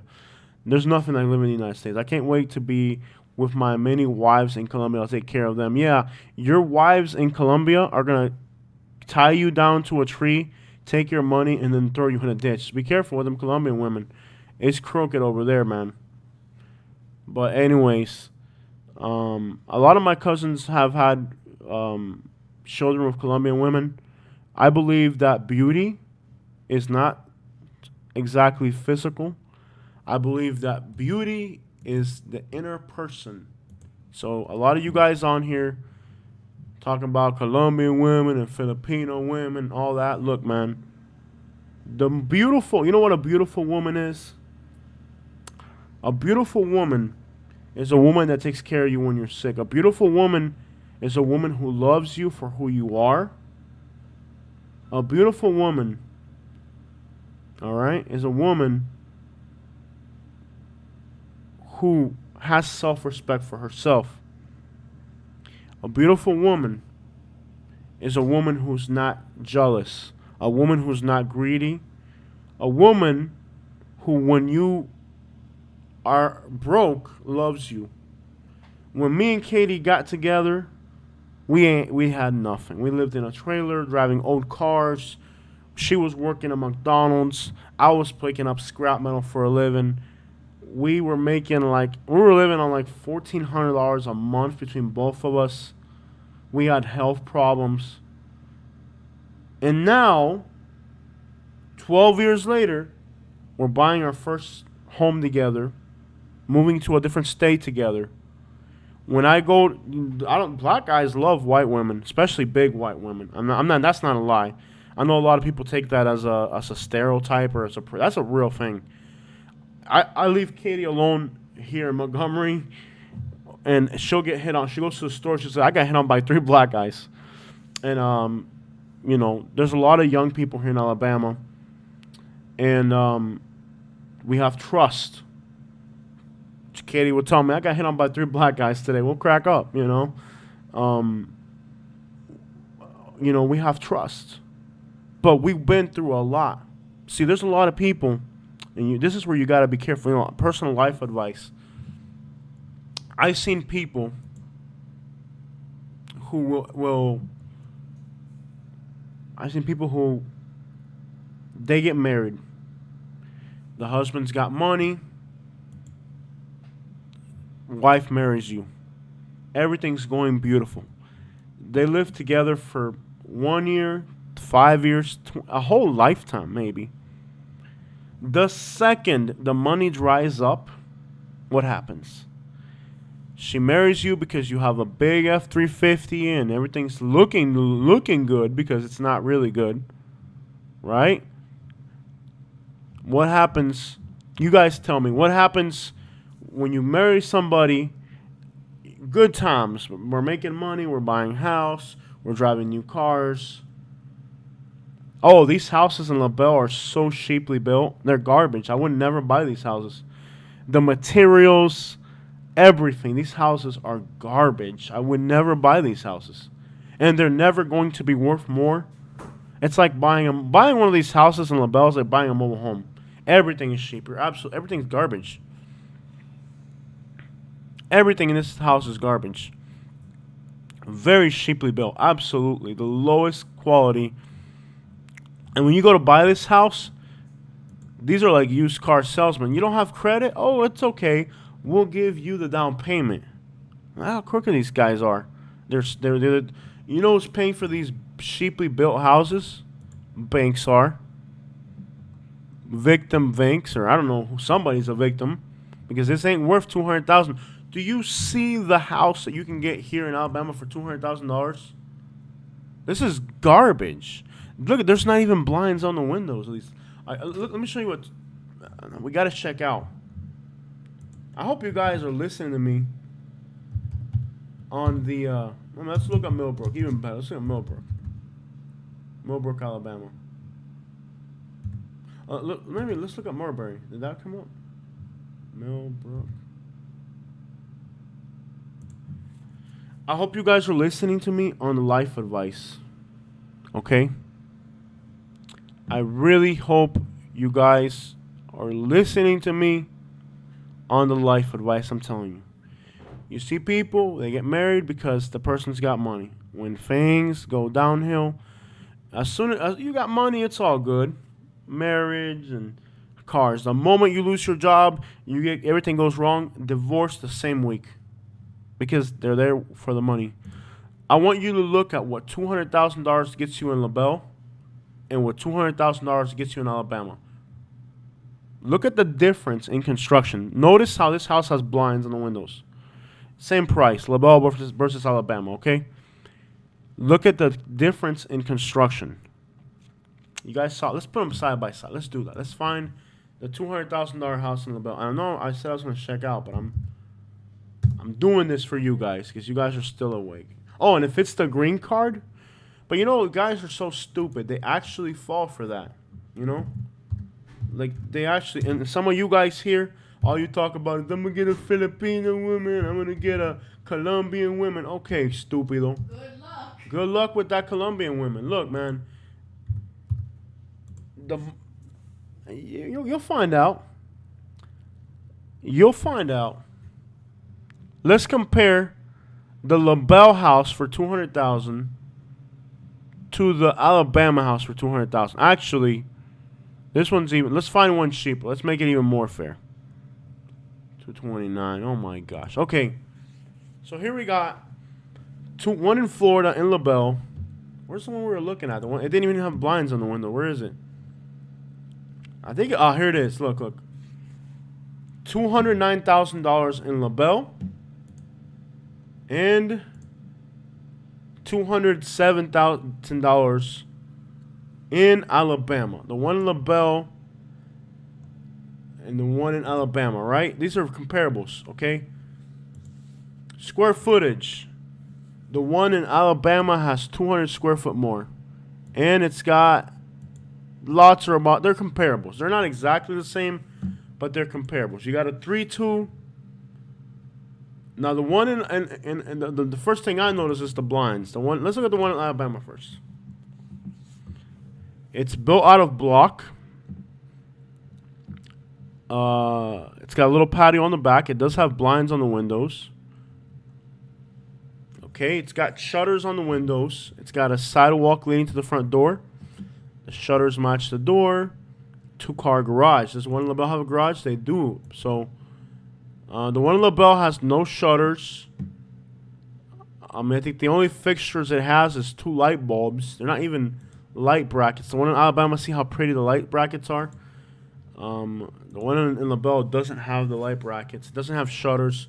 The one in LaBelle, it has 2 windows that are tiny. The one in Alabama has 2 big windows. So there's a little bit of garden work. It's not a lot of garden work, but it's a little bit of garden work. The one in LaBelle has no garden work. Also, look at the roof line.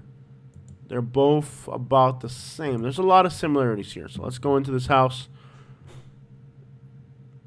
Nice chandelier. I mean, this is a cheaply built house too. Don't get me wrong.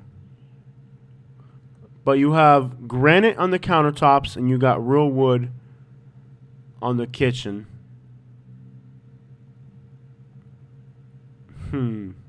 These are both brand new houses. The appliances here. Is there a microwave in the one in LaBelle? There probably isn't. There is, yeah.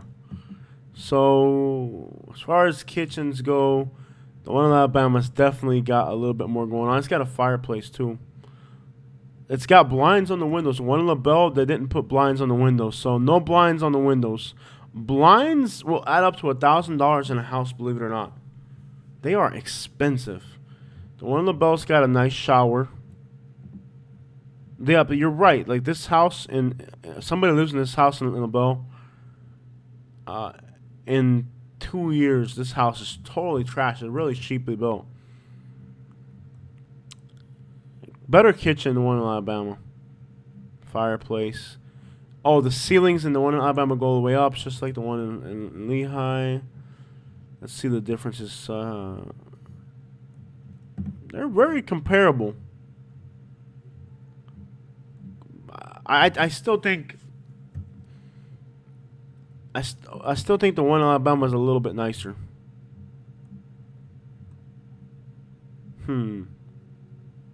It's got a lake view. It's got somewhat of a lake. I don't know. What do you guys think? I like the one. Which one looks shaky to you? The foundation looks shaky.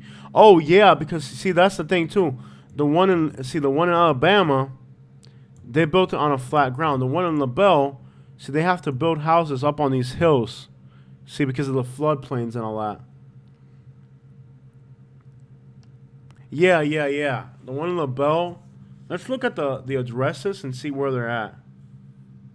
First, let's look at... So the prices are about the same, but, you know, here you're getting 4-bedroom, 2-bath.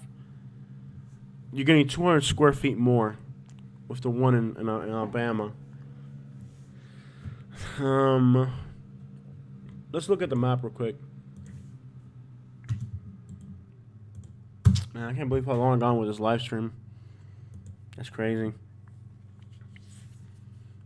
Oh no, I'm supposed to look at the map. I'm getting tired. I'm getting tired. I know how y'all up so late. Katie, do you turn the air conditioner down? It's hot. Katie. Where is this house at? Look at all the places I saved from my last hood videos. All the little blue dots. All right. Where's this house?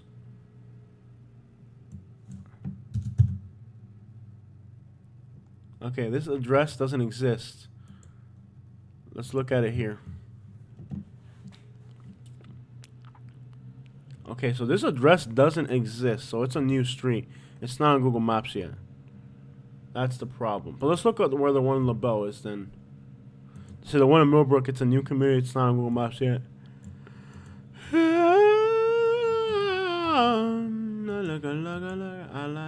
I like the way you move. Da da da. I like the way. It's in my zip code though. Okay. So the one in LaBelle is... Oh no, I think I know where this is. This is by the airport? No, it's by a field. Okay, so I can tell you this.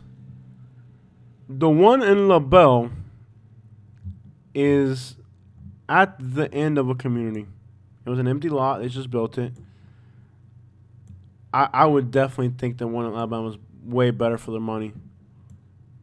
It's kind of like the end of the world back where this one's at now. Where this one's at, it's kind of like the end of the world, basically. I mean, like, oh gosh, from here, the closest store is the Winn-Dixie. So it's behind the airport in LaBelle. You can't compare these properties. The closest grocery store is a Winn-Dixie, and it's not a very nice Winn-Dixie.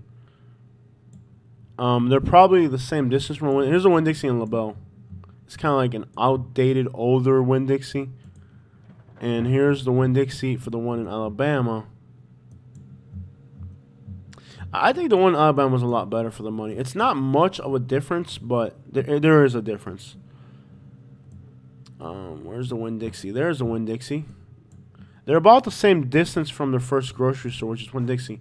But, you know, I don't know. They're comparable. They really are comparable. I think with Millbrook, you'd have better access to jobs and... Where am I? How do I close this? I don't know. I mean, like, if I would go for the one in Millbrook versus the one in LaBelle, and I like LaBelle, but I would not pay $200,000 for a house in LaBelle. Like the stucco, it's so feature. Like this is not a home. This is a house. This is a home. It's got so much. It's got the bricks. You know, it's got the shutters. I can see myself living in the one in Alabama. Like I can see myself there. How could I not? It's got more of a homey character. You know what I mean? I think they're both overpriced for what you're getting. These new homes that hit Realtor. These are developers. They're really at the top end of what you really. They're really getting burned on both of these houses. I think you're getting burned pretty good. Somebody's making a pretty penny. Here's one in Elmore for $210. Now this, what year was it built in? 2015. So it's a few years old. Let's see what You always, when you buy new from a developer like that, you're always going to get a crappy deal. And those are the ones that finance and end up with these horrible. This is an Elmore. I love the white mortar on the brick. It gives it a nice contrast. Let's see what we got here. I still think that these older houses are actually better quality than the new ones. It's just everything's cheap with the new houses. It really is. Like, see this house here? I think like the further you go with the age of the home, like that one house that we were looking at in Mississippi, that's a well-built house. You know, this isn't great. I'm not impressed by the materials on these houses, by the way. But you do see like this is, you do see some houses that are built a little bit better. Like here's a 3-2. Oh, it's already going to need a roof. Shingle roof. How old is it? 2004. Yep, time for a new roof. And there's 13,000. See, like this house here, built. I don't know. I just think it's not greatly built, but it's better built. At least you got some ceiling height. This is like a palace, man. This is nice for 300,000.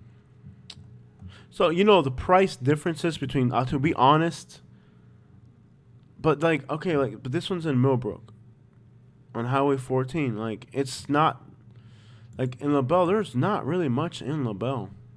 LaBelle's even further out than Lehigh. Now that's a home. Yeah, it's $100,000 more. Look at the height of the ceilings. Look at the height of the ceilings alone. It's like everything's more money. This is a good deal. Big house, better built. It's got a back porch, and it's in a community. It's got stucco on the outside around the back. Oh, look at that yard. Ooh, yeah, baby. Yeah, that's a well-built house. That's a massive house. $300,000 is not bad. But I've been in Kingsland, Georgia. Now, we've been talking a lot of crap about Georgia. I know for a fact we have a lot of people from Georgia that watch my channel. I don't know how they're going to feel. But you can get a good deal in Kingsland, Georgia on a new house, I think. Let's see what they're going for. Maybe they stopped building new houses. Oh no. 450,000? This can't be right. I hope they haven't got that expensive. They might have. Who knows? Looking for Kingsland. Here's a house on the water. All right. What is it? A lake? Is it a canal? What is it? I don't like these houses. They need so much work. It's just a lake, probably. It might have golf access. Or that's a golf. It's the Atlantic. Let's see what waterway it's on. Oh, it's on the St. Mary's River. That's cool. So this house. But it might be isolated. Let's see how isolated it is. Okay. So this house is on the St. Mary's River. On the Georgia side. Let's see how far it is from anything.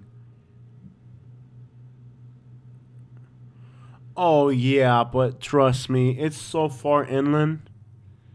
It's on the St. Mary's River, but it's so far inland, it would take you like 3 or 4. By the time you got to the beach, you would be dizzy by the time you got to the beach. So I don't know about that. Like, in theory, yes, you could from that house. You could from that house get out to the ocean on that waterway, but it would take you so long that you would. I wouldn't buy this property for that price. I can't believe they're not. Here's a new house, a newer house. It's on an acre. It's got 4-bedroom, 2-bath. It's pending. Somebody bought it. It's got stucco, just like the houses in Florida. It's gonna need a new roof. Look at that roof is already. Hey, Katie. Hi. I was just looking at houses in Kingsland, Georgia. It's gonna need a new roof for sure. I love Kingsland. It's probably just not. It's getting expensive. Yeah, it is by the water. I would do Kingsland again. Like if maybe when we reevaluate our situation in about 2 years, it might work for. And we'll be close to Jacksonville. Yeah. You know, right across. And that's the other thing. You're close to Jacksonville now. You cannot commute. Florida has this law where this is crappily built house. I mean, the mirror, there's nothing. I'm not impressed by anything I look at in this house. It's all, ew, that kitchen, man. Yeah, it's getting expensive in Kingsland, Georgia. We're up to 31. We picked up 3 people. All right. Just curious, what's your favorite town in Florida? If I were moving back to Florida right now, like, what coast of Florida do you like better? East Coast Florida, West Coast, or the Gulf? I don't know. It comes down to how much money you got. You know, like how much. Like if I was a millionaire, like if I was at $1 million, I don't know. Where would I be? It depends on how much money. Like if under 200,000. You know what it really comes down to is like when you ask me what part of Florida would you live in, it depends on how much money I got. If I was at $500,000, I would probably be in Miami. I would be in Miami at $500,000 or Naples. Okay? If I was at 250,000 or 300,000, I would be in Venice. Here by Plantation. You know, or if I was at 120,000, I would be in Sebring, and that's a fastly disappearing market for affordability. But if I was under 200,000, I would be in Sebring under 200,000, and even that, the prices in Sebring keep rising to where that may not even be an option anymore. If I was under 150,000, I would be in Citrus County. Actually, you know where I would be? To be honest with you, I would be in Citrus County in Florida. I would. If I had the money, I would move to Longboat Key. Exactly, of course, man. It all depends on how much money you got. Now, if I was buying, here's a good option in Florida if you got a little bit of money. Kingsland, Georgia. I'm really upset at what I'm looking at here. There's nothing new hitting the market, and everything that's for sale is overpriced. A condo for $300,000. Man, these house prices are getting ridiculous. Here's a new house. Oh, it's ready to build, so they'll build you this one for about $300,000. That's a crappily built house, man. I'm not even gonna look at it. I can already tell you it's crap just by looking at it. What is going on in Georgia? Here's one. They'll build you this for $260. Huh.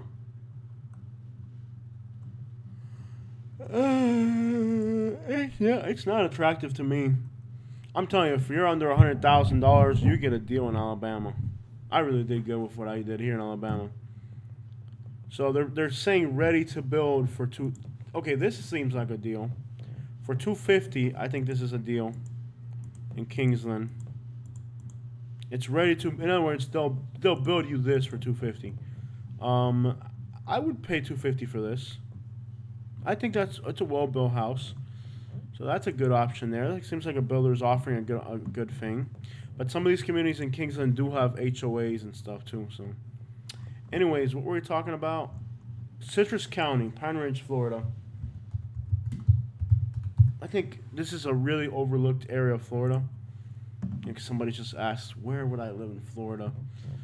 Pine Ridge, Florida. What is going on with these house prices? It's like every time you look, it's more ridiculous than the other.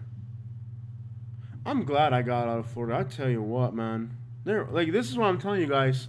When you guys say, Jose, you moved out of Florida, well, what can you buy in Florida that's decent? What can you buy in Florida that's decent? This is in Hernando. On a golf course, I guess? 4-bedroom, 3-bath. It's just on an open field. Oh, that is so ugly. See that little on the left side of the house? That is so ugly. That is so ugly, man. You want to know where I'd live in Florida if I could afford it? Where will you live, baby? Gainesville. Gainesville? I don't know you women. Like out in the estates kind of thing. They have really pretty houses. In the woods. This is I don't. What is wrong with Florida? You guys, I'm telling you, this is pending, but the neighbor's right next to it. It's good for somebody retiring. And if you're already older and you don't care about having neighbors right on top of you, it's got a pool. In Lecanto, you're probably gonna have an HOA fee with this one too. I don't know, y'all. I really don't. Yes, the beach. Look at new construction. Yeah, I might as well look at new construction. Here's a new construction right here. I don't know. I'm not even gonna do this. Here's a new construction. Are you kidding me? Katie, a 3-bedroom, 2-bath in Beverly Hills on an acre? Mm-hmm. No, it's a 2,600 square foot house. How much do you think it's going for? I can see what it is. Are you looking at it? $439. Can you believe that? That's ridiculous. That is insane. Now they're cashing out on all the people leaving New York City. That's what it is. Forget about it. And it's not even done, so you'd have to wait till it's completed. I think we should have bought a lot in Citrus Springs. You think we should have? I think right now is the time to buy a lot in Citrus Springs. You want to see if we can finance it? We should have bought a lot in Citrus Springs. They're still going for $5,000. What do you think, baby? Want to do it? I bet you could finance it and it would be pay it off in less than a year or something. If you get a job, want to buy an empty lot in Citrus Springs, I bet you could probably in the next, I bet you these lots are going to be $15,000 in less than 2 years. And I bet you if we take a long, I don't know what it would cost to buy it, but I think we should buy a lot in Citrus Springs. You don't think so? Let me think on that. Think about it. We can probably finance it. Yeah, let me think on it for Let's we talked about grab $1,000 Mm-hmm. as a down payment or something. Mm-hmm. And why is there a light outside? Oh, it's a lady across the street. We have our porch light on. Oh, okay. I think it's not a bad idea. Let me look at I think I might do it. I bet you these lots in Citrus Springs are gonna be $15,000 in less than 2 years. And we already know what it's like out there. We've been there enough. Send me a link.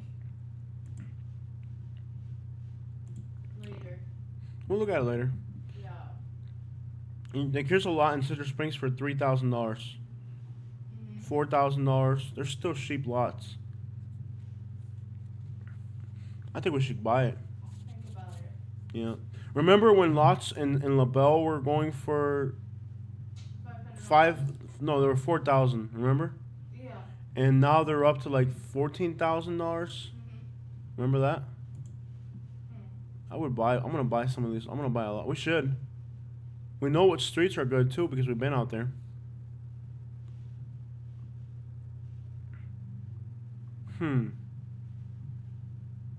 I think the paperwork on buying a lot is pretty much almost like buying a house, though.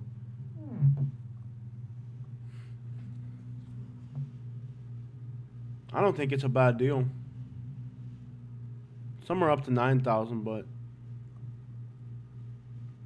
I don't think it's a bad deal at all. Let me look at LaBelle. You could buy empty lots in LaBelle for 4,000, and now they're up to like. And I think Citrus Springs is definitely up next. What do you think? I think it's up next. I bet you could. I think. Look at LaBelle. There's still lots in LaBelle for 4,000, baby. That's not bad at all. But it's in the streets where there's no trees. It's like all open.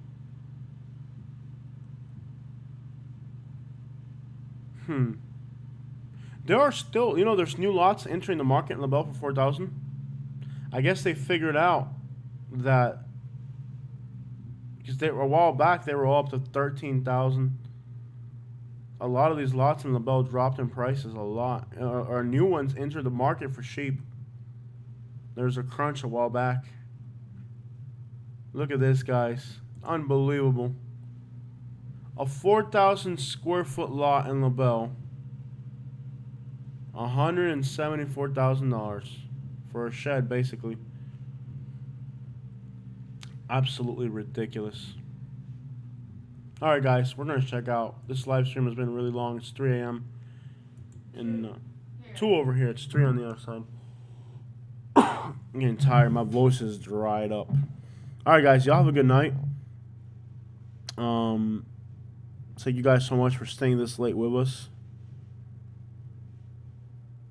I'm out. Like, for real. It's been a long live stream.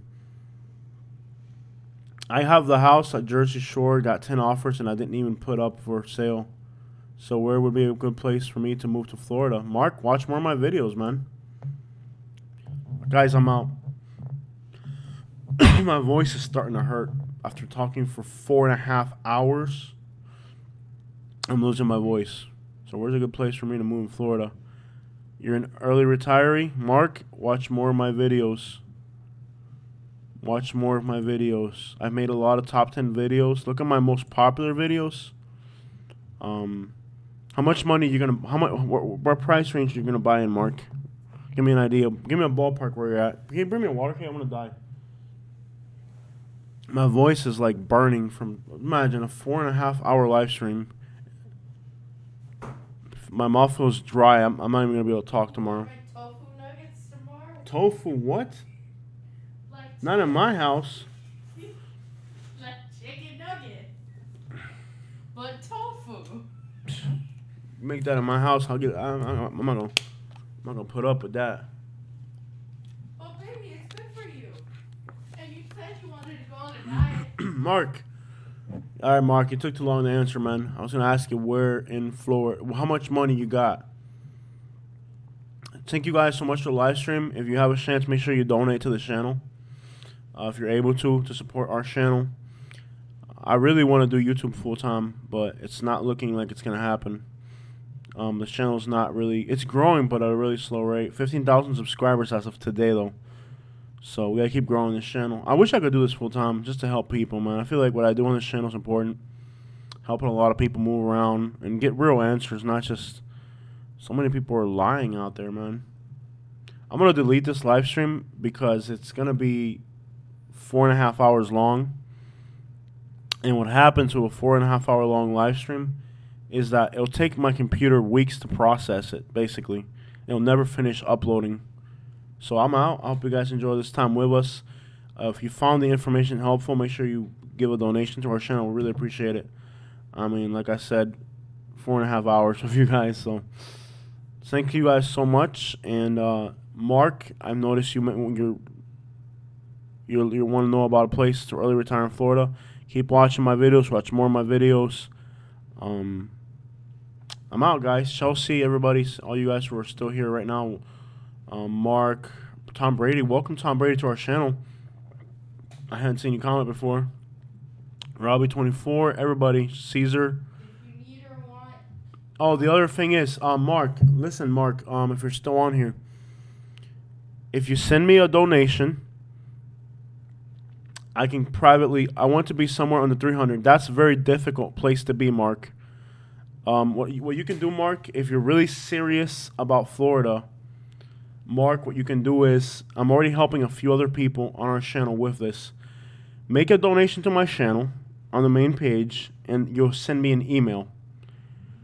Once we have email, we can communicate via email or phone, whatever's more convenient for you, and I can consult you. I'm not going to charge you an arm and a leg, or nothing ridiculous, but you can do private consultations with me. You're going to get your money's worth out of it. Trust me. I'm helping somebody now.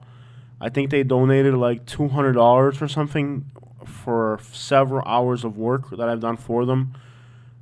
Basically, you give me an idea what you want, what price range you're in, what you want out of a community. I'll work hands-on with you, and those $200 or $300 you're gonna pay me over the process of maybe a 2-week period or something is gonna save you thousands of dollars. And I do know Florida well. I'm in Alabama now because of affordability. And just a lot of other things. If you looked at this live stream, there's a lot of market trends that we're looking out for. But overall, what I recommend you do, Mark, if you're not serious, then don't. But if you're really serious, send me a donation. And once you send me a donation, you can attach an email address and a phone number and all that to that. You'll be able to leave a comment. And just work with me, and I'll work with you. And I'm helping somebody now in Naples. If money was not an objection, Naples is nice, Jupiter's nice, Venice is nice. It just depends on your age, your lifestyle activities. Me, I would like Miami, but I'm Cuban. For you, it would not probably work. It just depends on what you want, what you're comfortable with, what you're not. And these are things that a realtor just cannot do for you. They're not allowed to do it for you. It's the law. Because there's a term they have for it. I can't remember what the term. It's a weird term. But it's basically a term that means pushing people into a direction or guiding people into a direction. And they do that because they're trying to prevent neighborhoods from being discriminated. But of course, it's a mess. So it's a service that no realtor can do for you. I mean, basically, you're just paying me to consult you on my opinion, basically. And that's all it is. But I do know particular neighborhoods, and I've been all over Florida. If you watch my videos, I have hundreds of videos. I'm all over the place. How do I send a donation? Mark, you're going to go to the main page of my channel. So here's what you're going to do. You're going to go to my channel.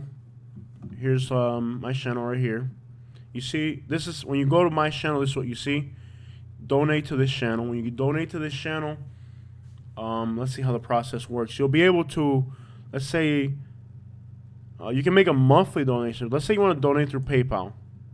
Put the amount in as, Phone go to About Us. let's say $1. Donate with PayPal. You'll sign in. Of course, I'm not going to sign in right now, but that's how you do it. It's a simple process. You go to my channel. You go to donate to this channel. And when you donate to this channel, you're able to attach an email to that. So everybody that's donated, Not everybody, but most people will. You can attach a little note. So in that note, send me your email, send me your phone number, and then we're in touch. And once we're in touch, I'll consult you.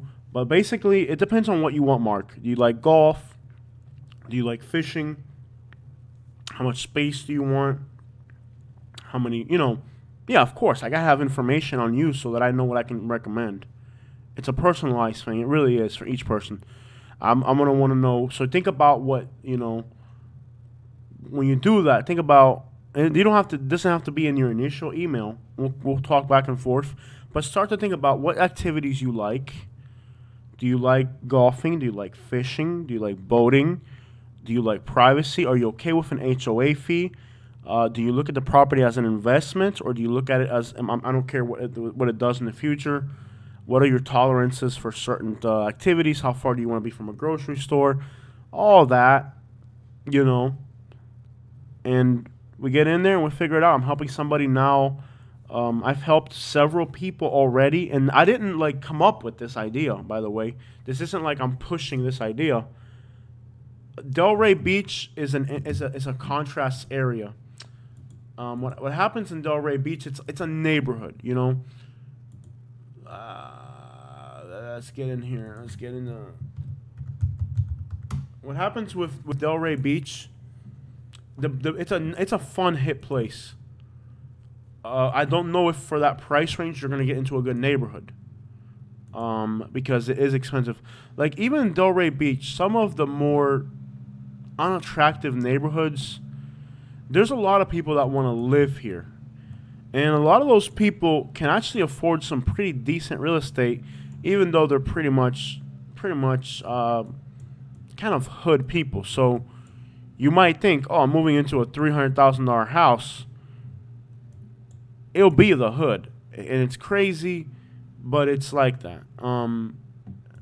So it depends on your tolerances for people playing music, your tolerance for a guy that hangs out outside and sells weed in his front yard or something, It's all what you want. The beaches there are nice. Now, there's a YouTuber, I think he lives in Delray Beach. He copies my ideas. It's quite irritating because, I did this thing where we do pretty much what we're doing right now. I use salt. I don't even use spices on food. If you're white as white, dude, it's not going to work for you. These are the type of things you got to consult in private. I can't sit here on YouTube and publicly consult you. Everybody's going to have different needs. It is Delray, even the nicer stuff. Let me see if I can find some hoods. I was surprised. There's hoods that are $300,000 houses. So there's a YouTuber, and he pushes this area. Oh, we're in Boynton Beach already. All right. Boynton Beach is seriously high crime. It is so high crime, it'll blow your mind. And, you're driving through a street, and somebody will be like, yo, what the you doing in my hood, man? And I'm like, oh, snap. Boynton Beach is something else. They actually have gangs, real gangs there. Boynton Beach, yeah, you don't want that. I did videos in Delray Beach, but you're going to have to browse my channel. You're really going to have to browse my channel. But if you're as white can be, this may not be for you. There's a YouTuber, I think he's out of Delray Beach, and he pushes the area really heavily. But I think he's a realtor too, so go figure. I liked it. I had a good time there on the beaches. They're beautiful. It's a beautiful place to vacation, man. But to live, I think we'll have to get together and talk. But we'll find the right place for you, man. We were in Delray Beach, and we were in dude, I like Jupiter, to be honest. Jupiter, if you're Jupiter's nice, especially and again, it depends on what you want. If you're retiring, Hope sounds nice if you want to be on the East Coast. They got Publix, beautiful beaches on Jupiter Island. It just depends on what you want. We'll get together and we'll find the right place, man. So if you need consulting, you're really seriously, if you're looking at safety, I'm not a millennial. I don't know how to send money. So Mark, it's real simple. It's simple. Look. I'm gonna run you through it one last time, man. You'll be able to. The thing about if you like beach and safety, you're almost gonna end up with Naples, Naples or Venice. We'll get together. Look, it's simple. I'll run you through it again, man. It's simple. Here's my page. You go to my channel. Subscribe to my channel, which is easy. To subscribe to my channel, I hope you're already subscribed.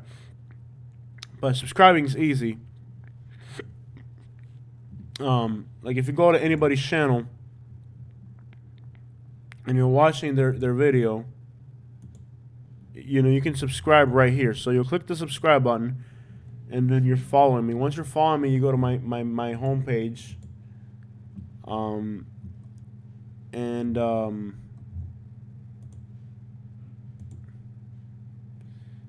Just go to the main page and click donate to the channel. If you don't have a PayPal, you can donate with a debit card too. It's just that you can donate with a debit card. I mean, follow the steps, and you'll work your way through it. So Mark, I think the other thing you can do, Mark, you grab a piece of paper and pencil, and I'll tell you my phone number, and I'll delete this live stream. Unless you're Mark, please do not call me. So I'll give you my phone number. Let me know when you're ready, Mark, and I'll tell you my phone number when you're ready. And if the 29 people that are watching, don't call me. Don't call me. It's just for Mark. Be civilized. Oh, man. The other YouTube channel drove me nuts. People are just calling. When you're ready, let me know, Mark. When you're ready, I'll tell you my phone number. PayPal is so easy to use. Exactly. Like, you should be able to use it. It's the easiest thing you could do. PayPal, it takes like It's simple. Yeah, I've had like 90-year-olds, Mark. You gotta trust me. You gotta figure it out. You're on YouTube right now watching me. I can't live in the hood. No, you don't want to live in the hood in Delray Beach. Trust me. There are hoods in there. There are hoods in there. You don't want to end up in the hood. So definitely you need to talk to me, man. Because some of these realtors, they'll put you in the hood. Man, will they put you in the hood. Yeah, you don't want to end up in the hood. And there are hoods in Delray. I mean, straight up hood. So I know these realtors are so, man, they anger me because I know they don't have as many subscribers as I do, but they have 10,000 subscribers. Somebody's gonna move into a very hood place with a lot of crime and stuff, and they're gonna regret it, man. And they don't care because they're realtors. They just want to make their money. Like, you know, you watch my hood videos in these places. I think it was at night. We might have even done a Delray. We did a Delray video at night, I think it was. The beaches are beautiful, but man, those in the inner city neighborhoods are tough. Especially back in here. Yeah, man, you don't want to do that. You ready for the phone number? Let me know when you're ready. I'll give you my phone number, but are you ready, Mark? I gotta close this live stream, man. I'm tired. Almost 5 hours, man. Mark, trust me. Look up, watch a YouTube video on how to set up a PayPal, and or you can do a debit card as well. Yeah, they do guests as well. I'm moving down there with my sister. We're selling the house here in New Jersey Shore, and we want to pay cash for a house down there. Mark, you need to reach out to me. Again, it's really simple to use PayPal, just like somebody said. I'll run you through it one last time. You go to my channel, and you click on donate to our channel. I don't like to put my phone number on the internet because there's robots that they'll pick it up and they'll start calling me. You can donate with PayPal. Once you click on there, you can donate with PayPal, or you can donate with debit or credit card. Once you make a donation, you'll be able to attach an email, you know, a message to me through that donation. Figure it out, man, or have your sister help you, or if you have somebody around that can help you. Oh, dude, there's gangs there. Trust me, there's gangs there. I'll help you, man. I'll help you find the right place, and reach out to me, and I'll help you, man. And I lived in Naples. I worked for a lot of people from New Jersey that have a lot of money. I lived 20 years in Naples. See the Cadillac, yeah, boy, they're gonna put you. You would have ended up not near the hood. And the thing about the East Coast is there's contrast neighborhoods. Like right here might be hood, and then right over here could be really nice. And a place could look nice and still have a lot of crime. That's the other thing. You can't judge a book by its cover. So, like this place here, is it hood? Is it nice? You don't know. You just got to get in there. You know. I think I can really help you. I really can, Mark. So, just figure out how to use that PayPal. All right, man. I'll help you, bro. I'll help you. My sister has long blonde hair. Has a lot of men. So snap. All right, man. Look, Mark. Here's what I want you to do. Figure out how to use PayPal. Make sure you're subscribed to my channel Subscribe to the channel. I gotta let you go, man. I'm tired. Subscribe to the channel. Get into PayPal. Make a donation. Make sure you attach your email and a phone number, and I'll reach out to you. And you need me, man. Trust me. The $200 or $300, whatever you spend with me, is gonna save you thousands and headaches in your life, man. Stay in touch with me. I gotta let you guys go. I am dead tired. This has been a 5-hour live stream. I hope you guys have a beautiful day, and I'm out. Don't pay cash. Pay a mortgage. Exactly. Hold on to your cash. Tom Brady. That's more of a question for a financial advisor. It's gonna depend on how old you are. If you're like 70 years old, you get a mortgage. If you're 65, you get a mortgage. If you're 60, you probably get a mortgage. Hollywood has nice areas, but they're really going to be expensive. Yeah. If you can get a condos, Mark, we're going to have to talk in person. We'll be here all night, man. Condos are tricky. There's HOA fees. Each condo's different. You're probably, with what you're telling me, Mark, you're probably going to be in Southwest Florida. You're probably going to be in Southwest Florida with what you're telling me. And there's communities that have a lot of people from New Jersey. Believe me, you're going to feel like you're back at home without the cold weather. I'm going to check out, you guys. I'm out. Have a beautiful night. Mark, reach out to me, and I'll help you out, all right? Y'all have a beautiful night, and we're out.